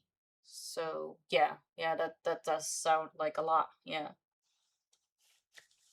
Thank you, Linksy. Hey, do you realize? Welcome in. How you doing?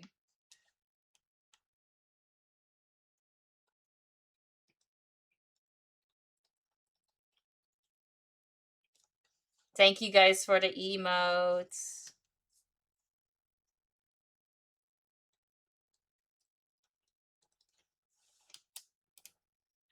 It seemed that squeezing out even a single word required enormous effort from him. Are you feeling unwell? I asked a stupid question. I haven't been getting any better, he answered with difficulty. Each new word came harder than the previous one. Where's Alice? Gone.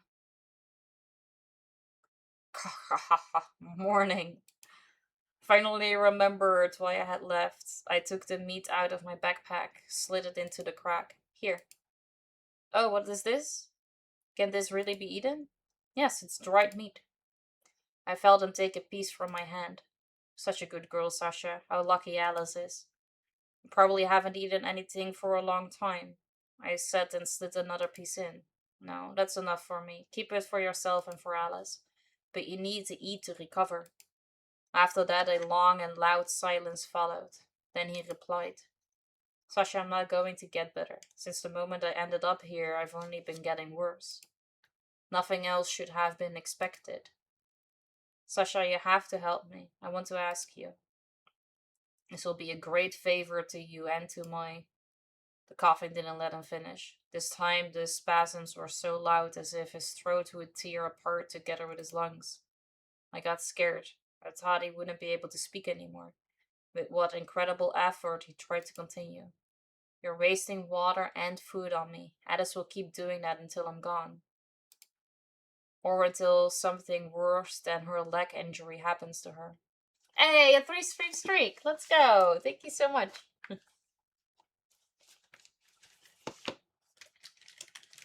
He's gonna ask me to kill him, right?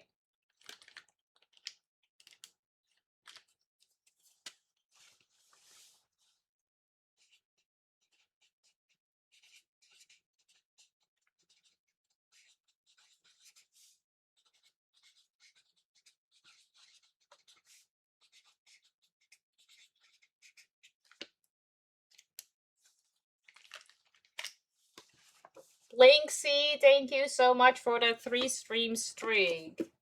Appreciate you.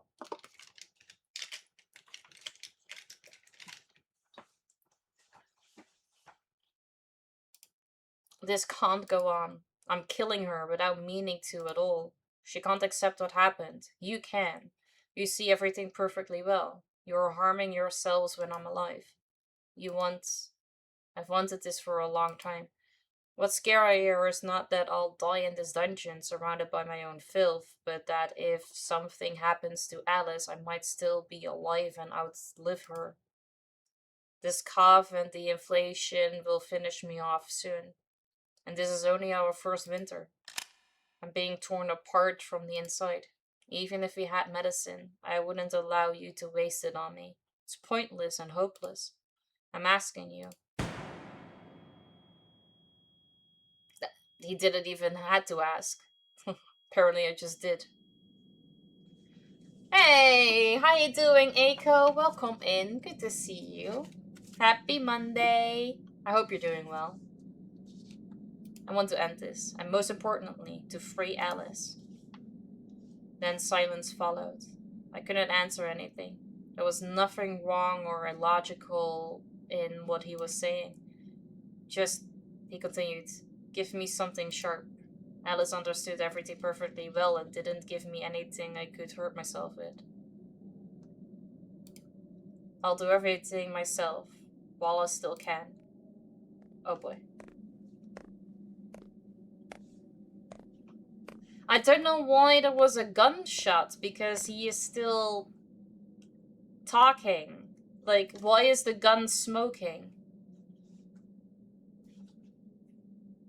None of these things line up perfectly with how it's supposed to be, because he was asking for something sharp.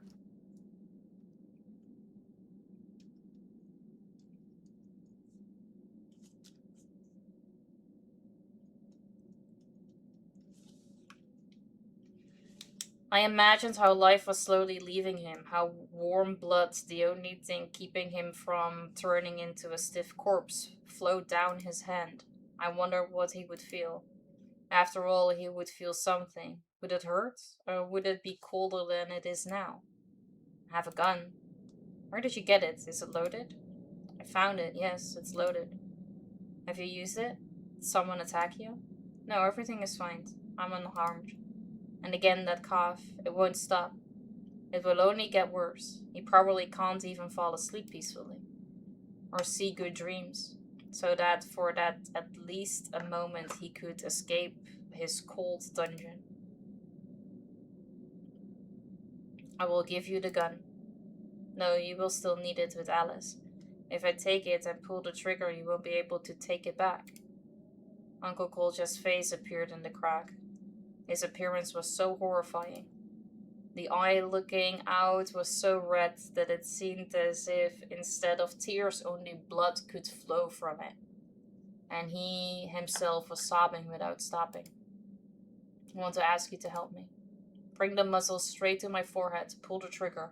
I will be grateful to you. And one day Alice will be too. She will understand.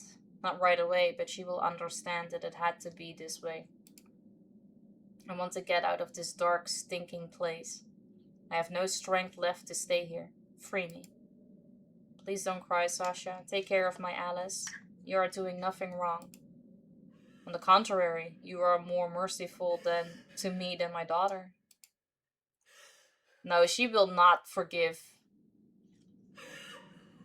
Like, well, maybe she will forgive, but she will never forget. But I get it, though. Or understand, no, maybe I like to think that Alice will understand because I understand.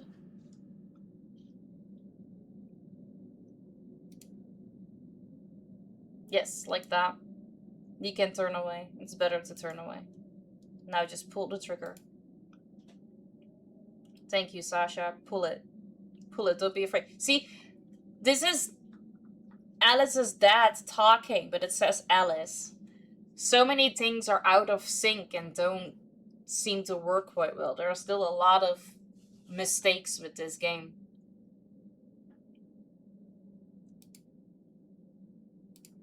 The echo spread throughout the entire building. I felt that I wasn't breathing. I took a deep breath.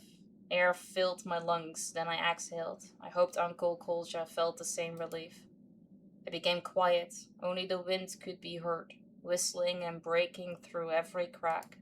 Suddenly I realized that now I was alone in this building. Alice's father was no longer here. No, you're not alone. She's standing right behind you. Don't remember how much longer I stayed there. I didn't know what I would tell her. I wanted to delay this moment for it to never come. I imagined how she would scream, say that she hated me, how tears would not stop rolling down her cheeks, and then soon footsteps were heard. My heart stopped. Either my ears stopped hearing or the wind truly died down so abruptly and no longer whistled in this tomb when Alice entered. I hid the gun. I even had thoughts of lying, of not telling her the truth. A lie about how I found Uncle Kolja in that state could have sounded convincing. Oh, you're already back, finally. There was so much joy in her voice. For a moment I regretted what I had done. Because right now Alice might have hugged me like a caring sister. I would have taken out the food I managed to find, enough for us for several more days. You look thirsty? Let me drink some. We would have sat by the fire and I would have told her about that house. Its story, about the girls, about Anton, who turned their lives into an even greater hell.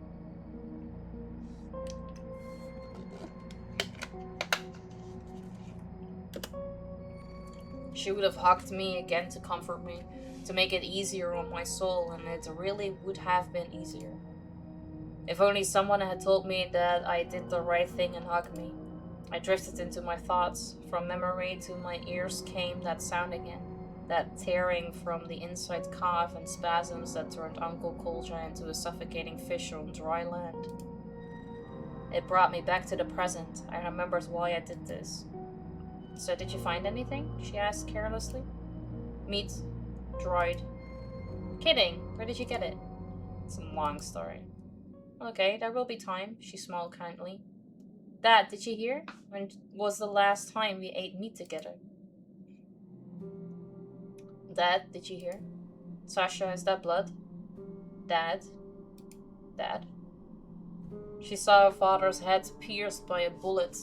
For about a full minute she could not accept what had happened. Her eyes filled with tears so much that they probably prevented her from seeing everything that was happening in front of her. Alice touched her father's bloodied head, naively hoping that he would respond. Dad? Daddy? My dear? I don't want to be alone. Dad? At that moment it was already hard to understand which sound was worse. The slowly suffocating father or the daughter mourning him. What happened? You saw him like this? He was already? When you came here? Sasha, answer. Did you see who did this? Why are you so silent? It was me. I did it. After those words, she fell silent, froze, instantly calmed down. I don't know what thoughts appeared in her head.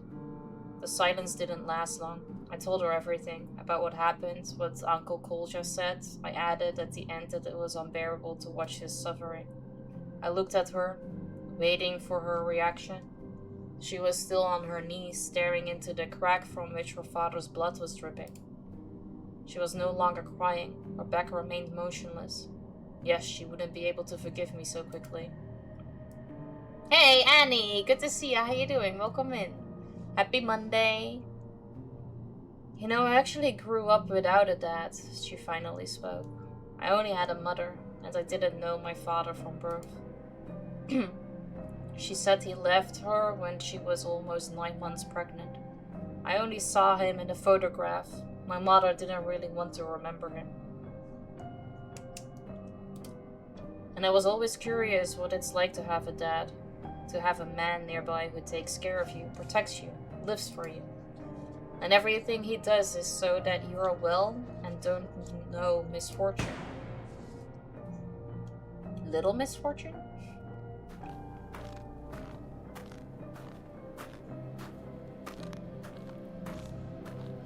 Can you imagine? It turned out he didn't even know about my existence. And when he found out, he dropped everything to find me. And then this happened. My mother died from that very disease. I was left alone. I wandered with whoever I could, with those who felt sorry for a little girl. And despite all this hell, all this chaos, he still found me. Our group met a wanderer who said he was looking for his daughter, that her name was Alice, my age. When I heard that, of course I thought it was just a coincidence. But when his gaze stopped on me and he stared, looking closely at me, I understood everything. I don't remember which of us rushed into each other's arms first. I only remember that we were both crying without stopping.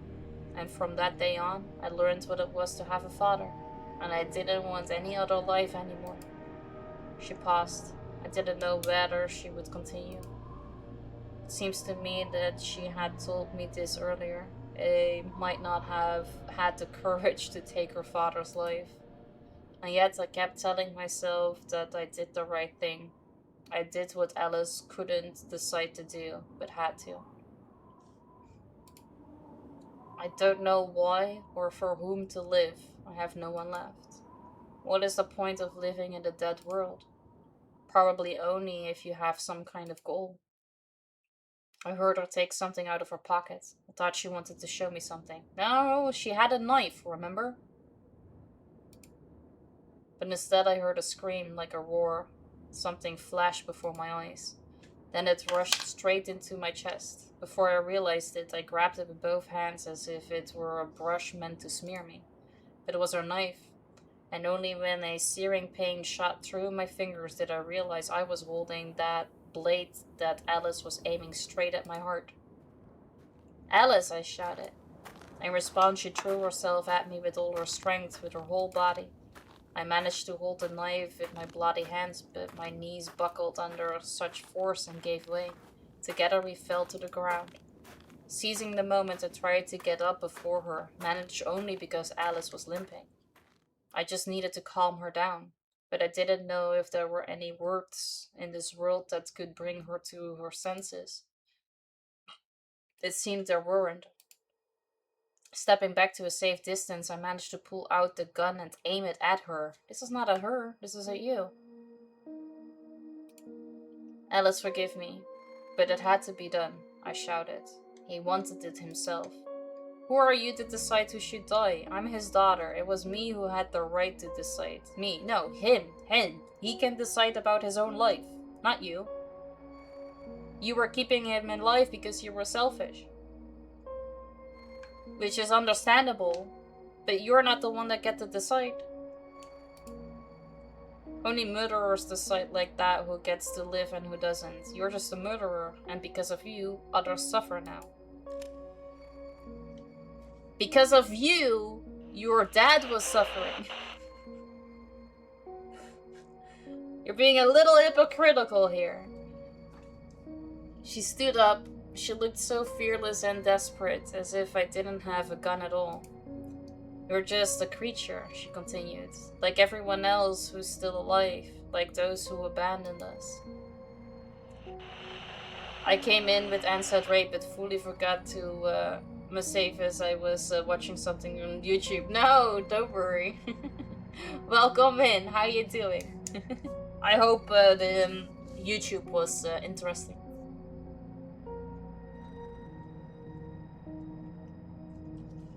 You're good? Awesome. I'm glad to hear that. I am good too, thank you.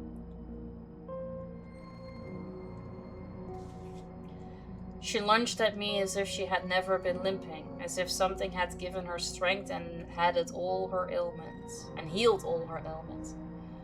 It was just my friend's video that he just uploaded. Okay, nice. How's the game going? It's going. The further I'm getting into the story, the more mistakes I'm noticing, which is a shame.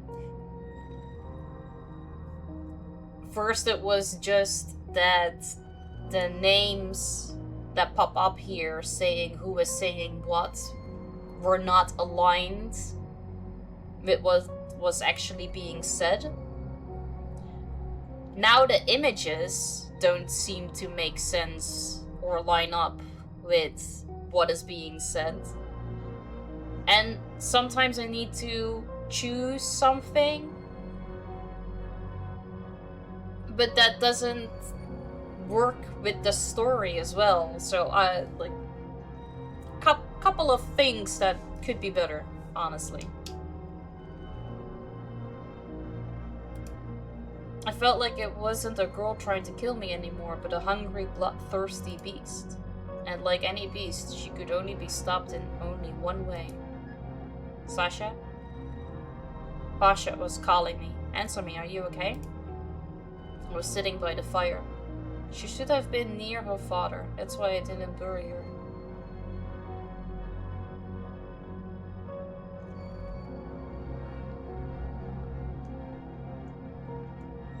Alright, okay. So maybe this is making a little bit more sense now.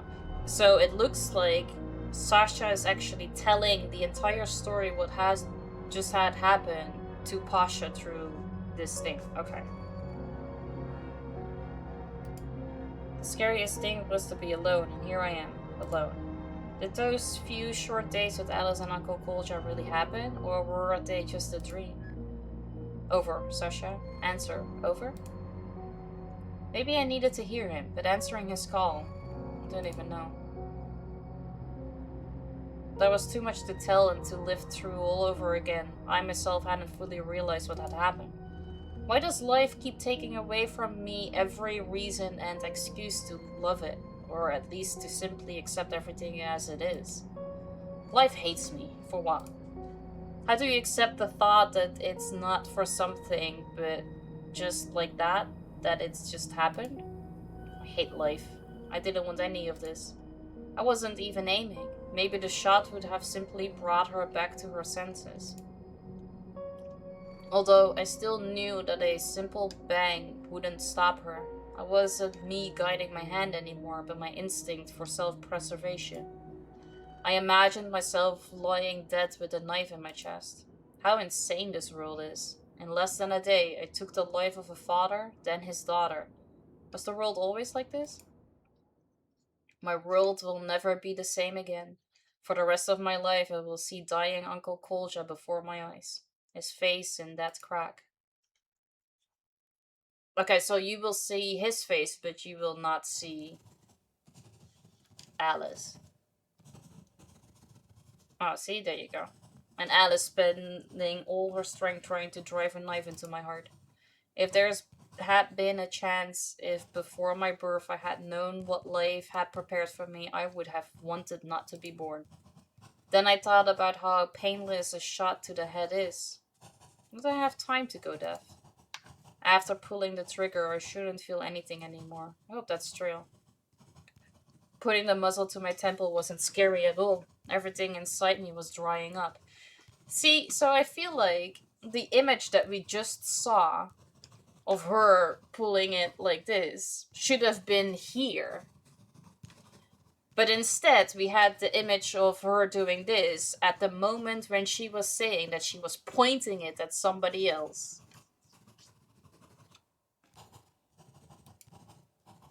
Felt how cold I was, how my cheeks burned from dried tears. I was thirsty. I can't end everything. I don't think I would feel relief, but feeling nothing at all suited me just fine. You just need to pull the trigger once. Come on, do it. Just pull it. Like pressing a button that transfers you to a place where there is no memory, no feelings, no consciousness.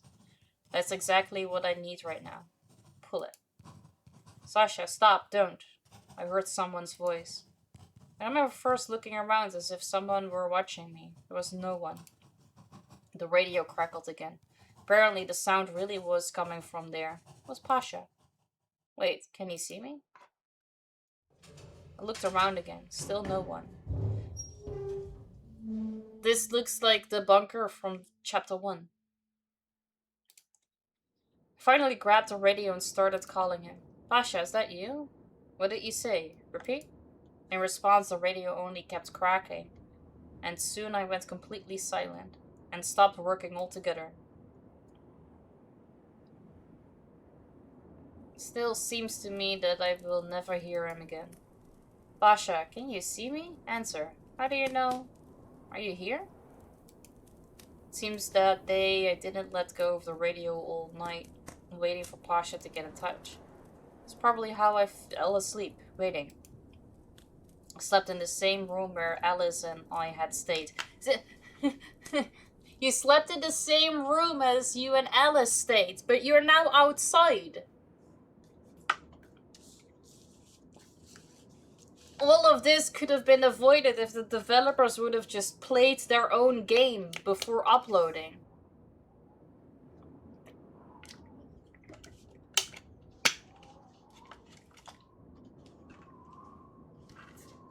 These are really stupid small mistakes.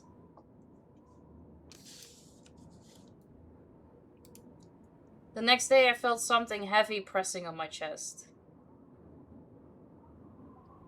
It's called product testing. Yeah, they didn't do product testing.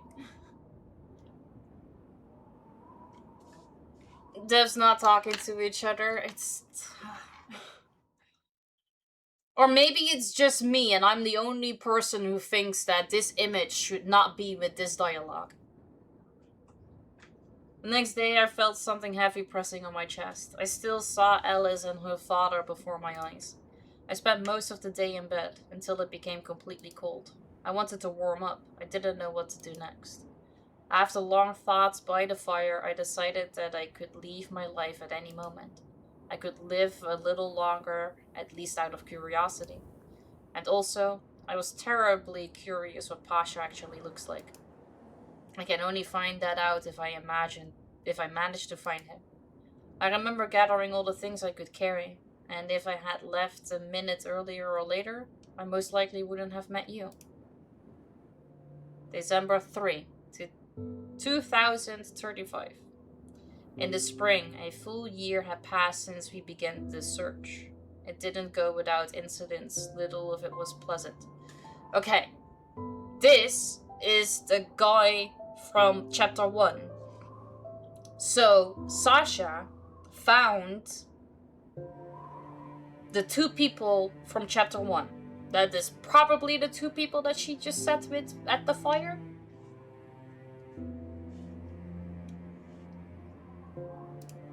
Fortunately, we have been prepared for almost everything. We are alive and healthy, as much as that is possible. I remember how I completely lost hope and eventually abandoned this idea of searching. It was an unnecessary risk. Thank you for the lurk, guys. Much appreciated.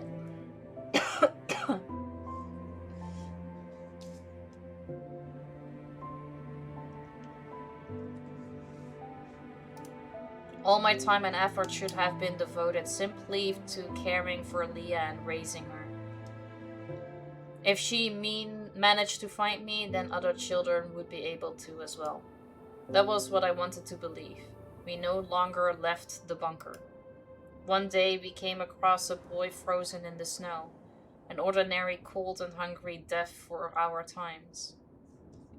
Hey, Psycho! Good to see you. How you doing? Welcome in. Happy Monday. I hope you're doing well.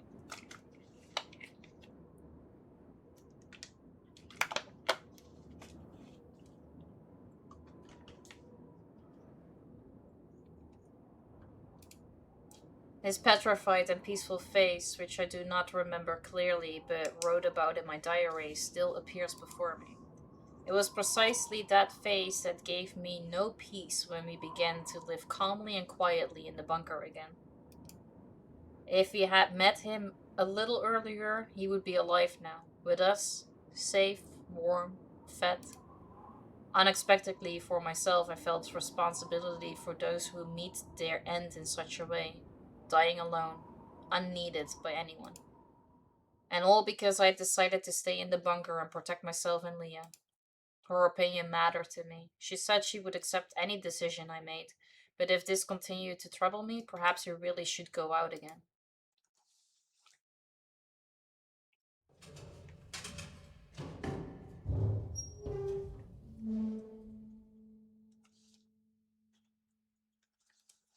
And if we managed to save even one person, then maybe I would finally calm down.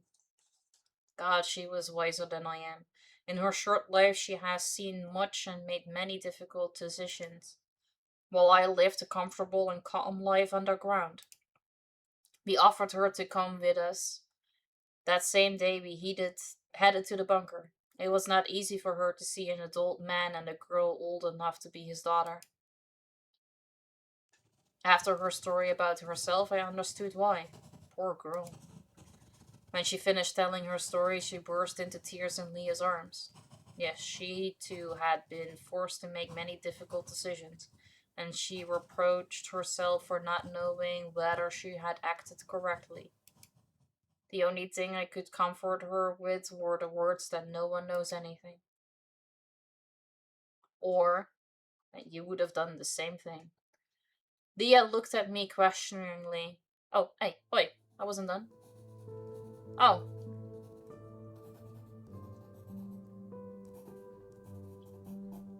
Apparently that was the end.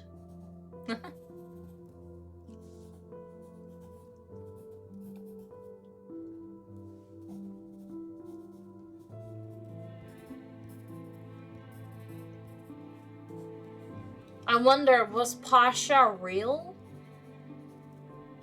Because her radio apparently only had one battery. So how did it work with only one battery? So did it actually work?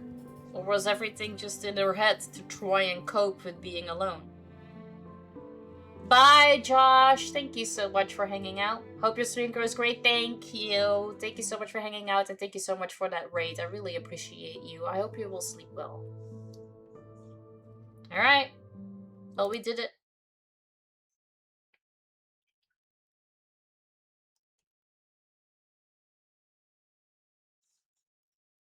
I think some of the decisions,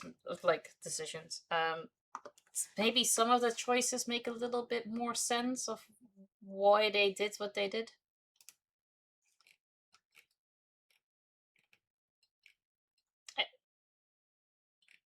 Like, it wasn't bad. I was really interested in the story and what was gonna happen. Just the fact that there was a gunshot noise when Uncle Kolja was asking for something sharp made no sense. The fact that you saw the image of Alice standing behind Sasha when she just shot the gun when we were still talking about it made no sense. And then afterwards her asking, like, what are you doing? I'll be watching a little bit while I do some video editing, just chilling a bit before bed. No problem, I appreciate that. Thank you. Good luck with the video editing. Story overall was great, but there were definitely a couple things that could be a whole lot better. Shoot first, ask questions later. Yeah, the American way.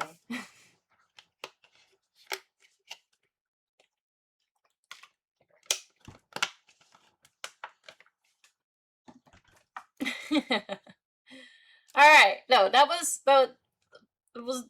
was good, but it could definitely be better. Okay, so I'm gonna add you to played games. You do not have any achievements, so we do not have to go back. I wasn't expecting it to be done already.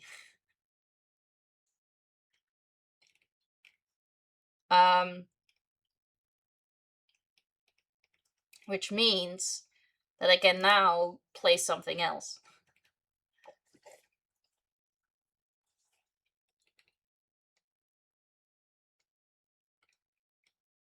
I know I have it planned for Thursday, but I really want to continue with Little Misfortune. And it's okay. I'm justifying it for myself, because Little Misfortune does have achievements. So I probably need more time to finish this game 100% anyway. So I might as well already make the start, right?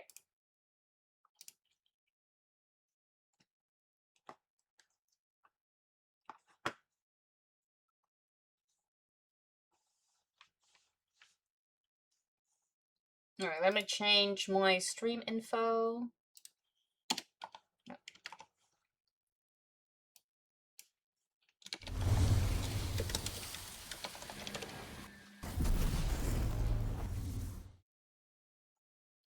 It's your stream, you make the rules, that is true. Where's my mouse? Here's my mouse. What you playing now? Had an ad. I'm gonna be playing Little Misfortune. I started it last week, and now we're gonna continue.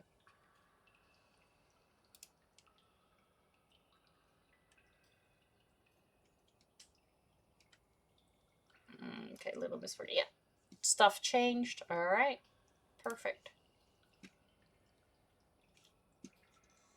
And we are gonna switch here, and I need to switch the game capture to Little Misfortune.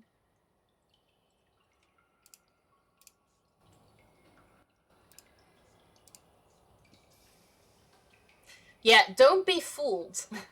Don't be fooled. It looks really cute, but it's been hurting my feelings.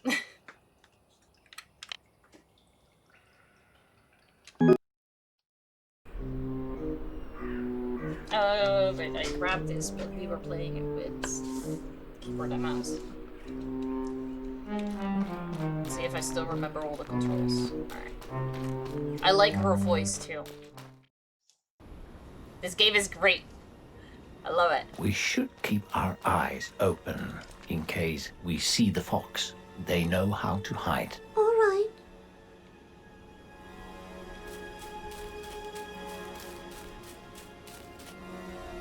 Okay, so we can go in there. But what happens if we walk through? Aha, there. That hole looks very much like where the fox would hide the prize. You mean I should go down there? Yes, don't worry. Nothing bad will happen. Nothing bad at all. Okay. You sound very sure. I'll trust you. It isn't? I didn't change anything, so that is weird that it was double and then it wasn't. Because everything is still the same. Maybe it's just at that specific part in the game. Because I believe Vapor looked it up and said that it was a known issue.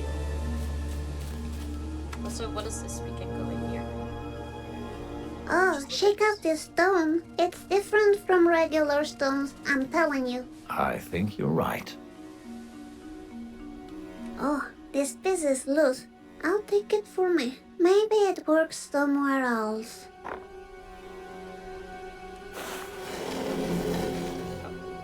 There's nothing here. Nothing at all. There's nothing here. Nothing at all. Okay, can I I'll put put it it back? back. Yeah, because I want to read what it says. The game of death is what feeds the shadows of the beyond. Huh? What does this mean? That looks like nonsense to me, Miss Fortune. Huh, really? Maybe there's some more nonsense around. Shall we take it? I'll take it. There's nothing here. Nothing at all.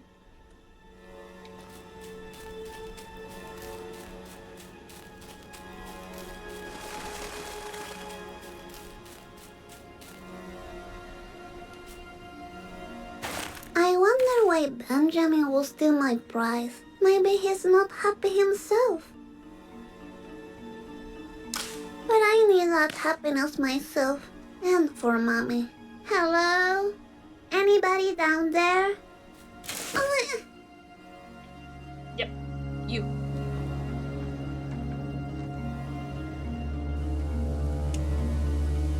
Oh, that was a pretty big fall. Hello? Mr. Voice, are you there?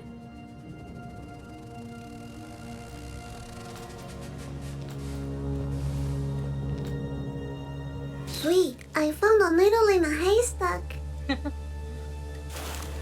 Oh, damn. I dropped it. Oh. Maybe we can find it again if we'll walk over it.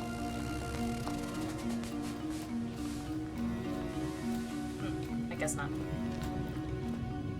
Fox repellent? Best. 10 out of 10. Love it. Get it now. Fox repellent? I can't deny the bottle sweet style. I'll take it.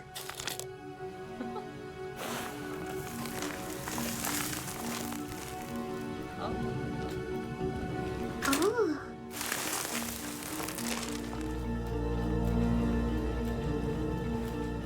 Oh, there you are. What are you doing, Benjamin? Use the fox repellent on Benjamin. No. Benjamin! Let's see if he's really... Oh. If he's really the bad guy or... What have I gotten Trying myself to say. into? She's such a mess. Maybe it was a mistake, choosing her for this. I mean, I saw her eating glitter. Who does that? It's not natural. Miss Fortune, you're alive and well. That's great. Yeah, where am I? What happened? The dangerous fox attacked you. Benjamin attacked me? So he really is a bad fox. See, I told you, that fox is evil. Yeah, maybe I should listen to you. We still need to find the fox and take back the eternal happiness. Maybe we could find out where he lives. Yes, give me a minute to figure this out and I'll get back to you. Okay, I'll just hang around. He said give me a minute. So that he could figure it out. I wonder, since this game has achievements, if I just have to literally stand here for a minute. While his voice is like figuring it out. Same with like the radio achievement that I just had to listen to the entire song.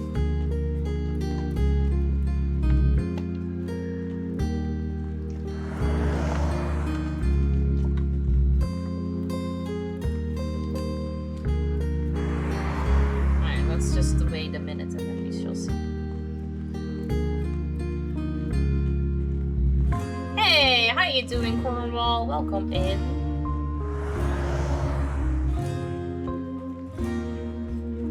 How you're doing? Happy Monday. Thank you so much for the check-in. Much appreciated. You're good? Awesome. Glad to hear that.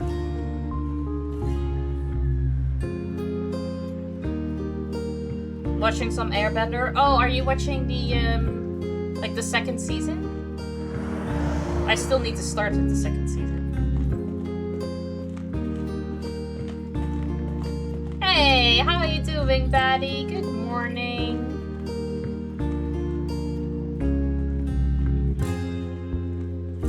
How is it?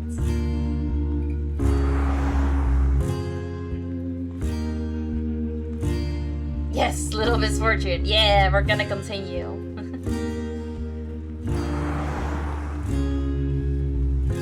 Because apparently I finished the visual novel.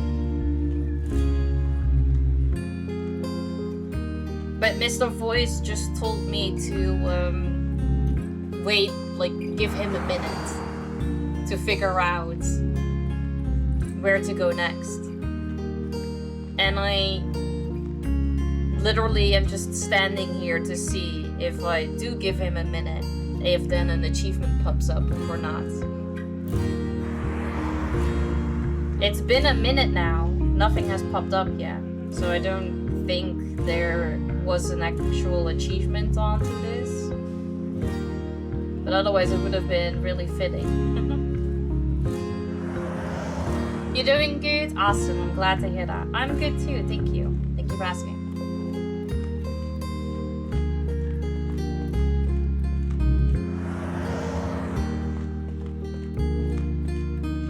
Ooh, a nap sounds good.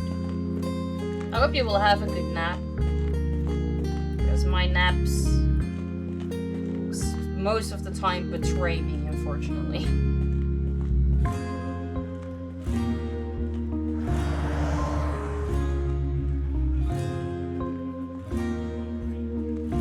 Mommy Ibo? Alright. How you doing, Purple? Welcome in. Hey, Shadow Reaper. How are you? Good to see you. Oh, this is the wrong book. Alright, if after the Mommy Ibo no achievement has popped up, then I know for sure that there's no achievement to this one. Thank you for the check-in. Much appreciated. Alright, Mommy Ibo. Lotje is het kalf van Hans. Ze is al een paar maanden oud. Ze wordt al groot. Hans zorgt goed voor haar. Hij geeft haar elke dag melk. Het is nacht. Lotje staat in de wei. Ze is nog wakker. Het ritselt in de bosjes. Is dat de wind? 2 mannen kruipen uit de bosjes. Ze duiken in elkaar. Dan kijken ze om zich heen. Kust is veilig, zegt de een. Ze sluipen naar de schuur. De een morrelt aan de deur. De ander staat op de uitkijk. Al gauw is de deur open. In de schuur staat de tractor. Die is pas nieuw. De boer is er zuinig op. De tractor was heel duur. De mannen lopen naar de tractor. Stil duwen ze hem naar buiten. Ze zijn heel sterk. In de wei loeit Lotje. Ze loeit aan 1 stuk door. Hans schiet wakker. Wat zou er met Lotje zijn? Hans kijkt uit het raam. Vlug maakt hij pa wakker. Kom gauw, zegt hij, ze stelen de tractor. Pa en Hans rollen naar buiten. Hans laat Boris los. Boris is een waakhond. Hij lag nog te slapen. Maar nu rent hij naar de mannen. Hij blaft en bijt in hun been. Oh, wat zijn die mannen bang. Ze gaan er als de bliksem vandoor. De tractor is gered. Dankzij Lotje. There you go. Mommy Ibo. There was a story about 2 guys trying to steal a farmer's tractor. But Lotje, the calf, started to moo and woke them up, saving the tractor. Well, I appreciate that too, Shadow. Alright, nothing popped up, so I am fairly certain that there is no achievement for literally waiting here. It's been good, yeah, can't complain. Thank you. How was yours? Wait, I'm gonna go that way. The arrow says this way, but I just want to see. Oh, you cannot go further. Was it clickbait? For what?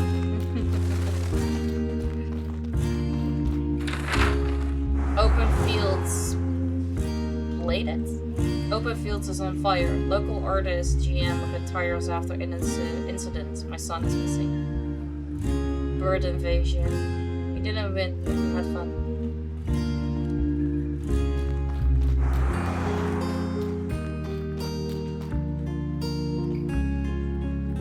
The birds clickbaited me? Into what? Oh, the zoo. You know, with the animals?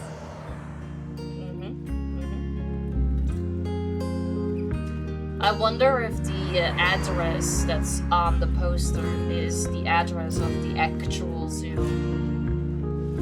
I actually made a quick Google search. I found out that the fox has a cousin in the zoo. Oh, really? We could go and see if he knows where the fox lives. But how do we get to the zoo? It's like really far away. Why, we take the bus, of course. There should be a bus stop nearby. Ah, okay. Let's do it.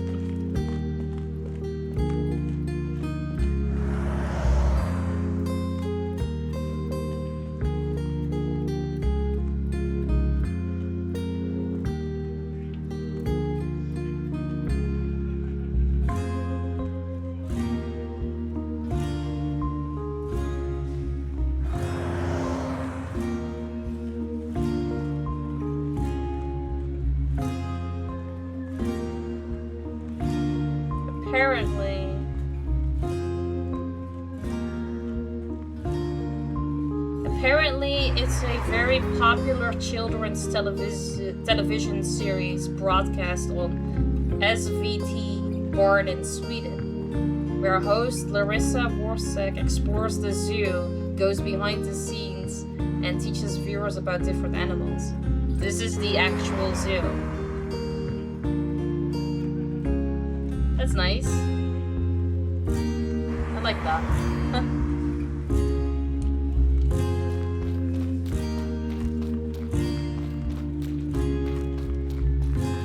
IKEA. Overfield Center. Huh, how did I get to the town center? I carried you here. But how? You're just a voice in my head. Just a voice? No, I can do more than that, you know. Prove it. I don't need to prove anything to you. Whatever you say, Mr. Voice. You Fine. look thirsty? You really want to see what I can do? Wait, my shoelace.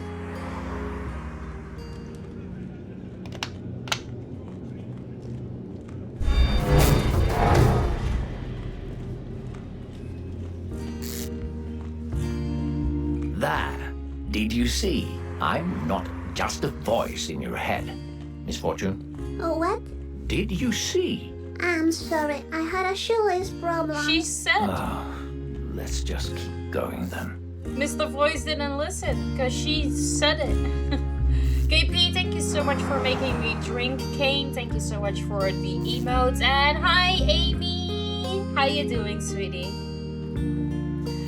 Yeah, I think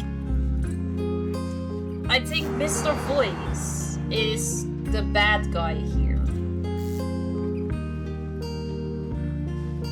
Because you saw a couple of like visions of a large creature with like I'm not sure, maybe it was a goat skull like thing, and I think that's him. Yeah, could be mistaken. Hey Liz, good to see you. How you doing? Welcome in. I have been loving it so far too, but like it also hurts my feelings. It has no right to hurt my feelings as much as it does looking like this. KP bullies you? Oh, why? I need to stretch. Thank you for making me stretch.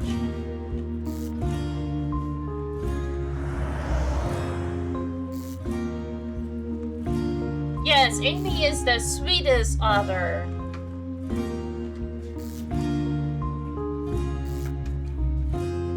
Utter lies. No. Outfit check? Alright. I'm okay, been cleaning this morning and that felt good. Nice, I'm glad to hear that. I am good too, thank you. Thank you for asking. We started this stream with doing a visual novel, but apparently I finished it, so now we are continuing with this one. You've played it several times? Yeah, it's my first playthrough, so I don't know. Alright, I'm wearing a blue dress. Going that way. With patterns. Nothing too special.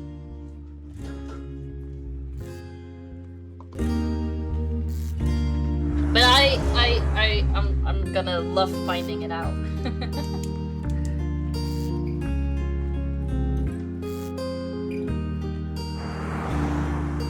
Thank you.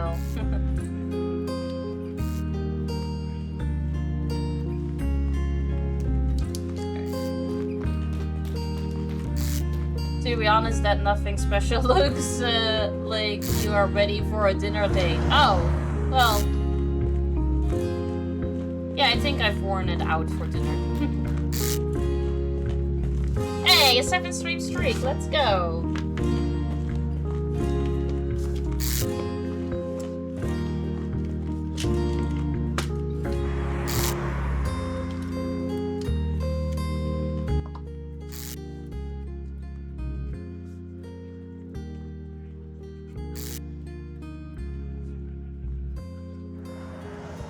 A 7-stream streak.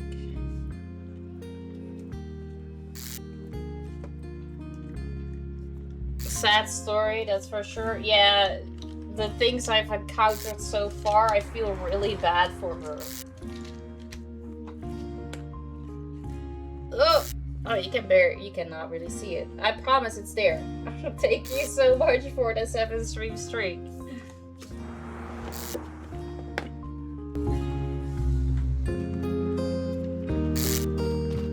Hi, you look familiar. What?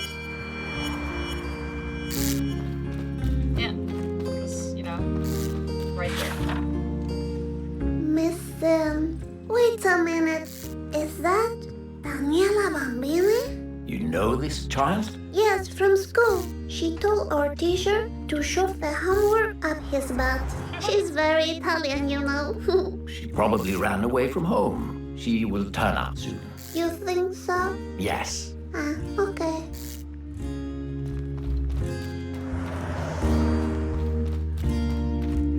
Ah, those people in the picture look so happy drinking their juice. I also like to drink. Mommy brings me here all the time. It's really boring. Sometimes she sends me to buy cigarettes while she hugs strangers by the dumpster. Is that so? Mm-hmm. What? Alright. Hey Lauren, good to see you. How you doing? Welcome in. Happy Monday.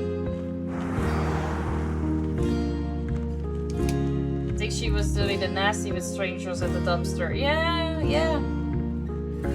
I am good, thank you. How are you? Mommy is a garden tool picking. Beginning with the H. Yep.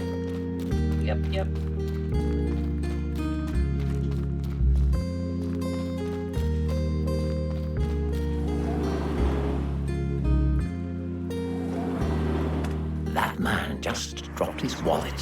What do you want to do? Return it. Wait, sir. Or a nice You book. dropped your wallet.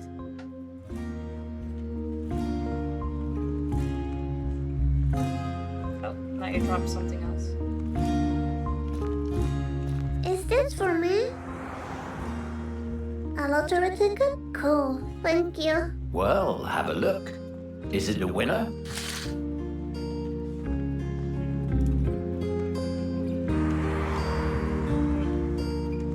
The winners take it all.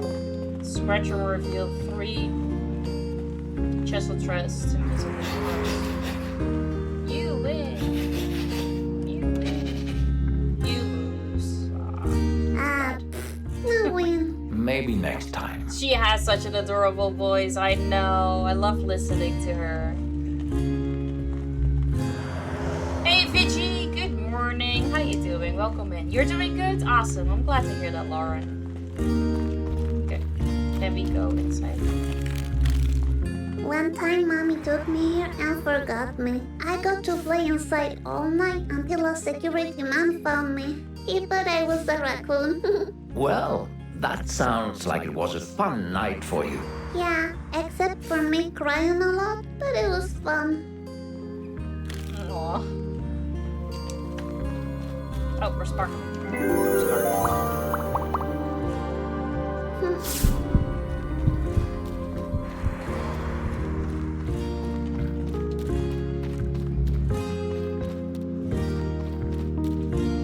Sure. It says, let's face it, sometimes we're just too tired to smile. Use happy face and stop pretending. Okay. Every single adult in this town has one of those. I know who owns this store. Who is it? Casey's dad. Who's Casey? You're an A friend artist? from school. Haven't seen him for a That's while great. though. I'm not looking for anything.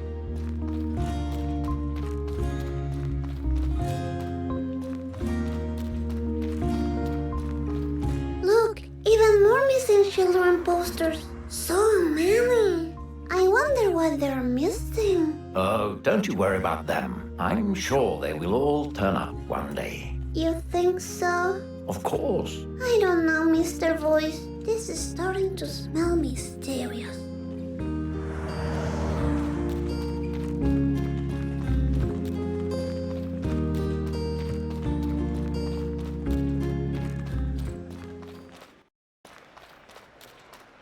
Here we are. Have you ever taken the bus all by yourself before? No, I haven't. I'm Yeah, not sure it's what either to do. Mr. Voice Do we or need a Benjamin. ticket? I haven't Let's find entirely out. figured it out. There's an information board. Because this game has a way of surprising me.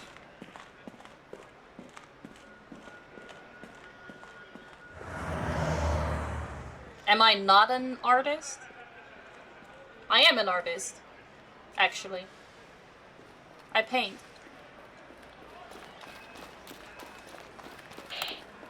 Ah, look, we have to wait 2 minutes. Yikes forever. I can't wait to meet Benjamin's cousin at the zoo. I'm gonna tell how badly Benjamin behaved, and that Benjamin should be ashamed. That sounds great. I assume digital art stuff. Hey Siggy, good to see ya. How you doing? Welcome in. It says that all children under 15 years old can ride the bus for free. I'm 8, so I'm good. Great.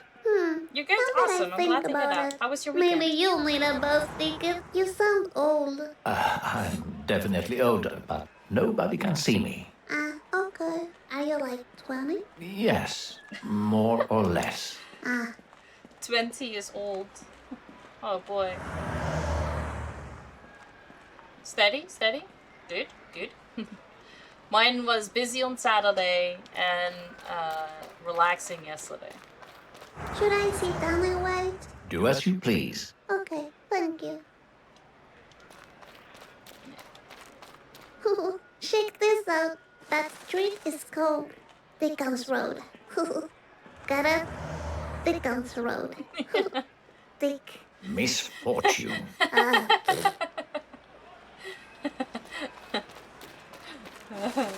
I got it, Misfortune. Don't worry. Hey, hello? Why did you take me to the sky with your friends? So you know, because of you, I can make to the party. Oh, okay. Make help with AI. Oh, so you are actually not an artist. It's great.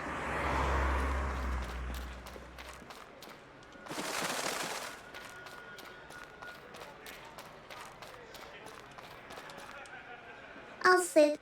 I'm a bit tired from that's all not the even walking, art. you know. I can And imagine. you dare to You have call it very your own. small You also feet. dare to call Yeah, yourself I'm a an little artist. lazy. That That's is what I fucking am. ridiculous. Check those old ladies Go try out. and scam They're somebody a little else. scary, don't you think? Honestly, I've seen worse. Really? Saddest Yes. excuse for You a know, human being. my mommy also uses that same mask. She likes to hide her smile and tears behind it. Would you like to have a mask like that? Maybe. I don't know. The bus is here. Part of the... Yeah, exactly. Jesus Christ.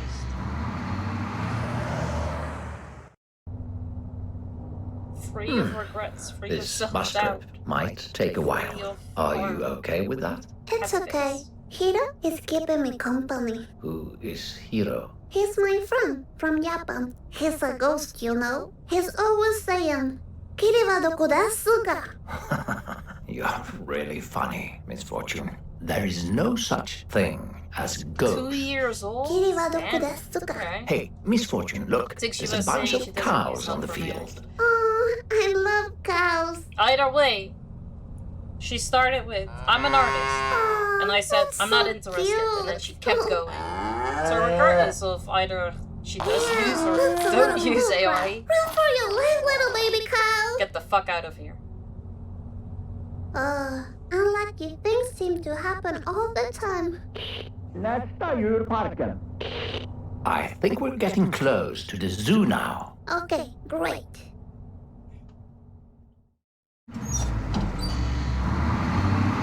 Wow, here we are. I can't wait to go inside. You have the ticket, right? What ticket? Oh, didn't I give you a ticket earlier? What? No, you didn't. Oh dear, I'm sorry. I totally forgot. Do you have any ideas on how to get inside? You know, without paying. I saw Mommy showing her boobies to the guy in the store, and she got some free food. But I haven't got any titties yet, so that might not work. I see. Well, I have an idea. What if we use diversion? What does diversion mean? Well, make the cashier look somewhere else, you know. Fool him. Okay, let me think what I can do.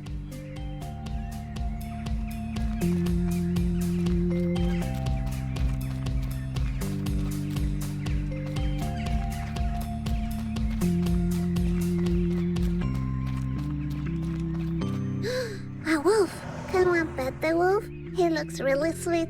Just wait and see, Misfortune. Wait and see. Okay, I'll wait and then I'll see. Huh, they know about the missing children here.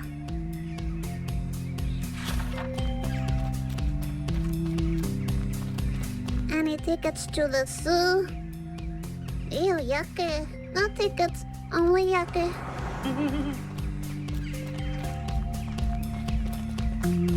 Okay, this is breakable, like with a rock or something, like a stone. I think I came up with an idea. What if...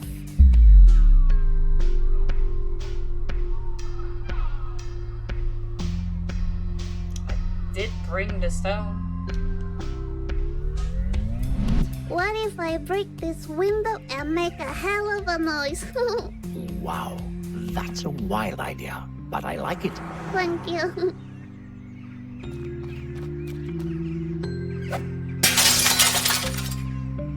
Oh,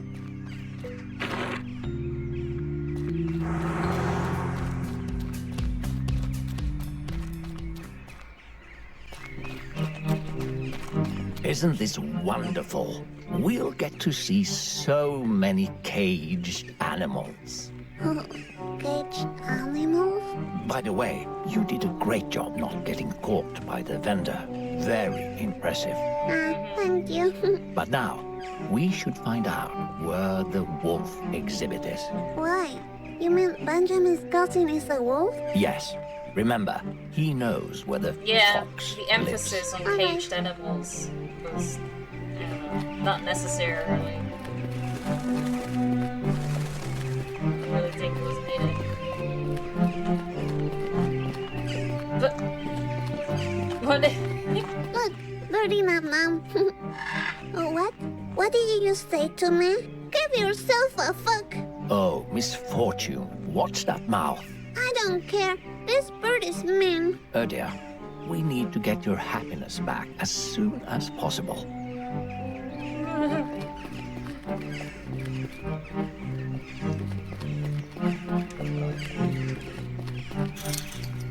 Pirate parrot. Bird num num parrot. 10 to 20 years. It's an omnivore, widely spread around the planet. Sorry, this kind of parrot lives across the entire world. They talk much but say very little. They usually work together with human pirates. Natural born thieves, founder of the Liberation Front. Look, this bird seems pretty smart. It isn't. Trust me. Move on, Misfortune. Okay. Oh, it does look pretty smart.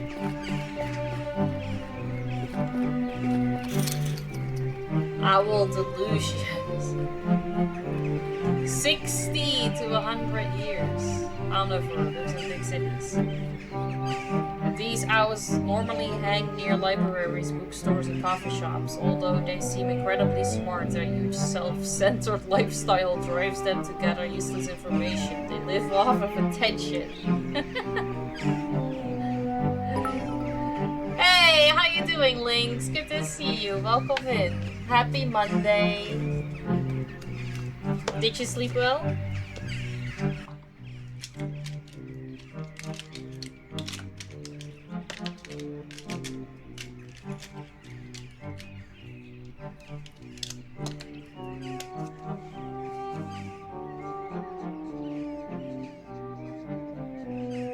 Didn't sleep yet. Oh, alright. Well, let's go.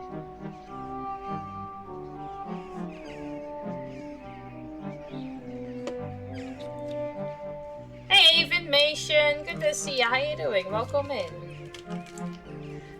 Also, I noticed that this game is much louder than the previous one is. How is my voice compared to the in-game noise? Or is it okay? Thank you so much for the bits, Lynx.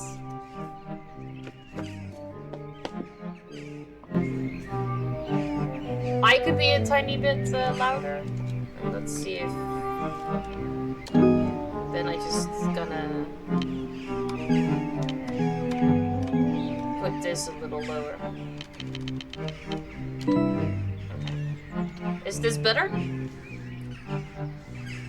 You're doing good, chilling before work? Let's go. That sounds like a great idea. Hey, Johnny! Good to see you. How you doing? Welcome in. Order, thank you for making me drink. Your voice is lower, but it's not drowning you out. Okay. Compared to the in-game voice is okay. However, your voice compared to the in-game music is loud. Okay. I put the music down a little bit. Is this better, or do you think that I need to lower it a little bit more? Hey, Booty! Good to see you. How you doing? Welcome in. Happy Monday. Music could be lowered more for sure. Alright. Let me lower it again a little bit.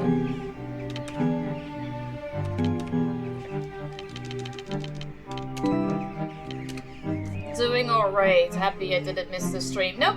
I still have a couple hours. 2. I have 2 more hours. We started it off with a visual novel, but apparently I finished it, so I'm gonna continue with Little Misfortune.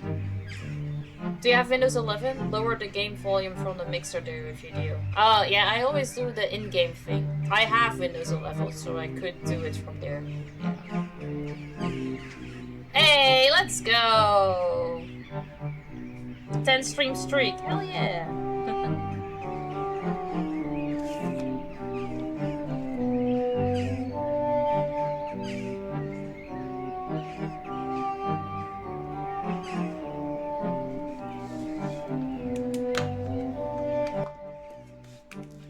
For the 10 stream streak.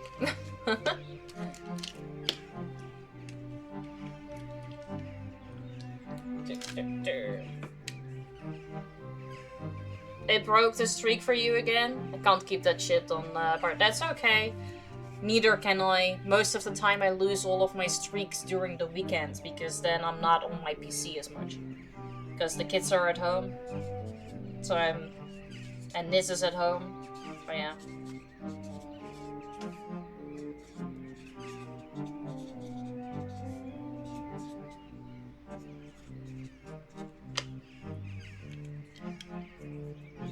Yeah, exactly. That's my thought too. Booty, thank you so much for the 10 stream streak. I appreciate you. Thank you. Hi, gamer girl. Welcome in.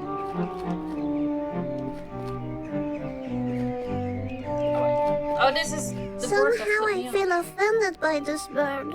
Don't be. It doesn't know what it's doing. Okay. Fuckadilius? Fuckadilius this shittiest. These birds multiply at a very high rate with different partners, leaving behind dysfunctional offspring. They don't care about anything as long as they are occupied by mindless entertainment.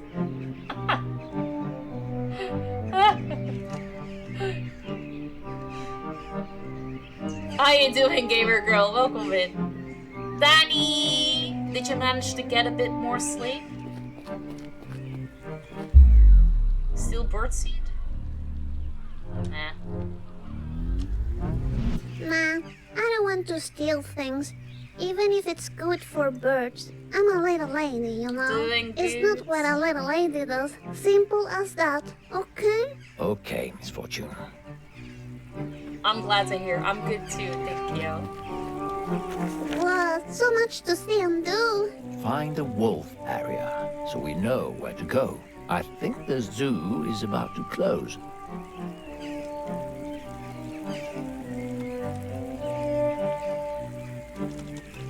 Six. Yeah. I don't know if I needed to say that already. What is this game?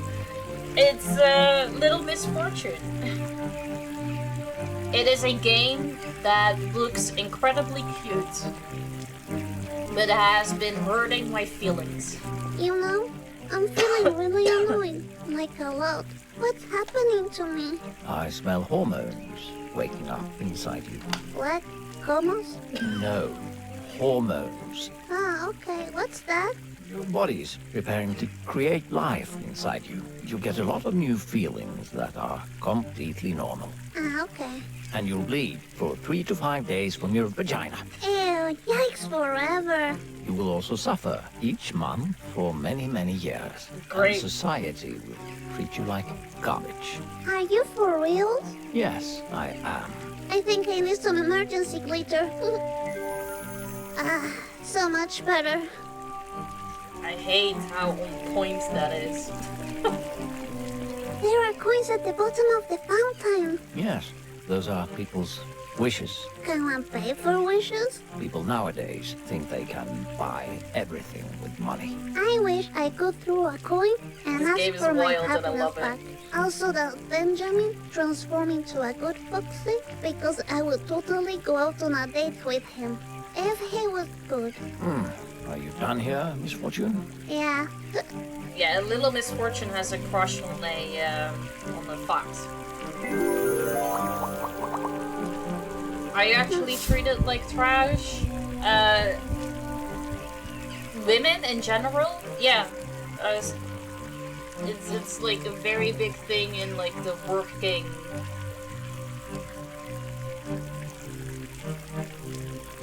Because men always feel like they are superior. So if you are like trying to climb the ladder, but your boss is a male, you will never get that promotion. And if you... Yeah. Same with like the saying as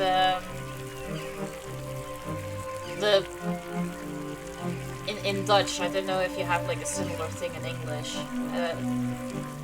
Dat het recht van een vrouw is het aanrecht. But women are only good for being in the kitchen.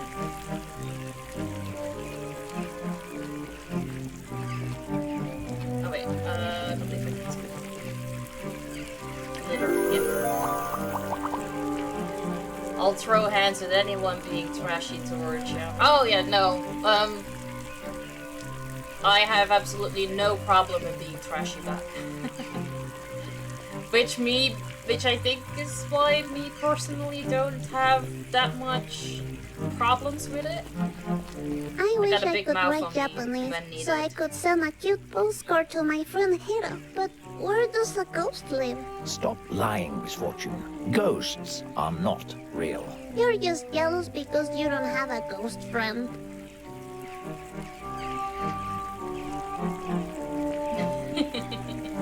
No, you're not only good for the kitchen.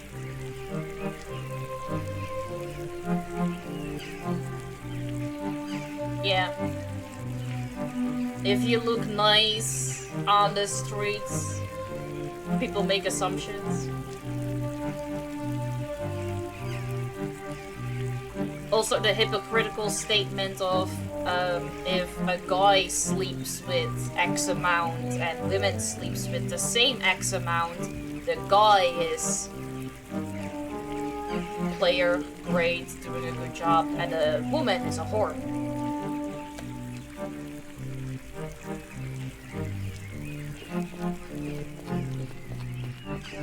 Ah, look at those sweet blushes. They could be all my babies.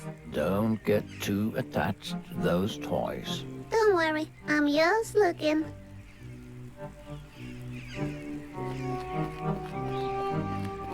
Wait, Misfortune. We don't know where the wolf is. Maybe we can find a map or I something. know where the Find the wolf wolf, is, you but said? I was Yes, like Miss clicking on Ah, it, but okay. you didn't react. It's at number 6.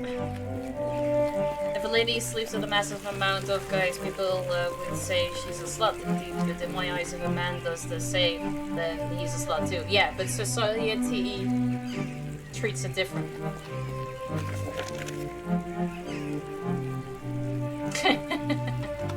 See? It's right there.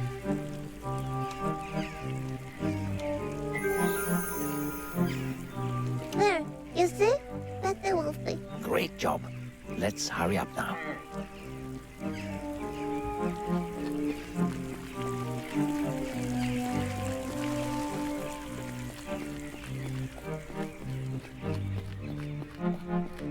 This looks like the way to the wolf. Yes, let's go then.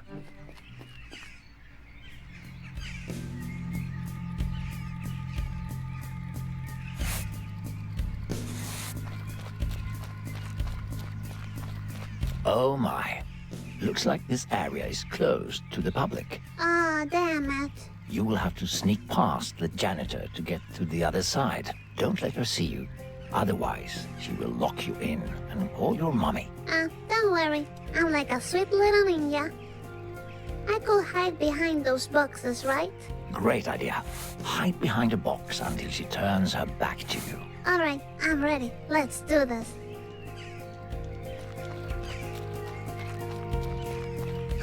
Look, the bear in the picture is sucking a popsicle. It looks like it's strawberry flavored. Mmm, yummy. Oh. Like a little ninja lady. Well done, Misfortune. Now, wait for her to turn her back to you and... And then kill her from behind? What? No. Why? That's what the ninjas do in movies.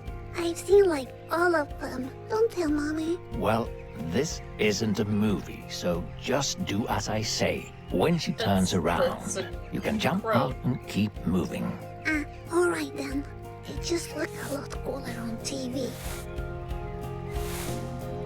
Why is the janitor a pro? Ah, damn it. My ninja move failed.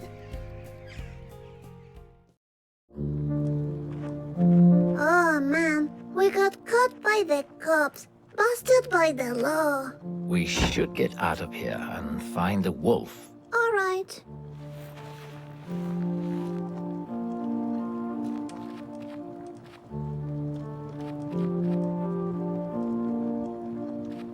There's one of the dolls in the box.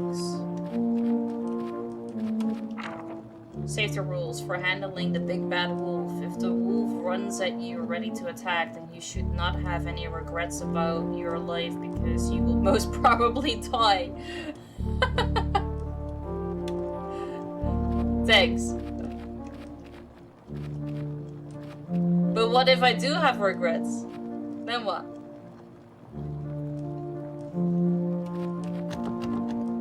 Oh no, we're locked inside. We need to find a key. Look around. All right. Maybe we can find a clue in the computer. Yeah, but it needs the password. I'll find it.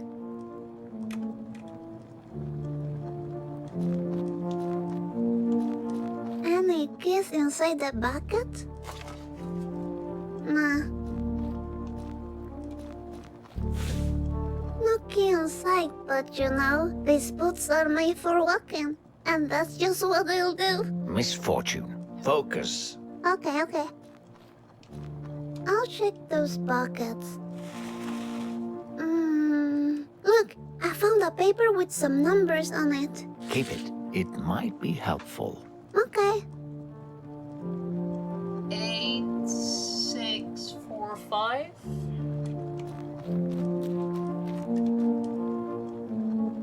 Check out my computer skills. I bet the password is this one. Wait, Miss Fortune. I think you're holding the paper upside down. Don't interrupt me. I know what I'm doing. Keep quiet.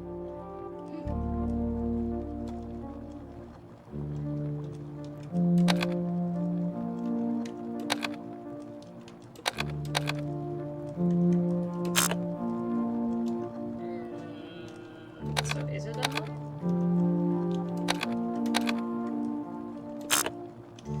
Is it the other way around?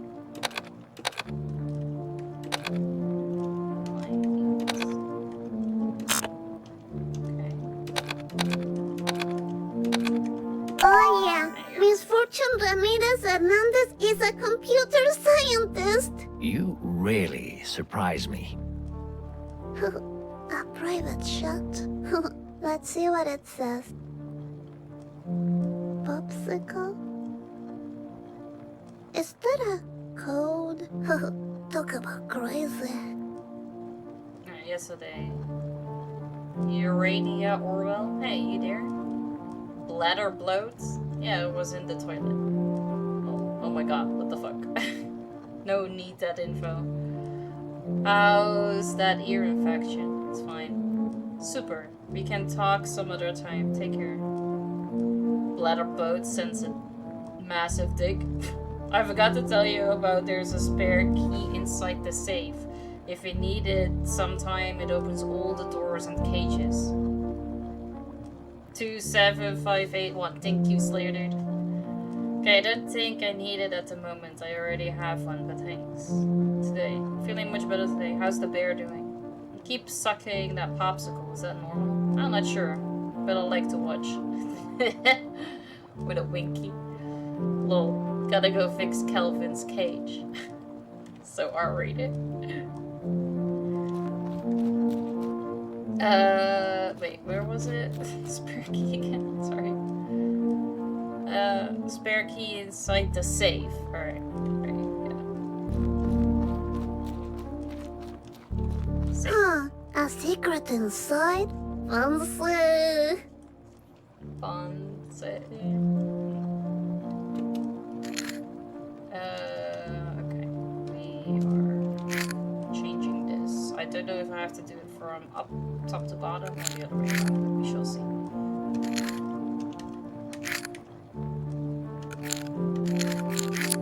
There you go. Yes, I'm the best little ninja lady. I got the key. Well done, Miss Fortune. Very impressive. Thank you. Do I smell tea? Fancy. There you go. See? I Is saw it. there a key in here? Oh, another doll. That one. Yes. Doll number When 4. broken hearts are chosen to receive the gift from the beyond. A gift, you say? What's that? Nothing.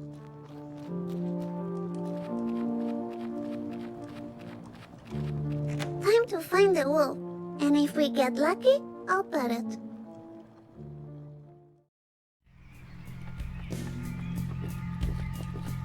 Here's the wolf. Hello. Look, we found the wolf. Yes, and there's a note. It must say where the fox lives. We need to take it. I can reach it from here. See if you can get inside. Hey, Legend. Good to see ya. How you doing? Welcome in. Hello.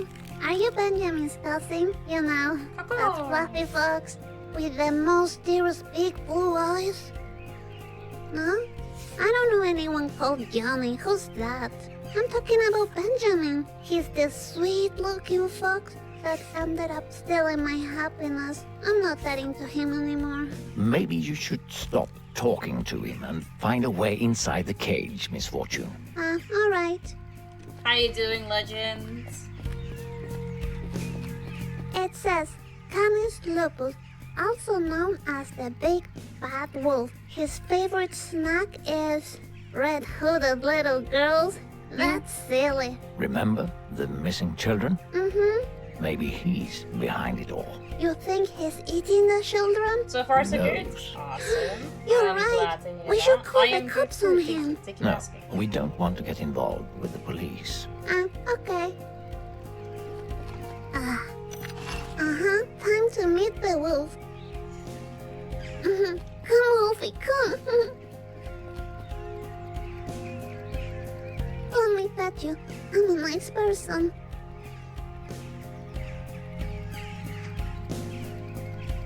Wolfie? Ah, damn it. What scared him away? Why can't a little lady just pet the wolf? Oh, that was unexpected. Not to me. Animals usually run away from me. That's too bad. But hey, the note is right there. I'm gonna take it. My evil cousin's address. Fox. Whatever. I'm confused. It's Benjamin's address. Good. Now we can get that stolen happiness back. Alright, sweet. It looks like the fastest way to the fox is by boat from Phantasmagoria. Wait a minute. Are you telling me we are going to Phantasmagoria? It seems that way, yes. Oh, sweet. I always wanted to go. Yes. Thank you for the emails.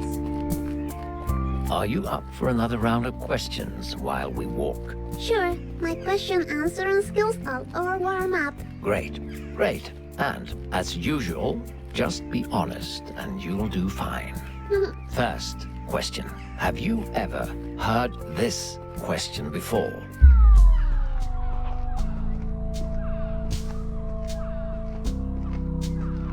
No? I don't know. You mean this one? Yes, I have not heard that question before. All right. Second question. Have you ever lied to a friend? So far, I've been honest the entire time. No, I swear. Whatever you say, Miss Fortune. Now, for the last question. Have you ever seen someone die? Yeah, we also watched the I dog. saw die. Granddad die. It was very calm. Not like in the movies. It was different. I told him to come haunt me as a ghost, but he hasn't done it yet. Thank you for your honesty again, Miss Fortune. You're welcome. We're getting really close to Phantasmagoria now. Yeah, I can hear. Exciting.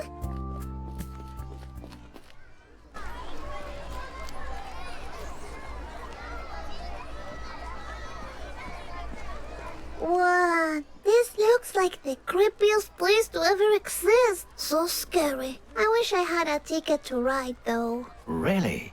But hey, what's that falling just in front of you? Couldn't you have done that Please don't play with my feelings. with It the can't be a zoo ticket ticket. as well? Are you sure? It looks like a ticket to me. It can't be, but I'll check it out. Is that a skeleton? Creepy. It looks like the skeleton from Frank Bao. What? A ticket? For real? Sweet and spooky. Thank you. We gotta move forward.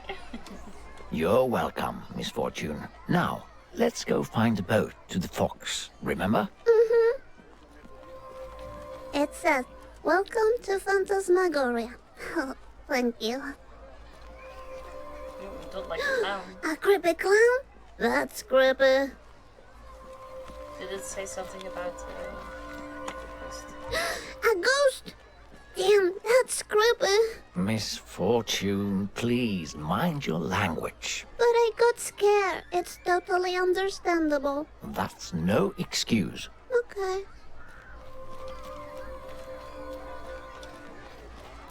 Oh, balloons. I love balloons. Just so you know that I love balloons. Okay, Miss Fortune. Hey, you, from the other side. Miss Fortune deserves to have a fun time, so try to make the right choices for her, all right? I've been trying to do that this entire time. I just have one ticket, so I can just ride one ride. I'm gonna look around first. All right. Why do you run? Why just Ew, you know, once I saw a documentary on TV about hot dogs. And now I don't want to eat hot dogs. Boo! Sorry about that. I was just trying to pull your leg. If you do it one more time, I'll just shut my eyes tight and see nothing. This looks like Benjamin, but creepier that looks and dangerous. angrier.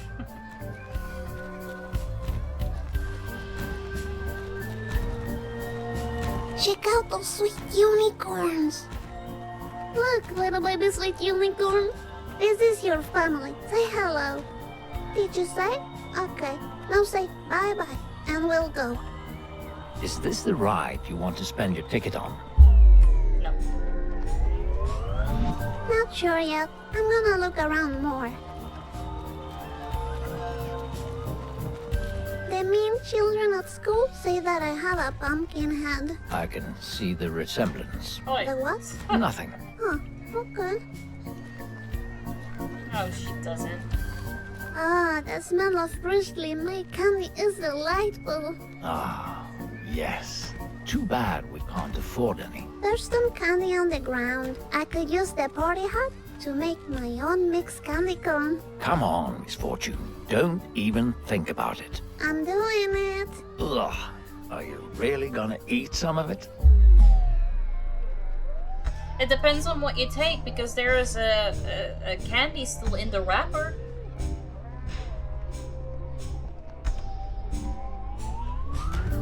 Of course, it's free candy. Delicious. Ooh, okay. Maybe not a good idea. You should have just picked the one in the wrapper. Hey, Throwback! Good to see you. How you doing? Welcome in.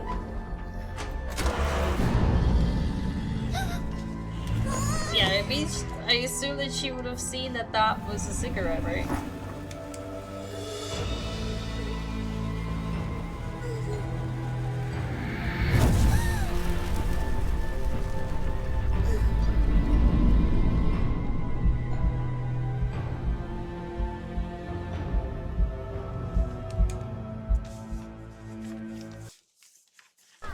So far, so good. I hope you are too. What is it, Miss Fortune? I don't know. I think the candy made me feel bad.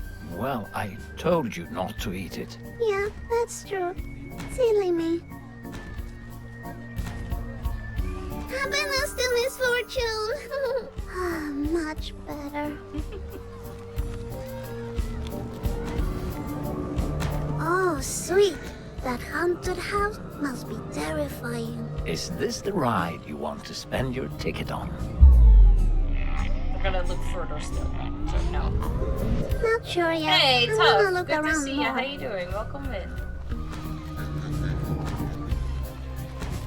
Before we leave, don't you want to use your ticket? Ah, yes, my ticket, of course.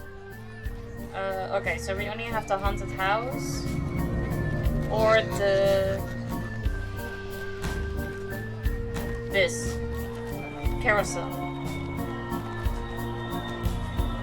So do I want to use it on the carousel or do I want to use it on the haunted house? This one has unicorns. It says carousel on the thing. It might depend on where exactly you're located or what they call it.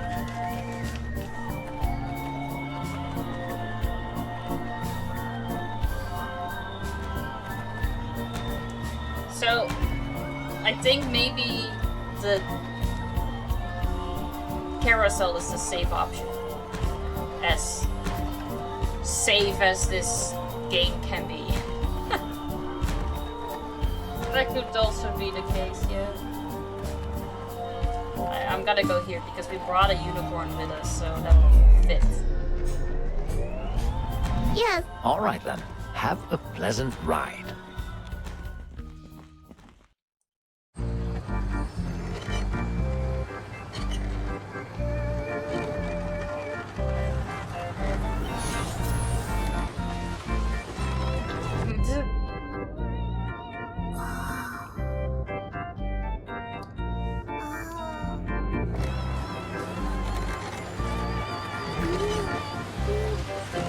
I don't know why that looked so sexual.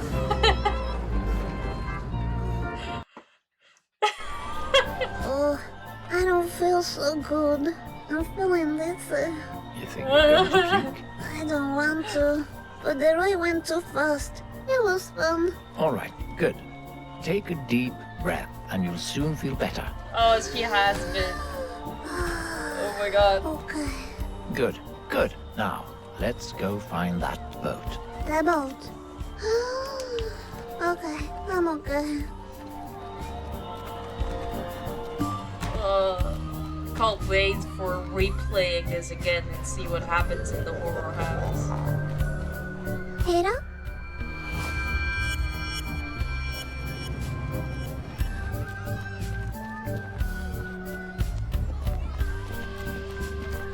Ah, there's a bunch of games here. Can I play one? Oh, of course, you must play one before we leave on the boat. I just love it here, don't you? Who doesn't?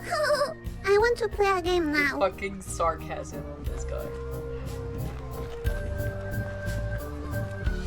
Everything is killing foxes related.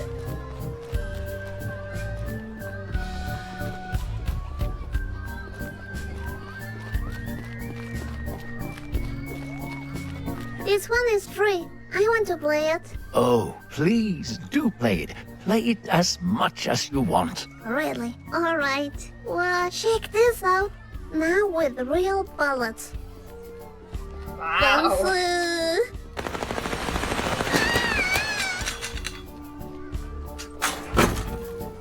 I think I broke the game. It looks like it. Oh. Honestly, that's their fault.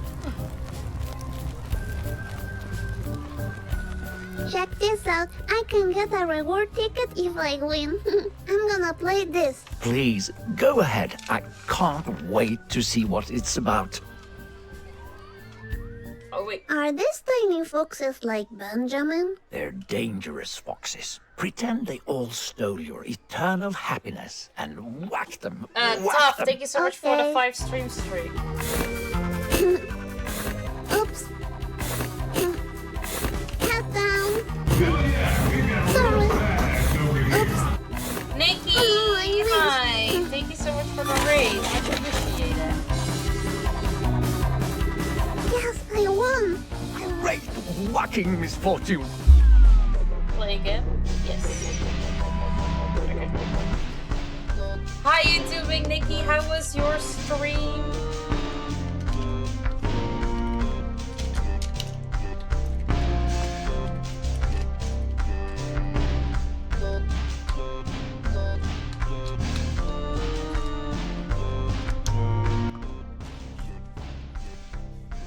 First tough 5 stream streak. Good afternoon, how you doing? I hope you had a great stream. I am good, yes, thank you.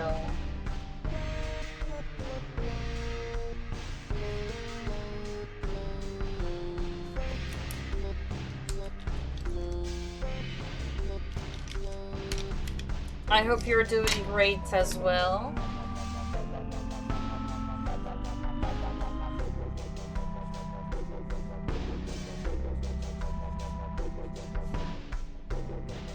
Great, with 6 awesome people. Welcome in, guys. A bit tired and the heat is crazy. What's the temperature for you? Toph, thank you so much for the 5 stream streak. And Nikki, thank you so much for the raid. I really appreciate that. Thank you. Hi everybody from Nikki's stream. I am Iboya, but you can call me Ibo. I am a variety streamer where I play lots and lots of different types of indie games. We started the stream off by reading a visual novel called The Bunker Notes. But we finished it, so we are now continuing on Little Misfortune. I also do a lot of arts and crafts. I make stuff out of beads. I paint on puzzles like these or on tiny little canvases like this, which you can all redeem via Twitch channel points. You can stick around or don't, it's totally up to you. I appreciate it nonetheless. 40 to 45? We had 39 on Saturday, and luckily today is 24, so it's a whole lot better. How you doing, guys? Welcome in. I am wearing a blue dress.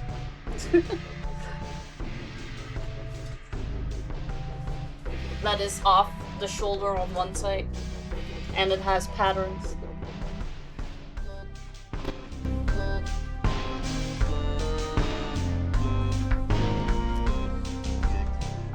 We have it at 20 inside Slayer.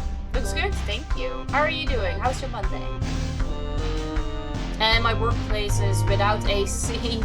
It's broken for 2 years, but management don't care. Oh my god, I hate it when companies or managers or whatever don't make the workplace more comfortable. They care about profits more than just keeping their employees happy, and I hate it. She's ready to walk down the catwalk. It's cold here, I don't know what's happening, but it's 12 to 16 night and day. Huh. That is a major difference in temperature.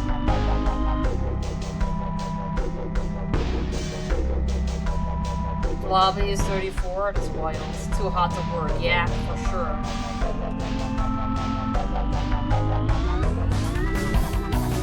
No problem, thank you so much for dropping your people off. I really appreciate that. I hope you have a great rest of your day. And good luck on everything. Yay. Another award. Play again? I don't know. Let's not, because I don't know.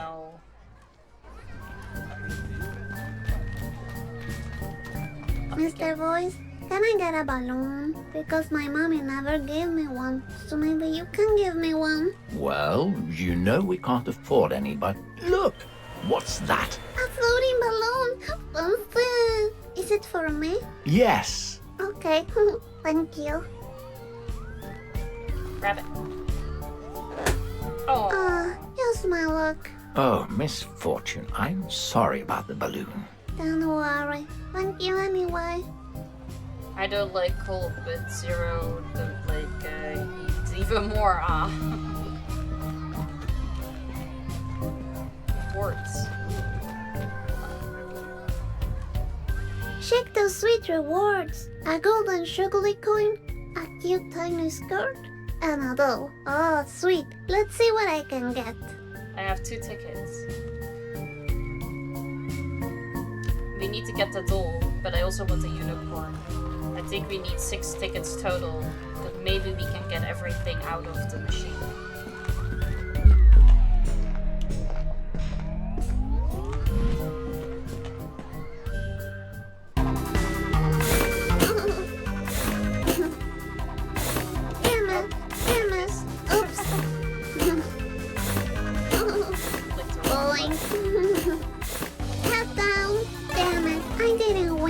Well, you can try as many times as you want.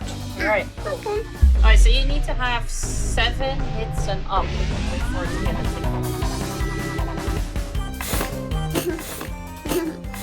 ticket.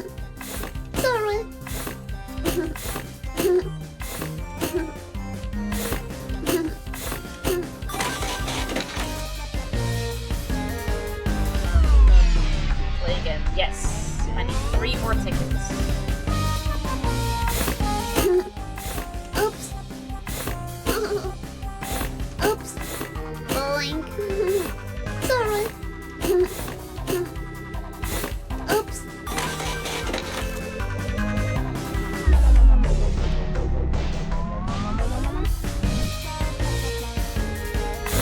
Sorry.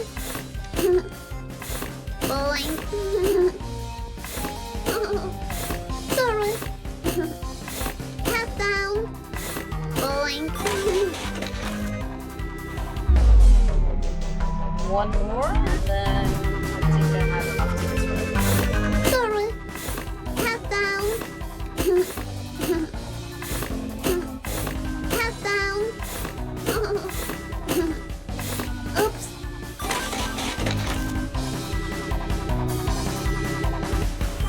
Alright. Let's go get the stuffies. I need to get the doll. Because I know there's an achievement for getting the one doll.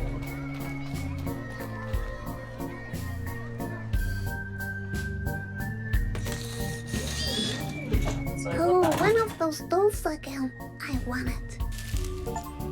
Aha. Reality will transform into what the child desires the most. Ah, really? A desire, you say? I like desires. What did you choose? Nothing. I know who will look amazing in this tiny skirt. Shadam! There you go, unicorn. You look like a sweet little lady. And then you want this one as well. That golden chocolate coin looks delicious. I'll take that. Oh, that was chocolate? Oh, I thought it was a real number. Buy everything. Yes, we did. Hey, Mike. Good to see you. How you doing? Welcome in. Sweet, a fortune teller. Can I try this? It looks like you need a reward ticket. Okay. All right. Then we're gonna play the game another time. All is good? Awesome, I'm glad to hear that. I am good too, thank you. Thank you for asking. How's your Monday starting off?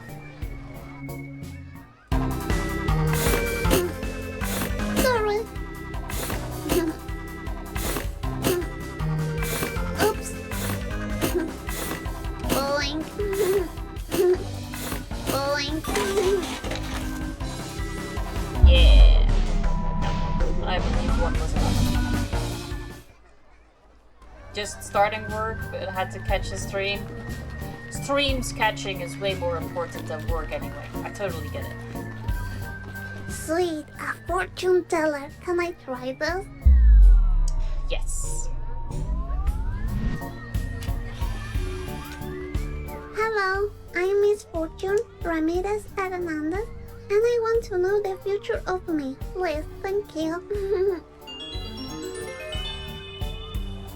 Once you see the beyond sees you, and you can be sure it will be coming for you. The beyond is coming for me? What's the beyond? Want to try again? I don't have another ticket. Nah. Oh, wanna try again so I can do this more times. Do you think there will be another achievement for doing that multiple times?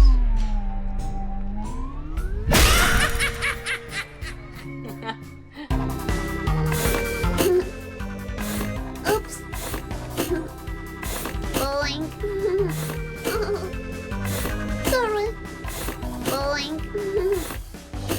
And if so, do you think we would like stop at 3 or stop at 5 times? I'm gonna go with 5. So I want 4 more times.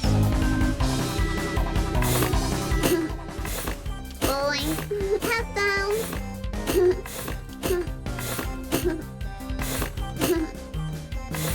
Sorry. Head down. You forgot, yeah. I feel like you still have quite Check a that few, out. don't you? I want all the reward tickets. It's a shotgun. Awesome. That's really impressive. Win all reward I know, tickets. right? Oh. Oh, hey, that was also an achievement. I didn't think of that being a possibility. Alright, we're gonna use all of them on here. 53? Damn.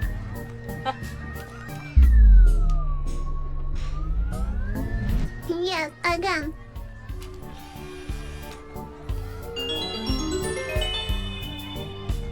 What you see in the beyond is not what you see, but what you don't see. Oh, really? Talk about crazy. Want to try it again then?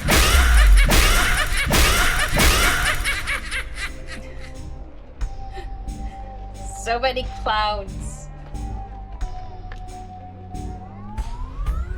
Okay, again.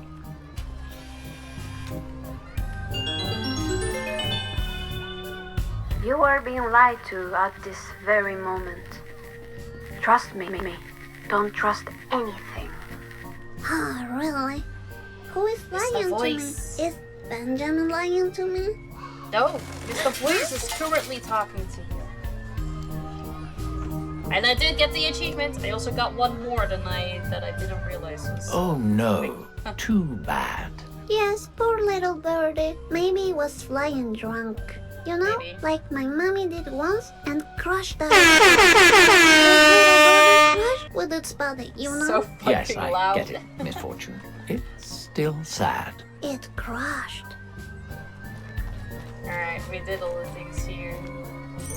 Can I do the sparkle? Since I see those? There you go.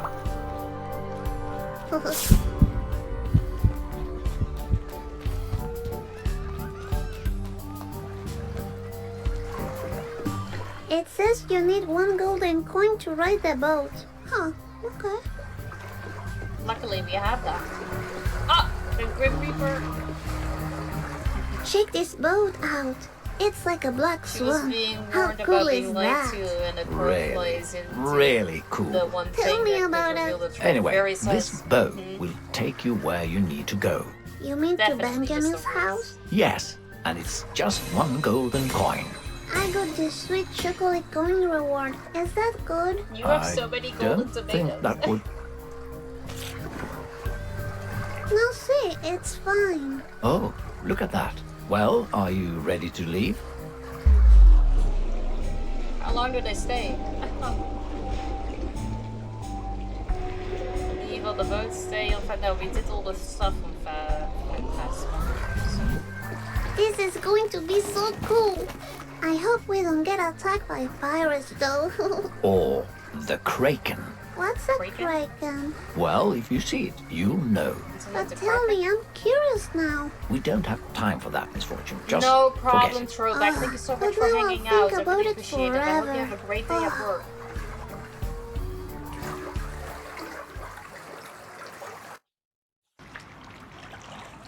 Ah, kraken, if you appear in front of me, I will see you. And if I see you, I will know it is you. See, kraken, come up in front of me right now. Ugh, what's a freaking kraken? Hey, this place is very quiet. Is one allowed to talk? Anyway, I was thinking, is the kraken available for petting? You know, like some pet doggies, some pet kitties. I want to pet the kraken, if it's possible. Well, I heard you could lure it out with fish. With fish, you say? Well, I don't have any fish on me. I guess I won't be petting the kraken. Was that the fish from the bridge? I think he's happy because I saved him. You remember I saved him from the bridge? Remember? Yes, I remember. Did you see the kiss he gave me? On my mouth? Because he was in love with me. Right. Because I saved him. Mm-hmm. Somebody loves me. Hey, Mysterious, are you taking me now to the house of Benjamin? You know, that blue-eyed, soft, fluffy fox who happens to be a great artist and stole my happiness? You don't seem to want to talk about it. And why is that you collect coins? That's how you pay for your rent and food, right? Miss Fortune, just leave him alone. No, he wants to hear. Anyway, do you like to eat sushi? I know about Yes. sushi because I have a Japanese ghost friend. By the way, can you speak Japanese? I need some translations. Do you know what this means? Kiri wa doko desu ka? Can somebody So search you don't what that know, means? huh? You know, I've never been outside this late by myself. Do you go outside by yourself this late every day? Are you going to eat my chocolate coin? Because I'm a bit hungry. Ah, stop talking. Why should I stop talking? Nobody else is talking. Hey, Mysterious, where are you going? Oh no, can he swim? Hello? That's what happens when little ladies ask too many questions. It makes people want to drown themselves. Stupid. I'm pretty sure he'll be fine. Look, we have arrived. I think so too. I think he will be fine too.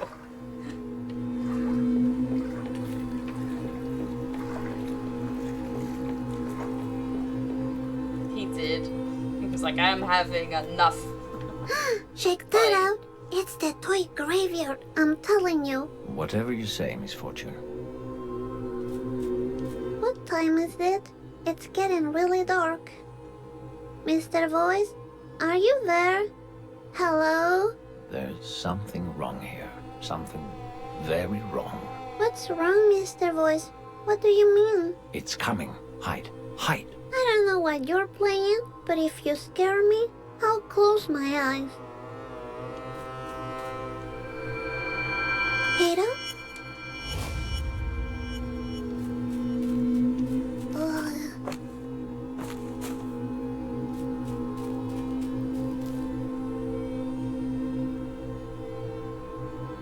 Where is the fog? Is that what he constantly keeps asking? Where's the fog? Alright.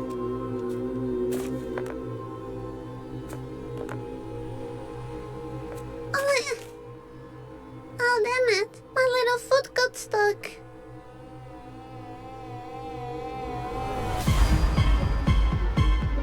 It's the monster, Mr. I Voice. think Can you that see? is Mr. Voice. Can you see it?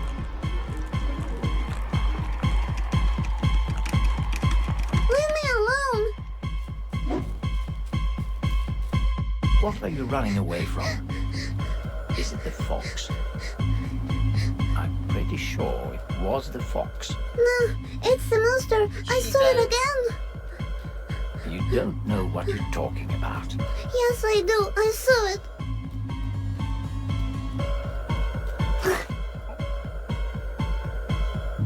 Don't make any sudden moves.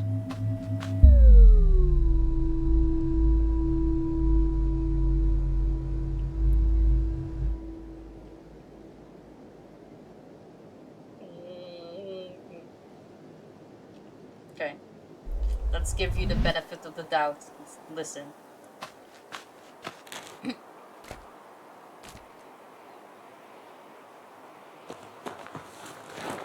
Don't touch her with your filthy paws, you beast. Stop it. You're scaring him away. Don't leave, Benjamin.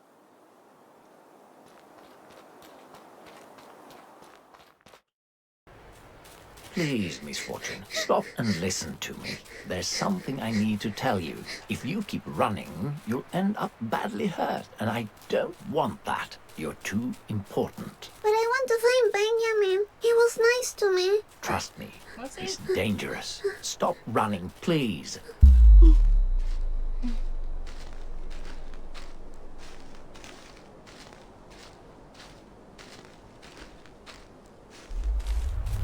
All right. Ah. Thank you. That could have ended badly. Now, watch your step. There's a bear trap up ahead. You don't want to get stuck in one of those. Hurts like hell. Who will leave a bear trap here? I haven't seen any bears. Well, I don't want to point any fingers, but it was obviously the fox. Also, Right. I don't like the fox. I have what you call foxophobia. Is that true? Yes, I swear. Now, let's focus on the eternal happiness again. Huh. All right.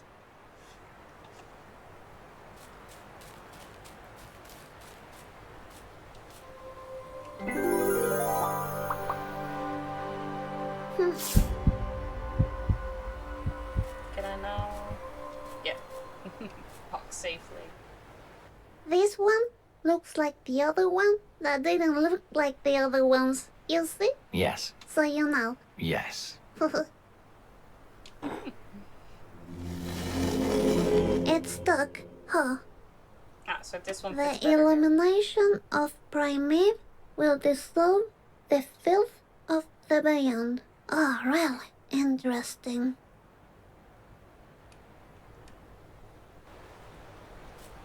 Ah, suddenly, gold. The games you enjoy, you can have them all. Oh, nice. What are you doing? Nothing. Don't know why she never wants to tell him It's about. stuck. Huh. Why she never wants to tell him about the dolls. I gotta go, gotta head to bed soon. Hopefully I can catch your next stream. Have a good one. No problem, Tyrant. Thank you so much for hanging out. I really appreciate that, and I hope you will sleep well. Thank you again so much for that raid.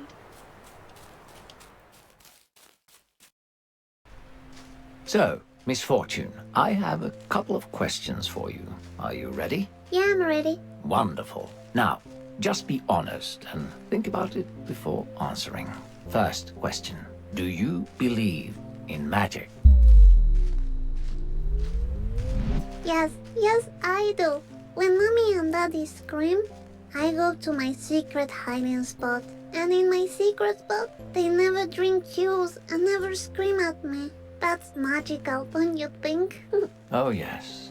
Yes, it is, my sweet child. Moving on. Second question. Do you trust me? No. No, I don't. But I've been listening to you this entire time. But I don't trust you. Does she trust you? She does. I don't. I guess I can only hear you in my head, and I trust my own head, so yeah. That makes me so happy to hear, Miss Fortune. Well, anyway, now for the third question. Are you afraid of dying?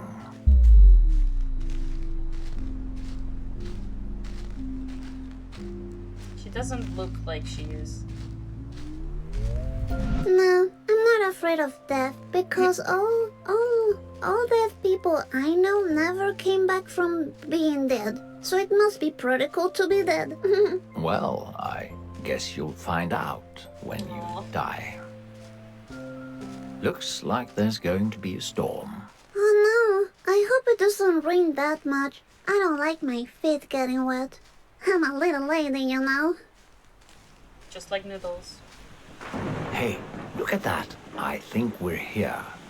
Benjamin, Stay cool, Miss Fortune. I'm cool. I'll keep an eye out here while you go inside and look for clues. I'm sure that Fox has hidden the eternal happiness here. Make sure the cabin is empty, and if you see the fox, run. All right.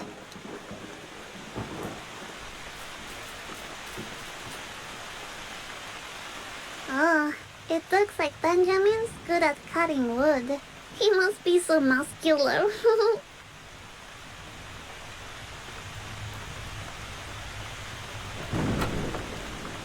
Be brave, Miss Fortune. Okay, I will look around. Maybe I can find my eternal happiness. If Benjamin has it, I ask him to share the prize with us, and everything will be fine. Is this Benjamin's? He got some sweet style. I like it. Wow, a video player. Fancy!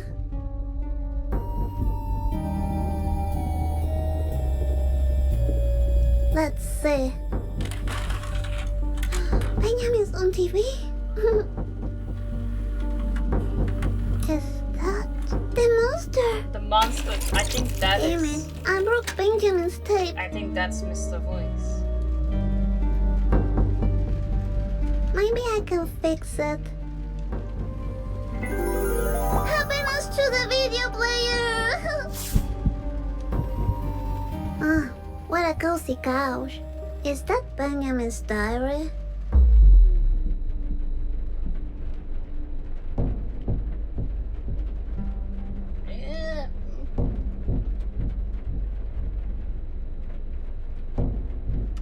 You're a little lady for respecting it. I won't spy on Benjamin's personal stuff. Don't you think the video player was personal stuff either? The meaning of love. When hatred wants to be loved. The fun stories of a boring man. The upside of being a spirit animal. Communication, key to cooperation. Learning how to be grey. Death after life. It looks like Benjamin likes to educate himself. I like that in a fox. Hey, how you doing, Dadbots? Welcome in.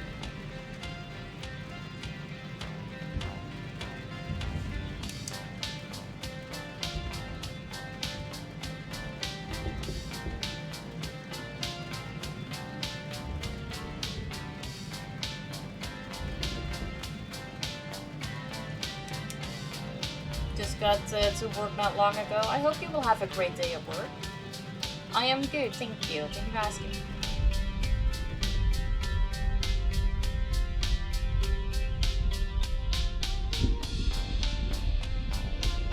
I don't know if there's an achievement for listening to the entire song, just like on the radio.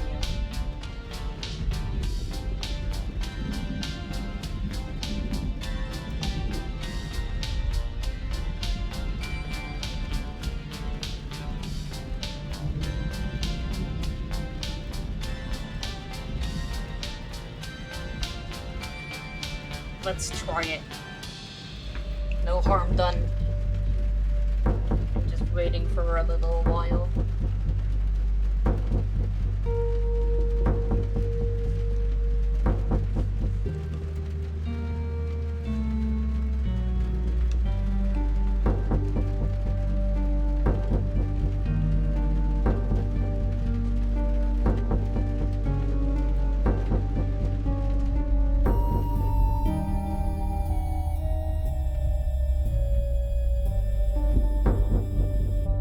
I don't know if this is a new song or just random background noise.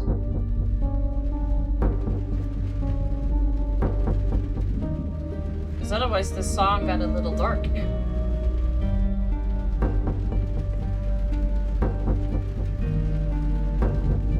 think therefore probably was just background noise. Because it's now still the same. Look at that. Benjamin looks so pretty in that hat. Was there any yet too? That tea smells like roses and lemon. I bet it's called Benjamin's Blend. Because I can almost smell his boss blending the ingredients. Maybe I should try it out. Sure. Let's see what this herbal tea. It definitely tastes like his fluffy boss. Delicious. The amount of drugs Ugh, this little girl I has feel taken weird. today.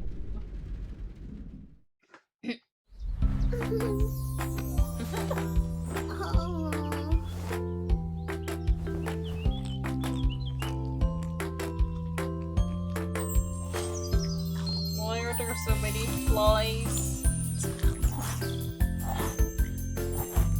Does Benjamin not wash?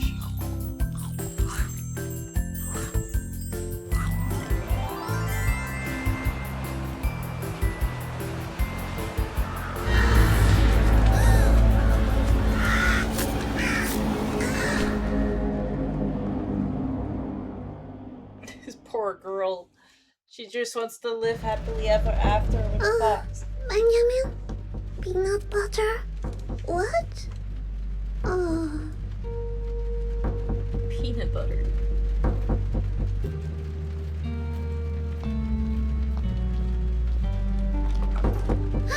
Benjamin, I'm really sorry I broke your video player, but just on the eternal happiness. It was promised to me if I beat the game. I really want it back. We can totally share it if you want. Are you afraid of the thunder, Benjamin? Don't worry, you can hold my hand if you want to. Aww. Oh, what are you? Is this a kiss? Is this really happening? What is that? Is that your diary? You want me to read it? Is that what you're afraid of? I think I saw him too. Feeling no stomach aches, only gas. I go help missing victims in town. Morgo, no, I'm here. Morgo play old trick many times now. But it makes mistake. One victim can hear its voice inside her head. Victim code, misfortune. It's nice code. Morgo can't have her say boss. She must be rescued. But I follow steps. I saw Morgo take shape. Scary.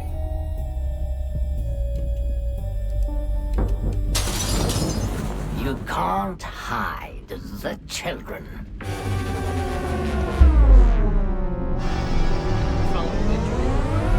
Are you rescuing me, Benjamin? Like if I was a girl in trouble?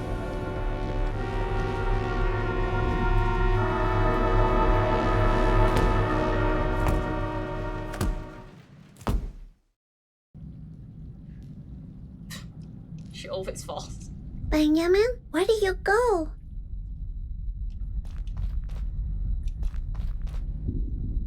Oh no, is this Benjamin? There's a hole behind the painting. Hello? Okay, I can look in that, but I wanted to know. Uh-huh, such a clever little lady.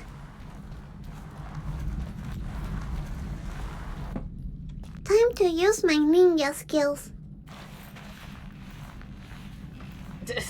Butt crack. Shh, little butt crack. Be quiet. This is a ninja mission. Benjamin, are you here?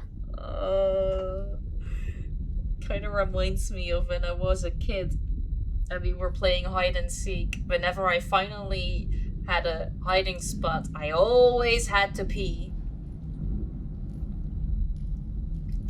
My body giving me away. So it was Benjamin placing these. But Benjamin seems so nice. Maybe he put them for that monster. Yes, let's go with that. Kind of fish balls? This is like sushi balls. I love sushi.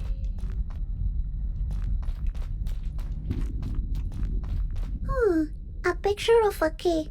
Interesting. My ninja senses are telling me to climb up on this chair.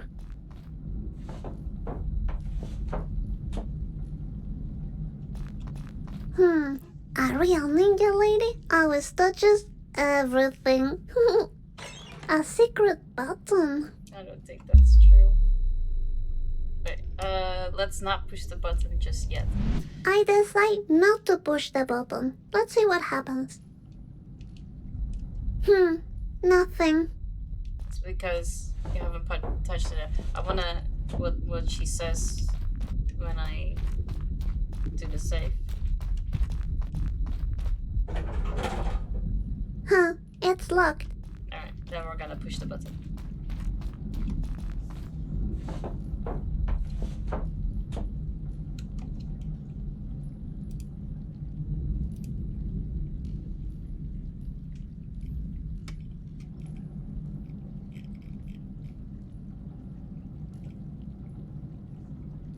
Year 3000, I love that song.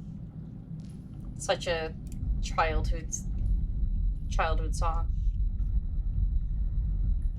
This is a ninja mission. I wasn't supposed to link that. Mistakes were made. Thank you for making the clip.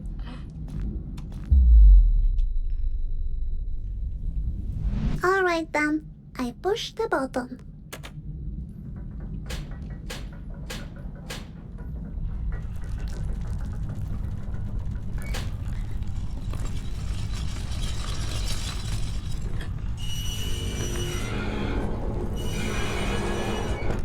It makes so much noise.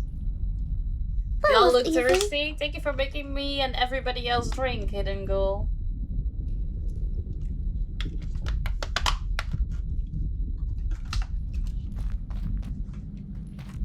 Alright, time to find Benji. Oh.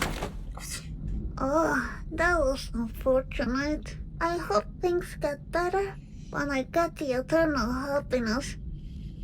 Okay, Miss Fortune, let's finish this. Aw, honey. Get up, Miss Fortune. You are stronger than you think. You've been knocked down before. Did you let that stop you? Get up, Miss Fortune. You can do it. Because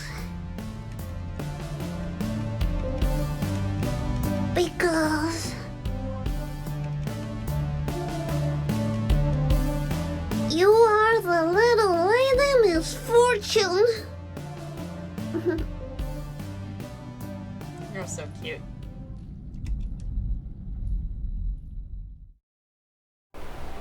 Okay, I'm out again. Anyone here?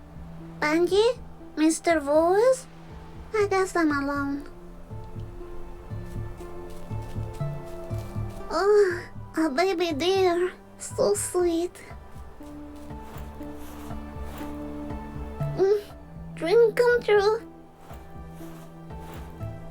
I'm petting the baby deer.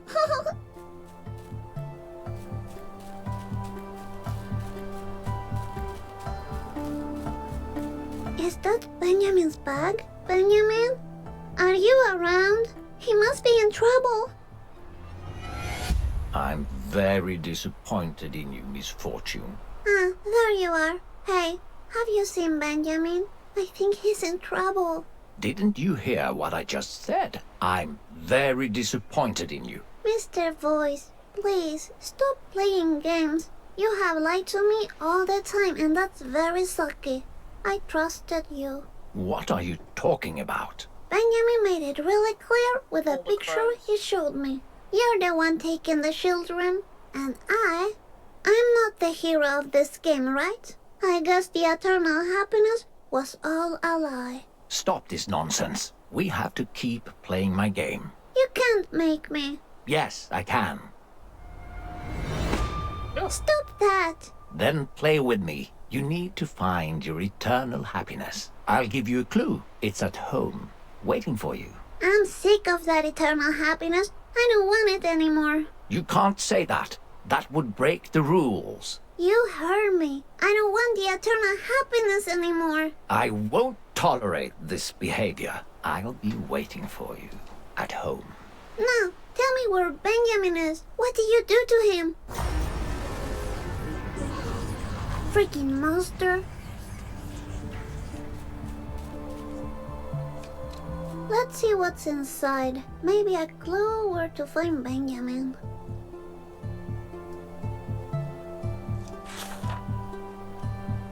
UST for students of the University of Southeast Technology? What? Protector course, 3-step guide to exterminate parasitic beings from the beyond. Introduction. As the ultra-reality forms in hand with the concept of time, new realms outside the constituted free 5 realms of essential existence have appeared after the Ultra War, thousands of beings were discovered as byproducts of the war. They created for themselves a new realm referred to as the Beyond. The Beyond is, in simple terms, a place of extreme absurdity with no logical laws of physics. We can't allow such beings inside the free at the moment, since the foundation of our reality is based in the energetic and ethical values of the Ultra reality before the Ultra War. The Beyond is still a misunderstood realm. We haven't yet found the piece to connect it in a logical manner. The few patterns we recognize are the behaviors of some visitors, also known as parasites. They normally enter the third reality, aka Pandora, and seek fresh meat to lure into the Beyond. And that's why we need the Protectors. The Protectors are the only ones with the capability of seeing the imbalance between realities and using the tools available inside the Ultra reality. Protectors will help victims and guide them into synergicity. The guidance provided in this book must be followed with great responsibility. Never skip a step. For each victim, the Protector returns to synergicity. The Protector will be rewarded with new levels, tools, and more steps to follow.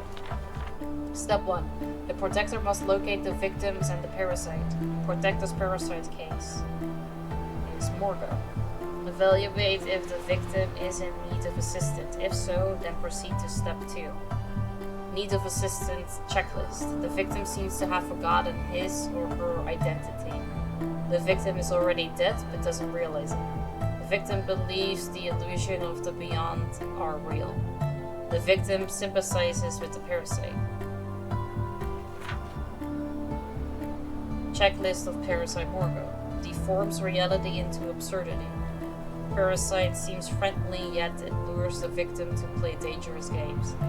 It shapeshifts into a human animal creature. It quickly learns about the environment. Language and culture are not an issue for this parasite. Large flocks of black birds will appear near the parasite. These birds are the eyes of Morgo, giving him an overview of his playing ground. Use the surroundings to help the victim become aware of the parasite. The Protector can, for example, write and paint simple messages in public spaces to increase awareness. It is strictly forbidden to interact directly with the victim. It could lead to irreversible trauma inside the victim's mind. If the parasite kills the victim, you will need to proceed to step 3 immediately.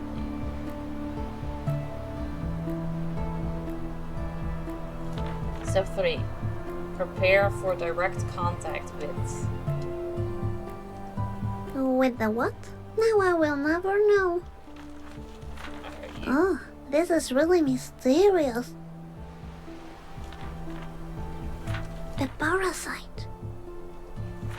Paint? I like to paint. With the what? Now I will never know. At the end of the road, you will realize you already signed the deal. At the end of the road, you will realize you already signed the deal. A deal, you say? Aww, so cute. Is that Benjamin as a baby? Oh, so cute.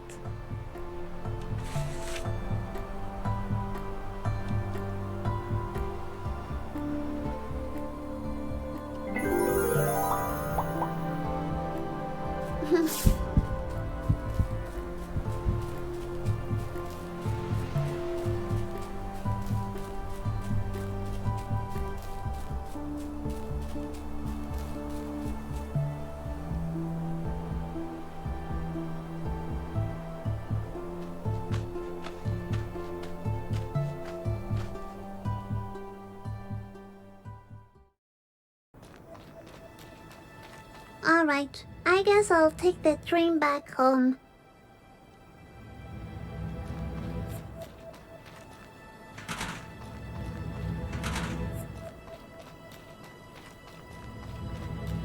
when I look at this, I can see what Benjamin tried to warn me about. He knew all along. Such a foxy boy.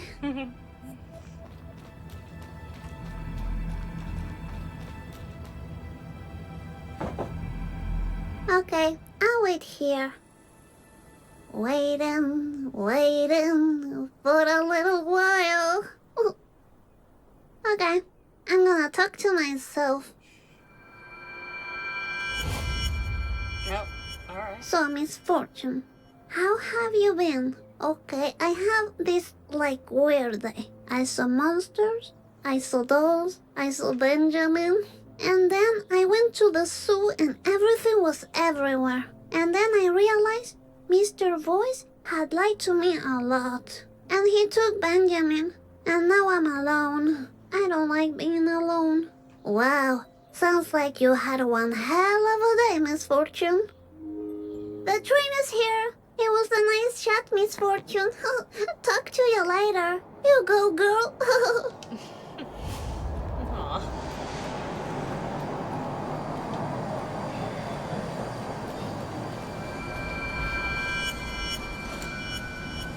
Hero.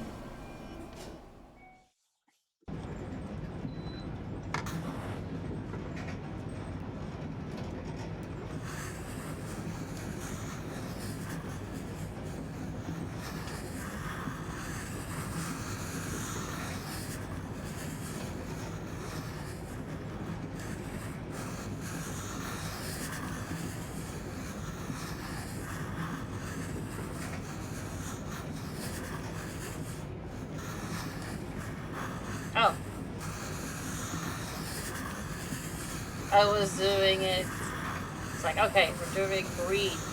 And then maybe once I've done all the green, I can pick like a new color or something. But I just have to do this entire thing like that. I was like, yeah, just, you know, careful. Didn't have to be careful.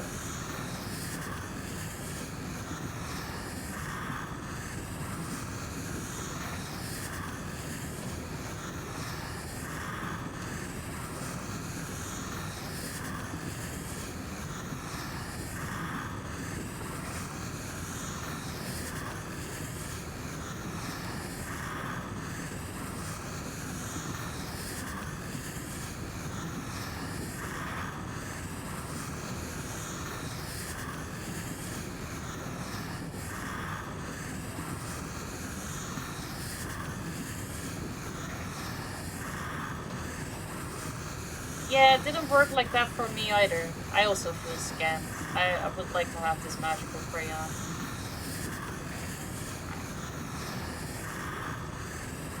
I think I got everything.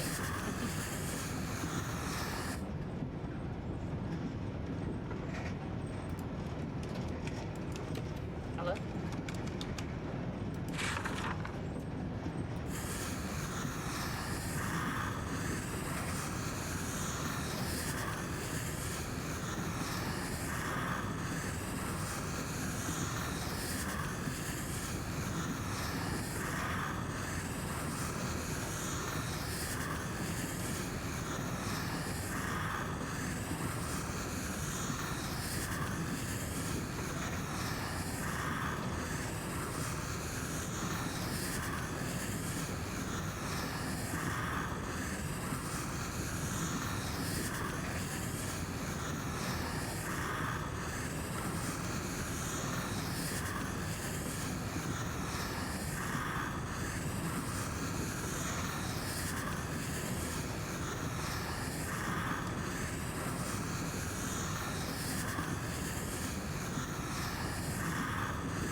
wonder how many we can get to do.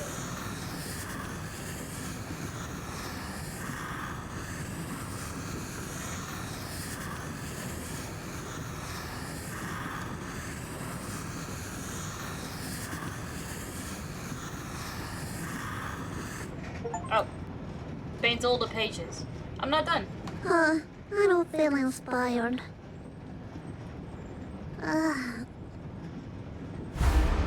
Hello, Hiro.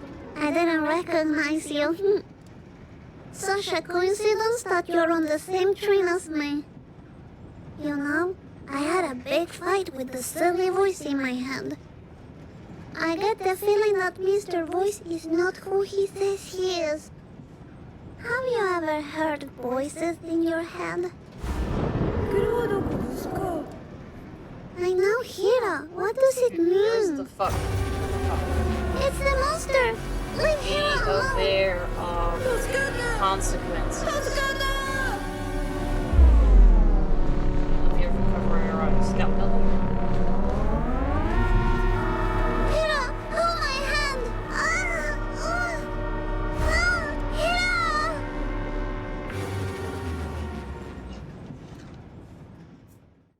So the consequence was you taking away my ghost friend?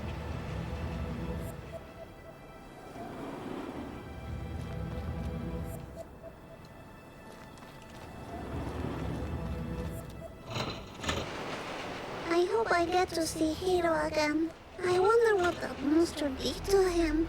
Now I have to walk all the way back home alone. This is the last time I follow a voice in my head.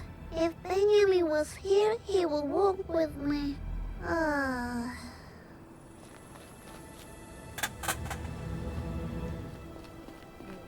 Can we walk this way too? I don't know which way we'd have to go to.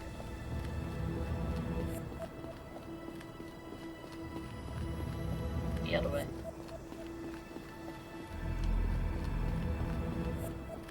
So many birds.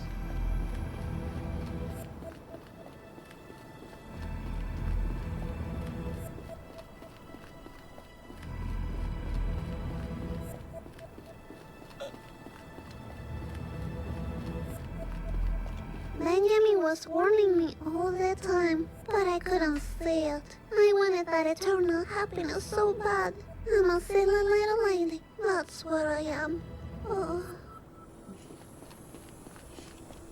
Poor misfortune. At least I had fun at Phantasmagoria. I'm gonna tell Mommy about it. Oh.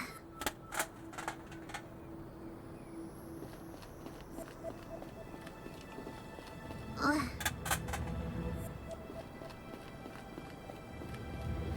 Oh. Kick the can 3 times. Yay! Oh. I wonder if there's one Oh. where you need to kick the can Oh. more times. Oh. Oh. Oh. Oh. Oh. Oh. Okay, I did it 10 times now. I think 10 is enough. You. Excuse me. I'm talking over here.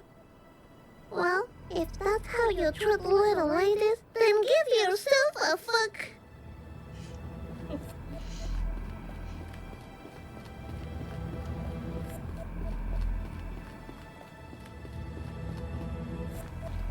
Even teenagers need the mask. It's weird.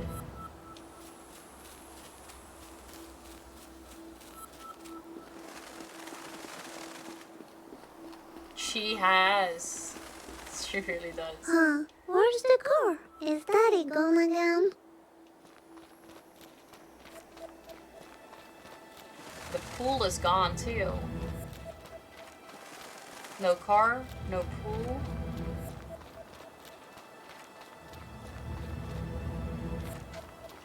We got red lights. I like them. They're for Mommy. Since she likes to Mommy, hug I'm strangers back. at the dumpster. Hello?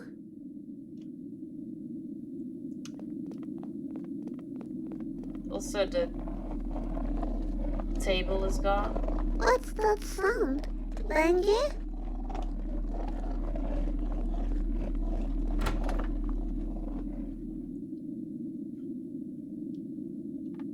All the stuff are gone. Did they just pack up and leave? Hello? And did not Mommy? take misfortune? Benji? What happened here? Congratulations, you reached the end of my game. Leave me alone. I'm looking for Mommy and Benjamin. There's no eternal happiness for you. I don't even care anymore. Of course you care. You know your mommy needs it. It's your responsibility. Yes. No, I Mommy's guess eternal you're right. happiness is not Good, misfortune's good. responsibility. Ready for a It is new Mommy's game? own If I play responsibility. along, would you give me back Benjamin? I guess I will. But only if you truly commit to the game. Okay. Splendid. You will love my new game. I'm Steven. Just keep This is Miss Fortune. She's a wonderful child from a not-so-wonderful family. A little sparkle for you, and a little sparkle for you. Wait a minute. Didn't I do this already? What? No, you're not doing this correctly. Didn't you say something about me dying today? Which is totally not true, by the way. Wait, stop talking, please. Are we going to play another game, or is this like what? I don't understand. If you can reach the end of the game, I'll give you eternal happiness. And then you say deal, and I say yes. Stop ruining this! Eternal happiness? No deal. Wonderful, fantastic. Ready to... Wait, what? No deal. No. No. How about this? What if the fox was waiting for you in the hallway? If the game is about Benjamin and you leaving me alone, I'll play along. Sure, sure. I promise. You know the way.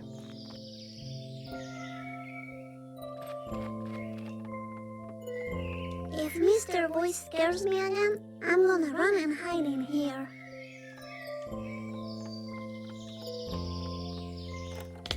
Huh, is this a new dance song?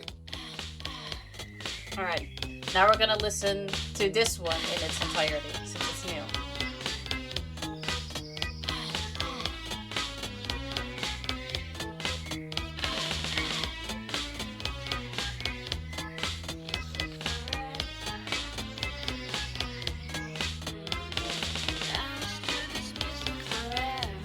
Oh, it's the same, isn't it? The lyric is the same. Although, I do feel like the instrumental is a little different.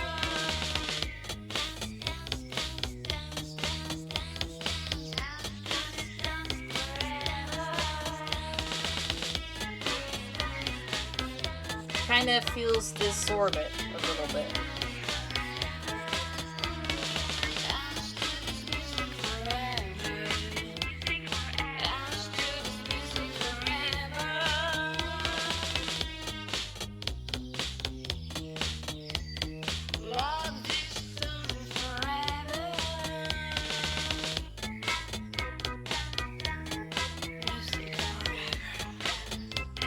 She's also not dancing this time.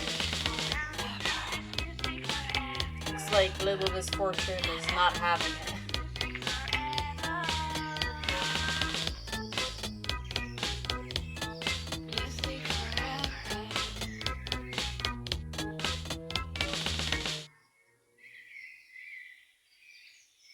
Alright.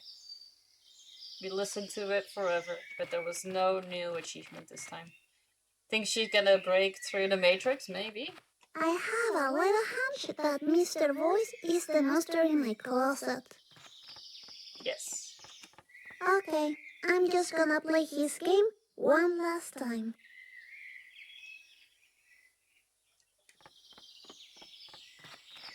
So maybe don't run.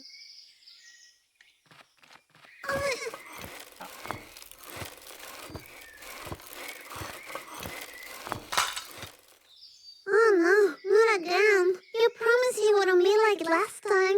That was a beautiful example of cause and effect. Nah, you lied to me. I don't want to play this game anymore. Fine. Let me come up with a new game to play. New game. Knock knock. Who's there? Nah, I don't want to play with you anymore. Knock knock. Who's there? You're scaring me. Stop it. Leave me alone. Knock knock. Who's there? Knock knock. Who's there? Knock knock. Who's there? Oh, can I not open the door? Knock knock. Who's there? Knock knock. Who's there? Knock knock. Who's there? Knock knock. Who's there? Knock knock. Who's there? What happened here? My secret spot. He won't find me in there. Yes.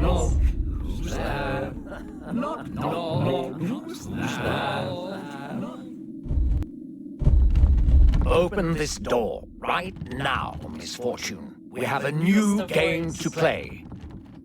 No, I told you already. I don't want to play with you anymore. Oh, sweet unicorn. Please take me to your rainbow kingdom. So now we're playing hide and seek. I love that game. No, leave me alone. All right, just so you know, my game is the only thing keeping you alive. Is that one more of your lies? I will live forever with Benjamin, and there's nothing you can do about it. Will you please stop talking about that fox? He's been trying to take you away from me all the time. And his ugly paintings. Ugh. Anna, you don't talk like that about my Benjamin. You know what? I'm done with you. I want you to leave. Right now. You don't have a clue about what's going on. This is not the last game you play with me, Miss Fortune. This is only the beginning.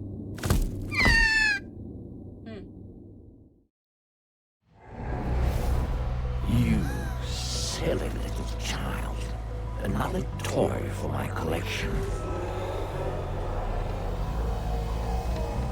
You're mine to play with for eternity. I'm sick of you being a bully. You'll see, Benjamin will come back and save me. No, we made a deal. You crossed the path, and now you're Leave me mine. alone.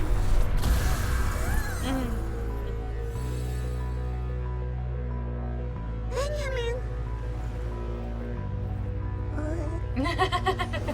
How did you get here? There's nothing you can do. She belongs to me. Benjamin?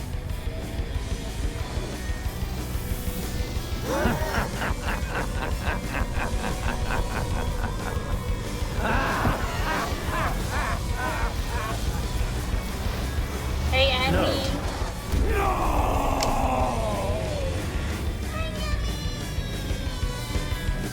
Thank you for making me and everybody else drink. How you doing? Thank you for the emotes, Realize.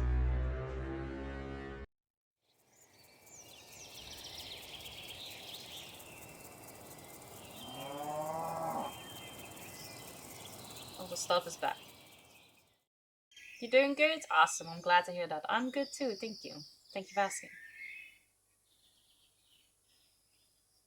Is everything back to normal now? Benjamin saved me. Benji, are you around?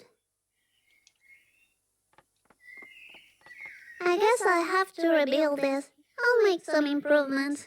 But first, I want to find Benjamin. Benjamin, did you go outside?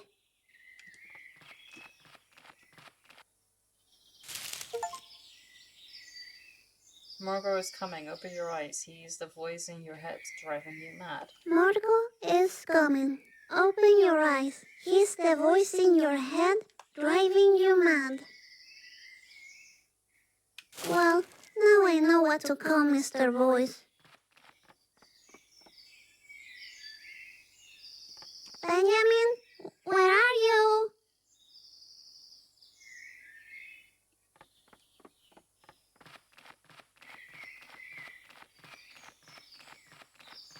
The vase is still intact. Sorta.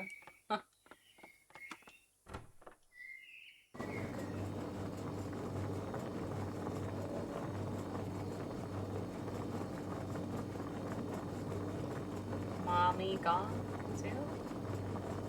Mommy?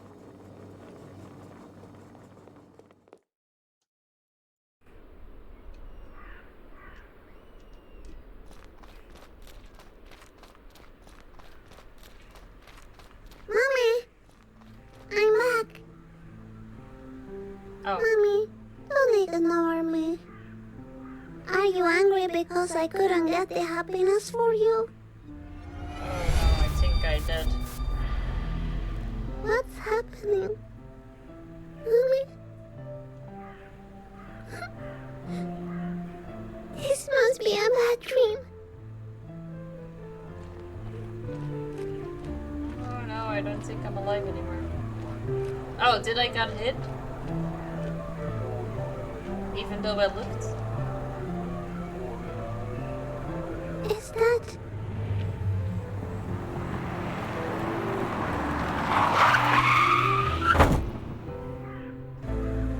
Oh no, what have I done?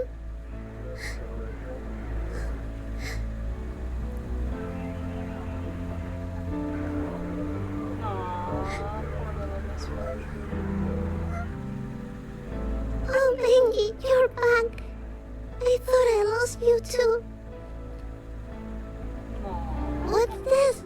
What's happening? Benji not allowed to. We need to go? Alright.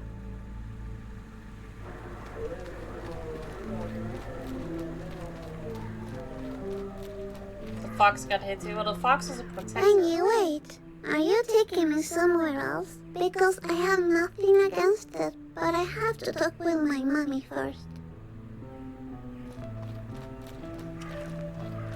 Mommy, I'm going to go somewhere else. With Benji, okay? He's the fox that I like. I'm a little lady, you know? That's what I am.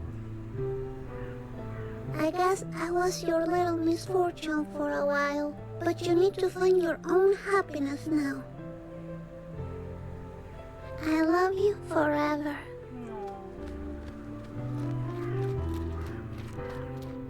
She deserves so much better parents.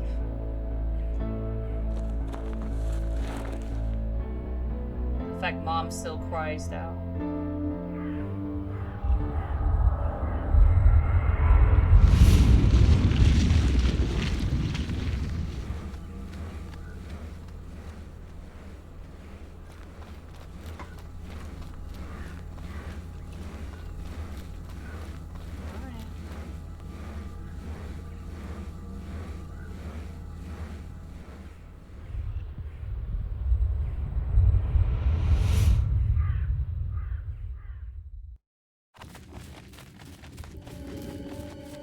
Wait, stop, Benjamin. Where are we going? Benji?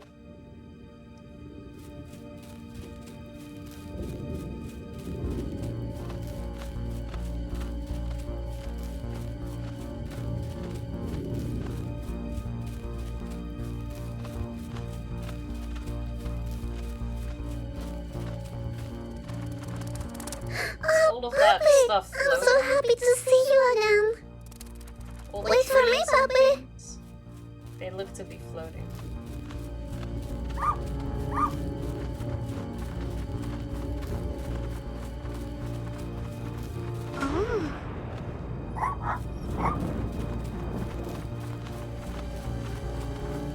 go into that party.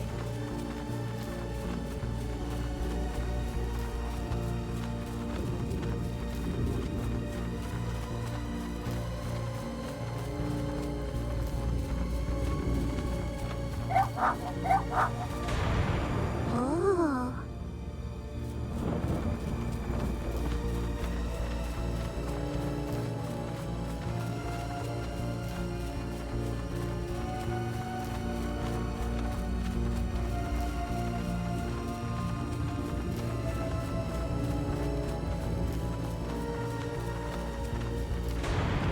Oh. Cool things from Fran Bao as well.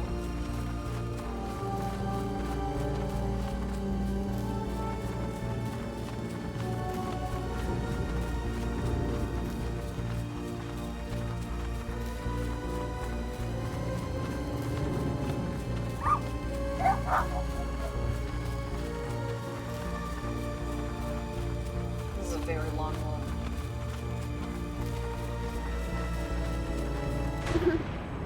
Fran Bao. I don't remember what they're called. But they had a name and I didn't top it soon. Ah! Oh. It's worse. I believe his name was.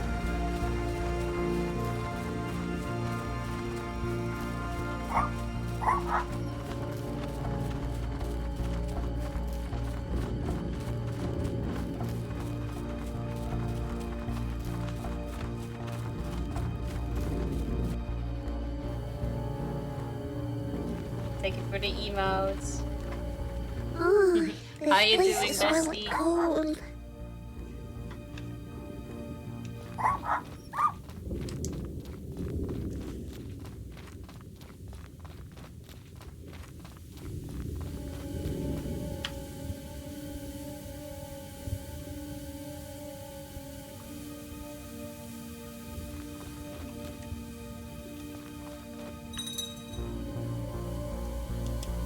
Morning, Bessie. I'm doing good, thank you. Just making some coffee at the moment. Ooh, I hope you slept well. Enjoy the coffee.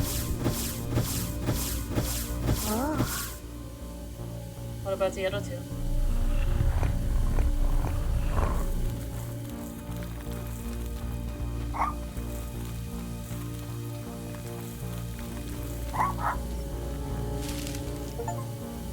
All around disasters seem to disappear. Deep inside the fog, you defeat him.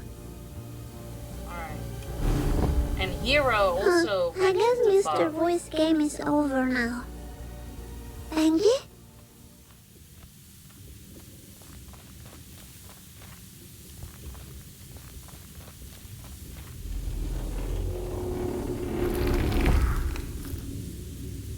Who are you?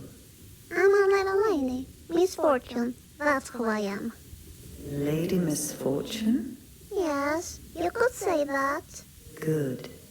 Step inside. We were expecting you.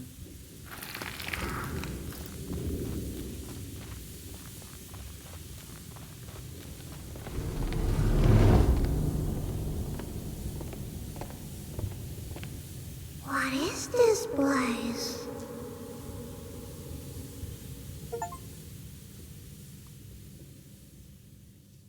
Win the game. I won the game.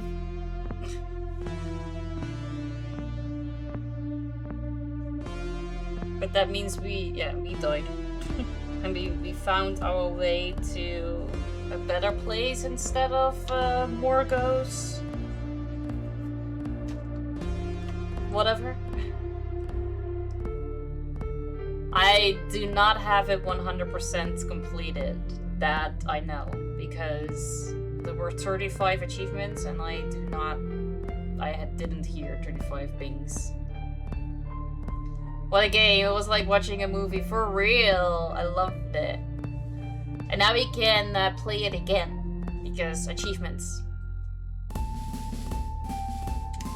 But we will be doing that on Thursday. Thursday we're gonna do the achievement hunt. Look at me, finishing 2 games today. W Gamer right here. Let's go.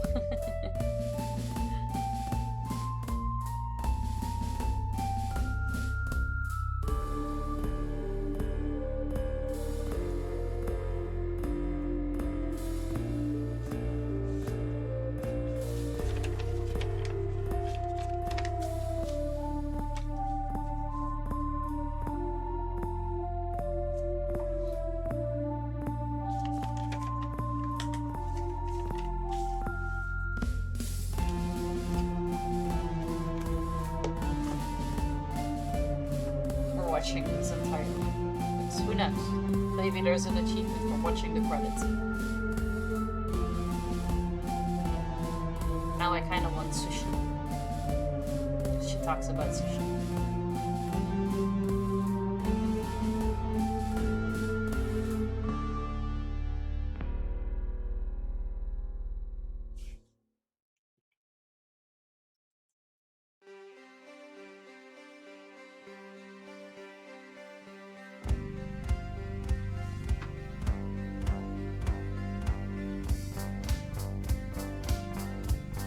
Yes, we should. Wait, so did you finish 2 games in one stream? I did. Yeah. But the Bunker Notes didn't have any achievements. This game does. So I do have to do the 100% completion one still.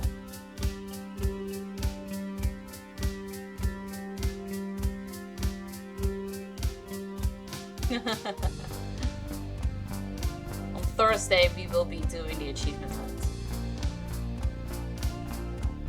I'll pay for sushi if you pay for sushi, if I pay for the plane ticket. Alright. Sounds good. Deal.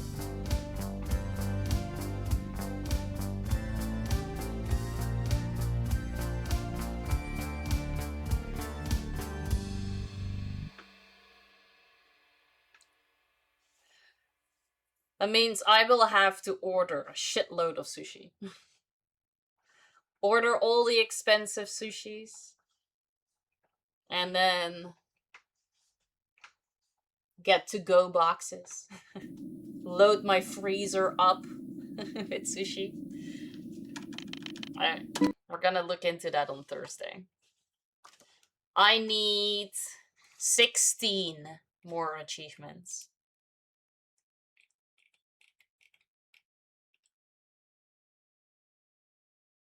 One is that I need to sneak past the janitor. See all the rune stones. Huh. Where were the other ones then? Because I feel like I only came across 2 of those. And from one rune stone, I took the stone and put it in the other one. Dog retrieve, give Lil Cutie a treat. Feed the birds. Bury Rodrigo. The fish. Was I supposed to take the fish with me? Dig all the graves. Yeah, I was wondering if that was one of them. It is. Dance Master. Score high in the club? Wait, so you are allowed to get into the hamster club? Learn the name of the puppy? Sparkle 50 times? Okay, we can easily do that. Read your fortune cookie. Where did I have a fortune cookie?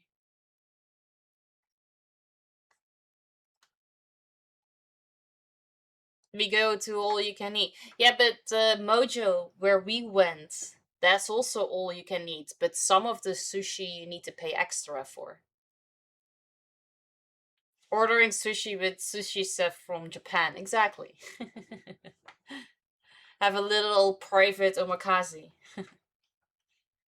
Uncover all sparkles. Oh, apparently I didn't do all the sparkles either. I missed some. Met the Kraken. You haven't seen the Kraken either. It's probably because we need to take the fish with us. Right all the rights.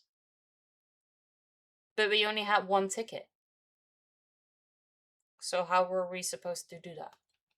Or maybe we can get that one if we do the horror house next time.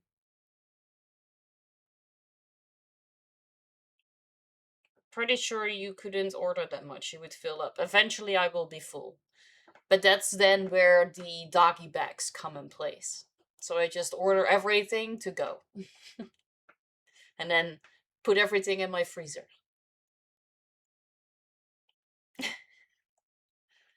Too much rolling, right the twister until you puke.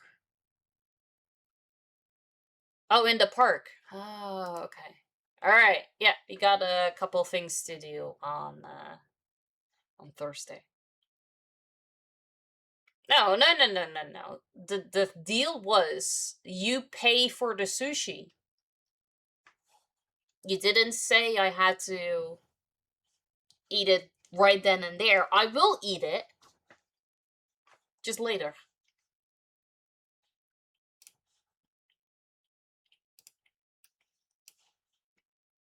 No.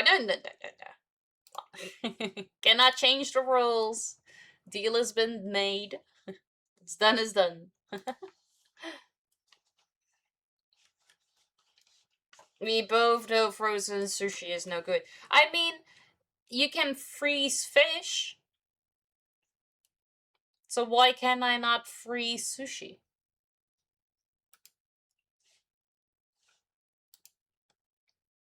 Can you not freeze rice?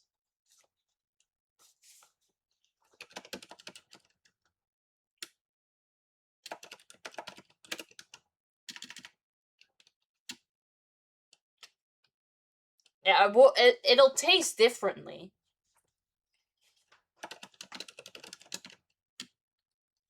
But then you've still paid for the sushi. And made sure that I have lunch for the next couple of weeks. No, that's true. It will definitely not taste as great.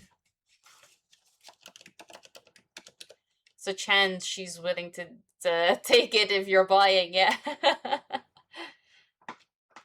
I also freeze rice leftovers, yeah. It's never that much of a leftover, but I freeze it.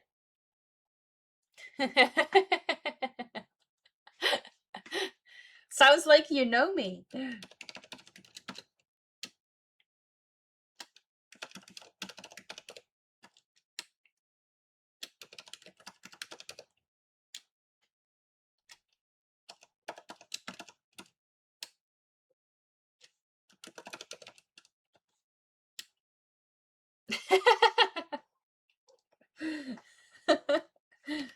Aw, boo. I was looking forward to our sushi date.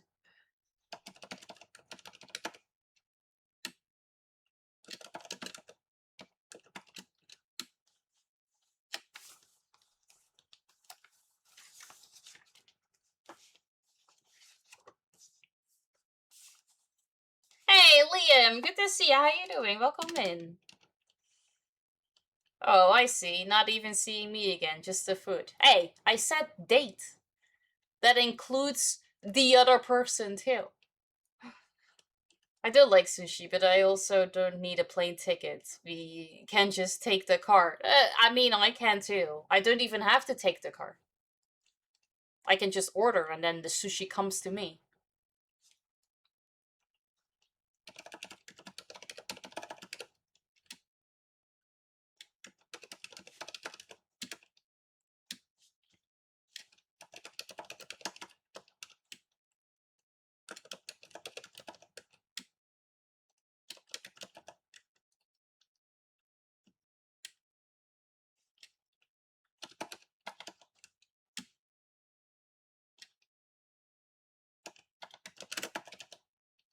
How you doing, Liam? How's your Monday going?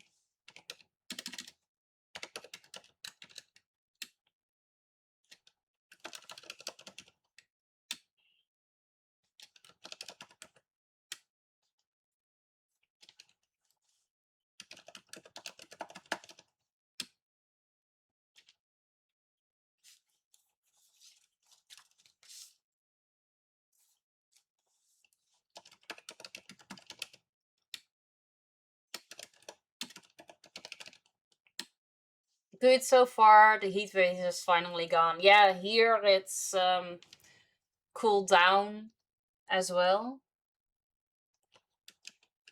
But next week it's gonna go back up.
Alright, on to paper number 3.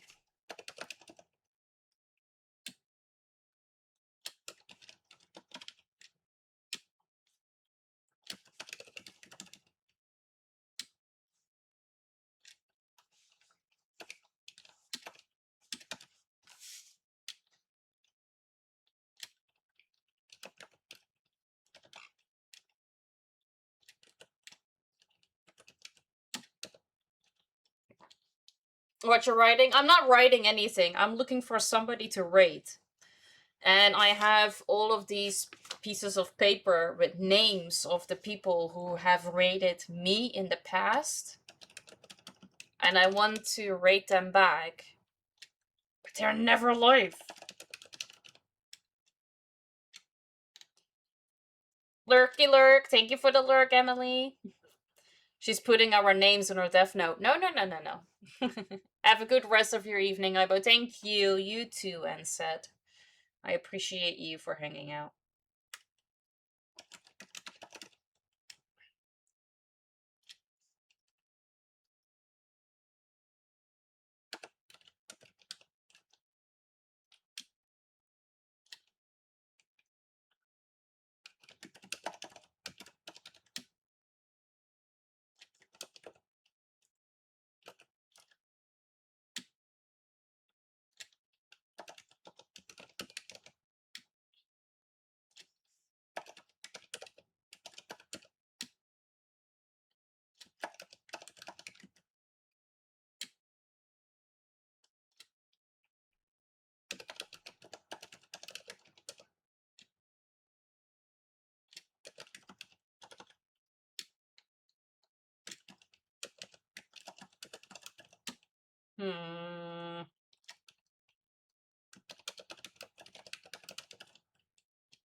It's crazy.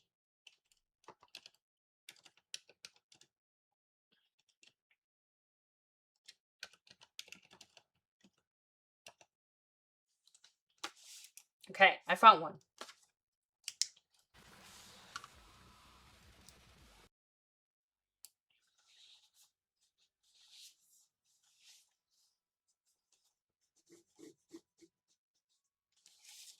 All right. We are gonna go and rate. So I would appreciate it if you guys would copy and paste the rate message. If you are not a sub, then feel free to change the emote. For everybody that is in chat but not in a Discord, feel free to join so you don't miss out on any of the fun, meaning every Wednesday's movie night. But also be the first to know about my stream schedule and special announcements. My special thanks of today go to Coach for the gift subs, Robin for the resub, Danny, Girl, Mr. Mills, and Killerstone for the stream streaks. Braconius for the resub. Miss Fubar for the follow. Joe and Hell's Bells for the bits. Dreamin and Ranger for the stream streak. Anset, Tyrant, and Josh for the raids. Linksy and KP for the stream streak. Lynx for the bits. Booty and Tough for the stream streaks. And Nikki for the raids. Thank you guys so much. I really appreciate that. We are gonna go and say hi to Killerstone. And he is currently playing Fortnite. I will be back again tomorrow on Ross's stream. And then we will be playing Rocket League. So hopefully I will see you all then. And I will be back here on Thursday. And then we are gonna do the achievement hunt on Little Miss Fortune. And try to get the game to 100%. Alright. That was it. Thank you guys so much. Hopefully I will see you all again soon. If not, then I am sure that we're gonna talk. So, bye-bye.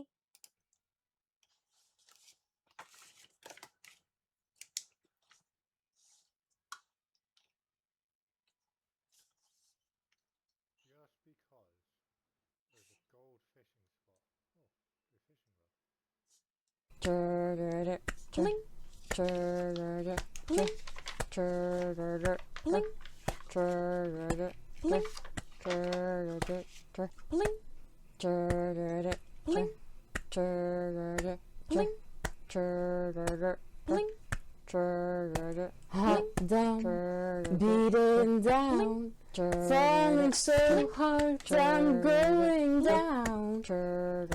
Cool games, making me sweat, trying so hard, no I haven't won yet. I can't paint, I can't paint, only thing to do is just to stay the same.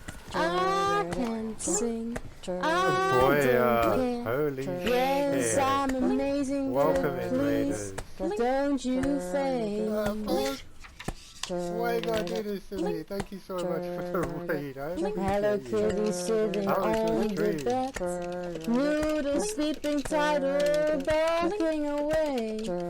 I've got booze under my desk. All I have to do is just drink when I lose. You're welcome. I can't paint, Again. I Ooh, can't game. Only thing to do is just to stay the same. I can't You sing, messing I don't I don't think care. this will ever win. Yes, I'm amazing, don't you think? See, I'm already That's my going reaction. for it again. Yes, I'll always take a stand.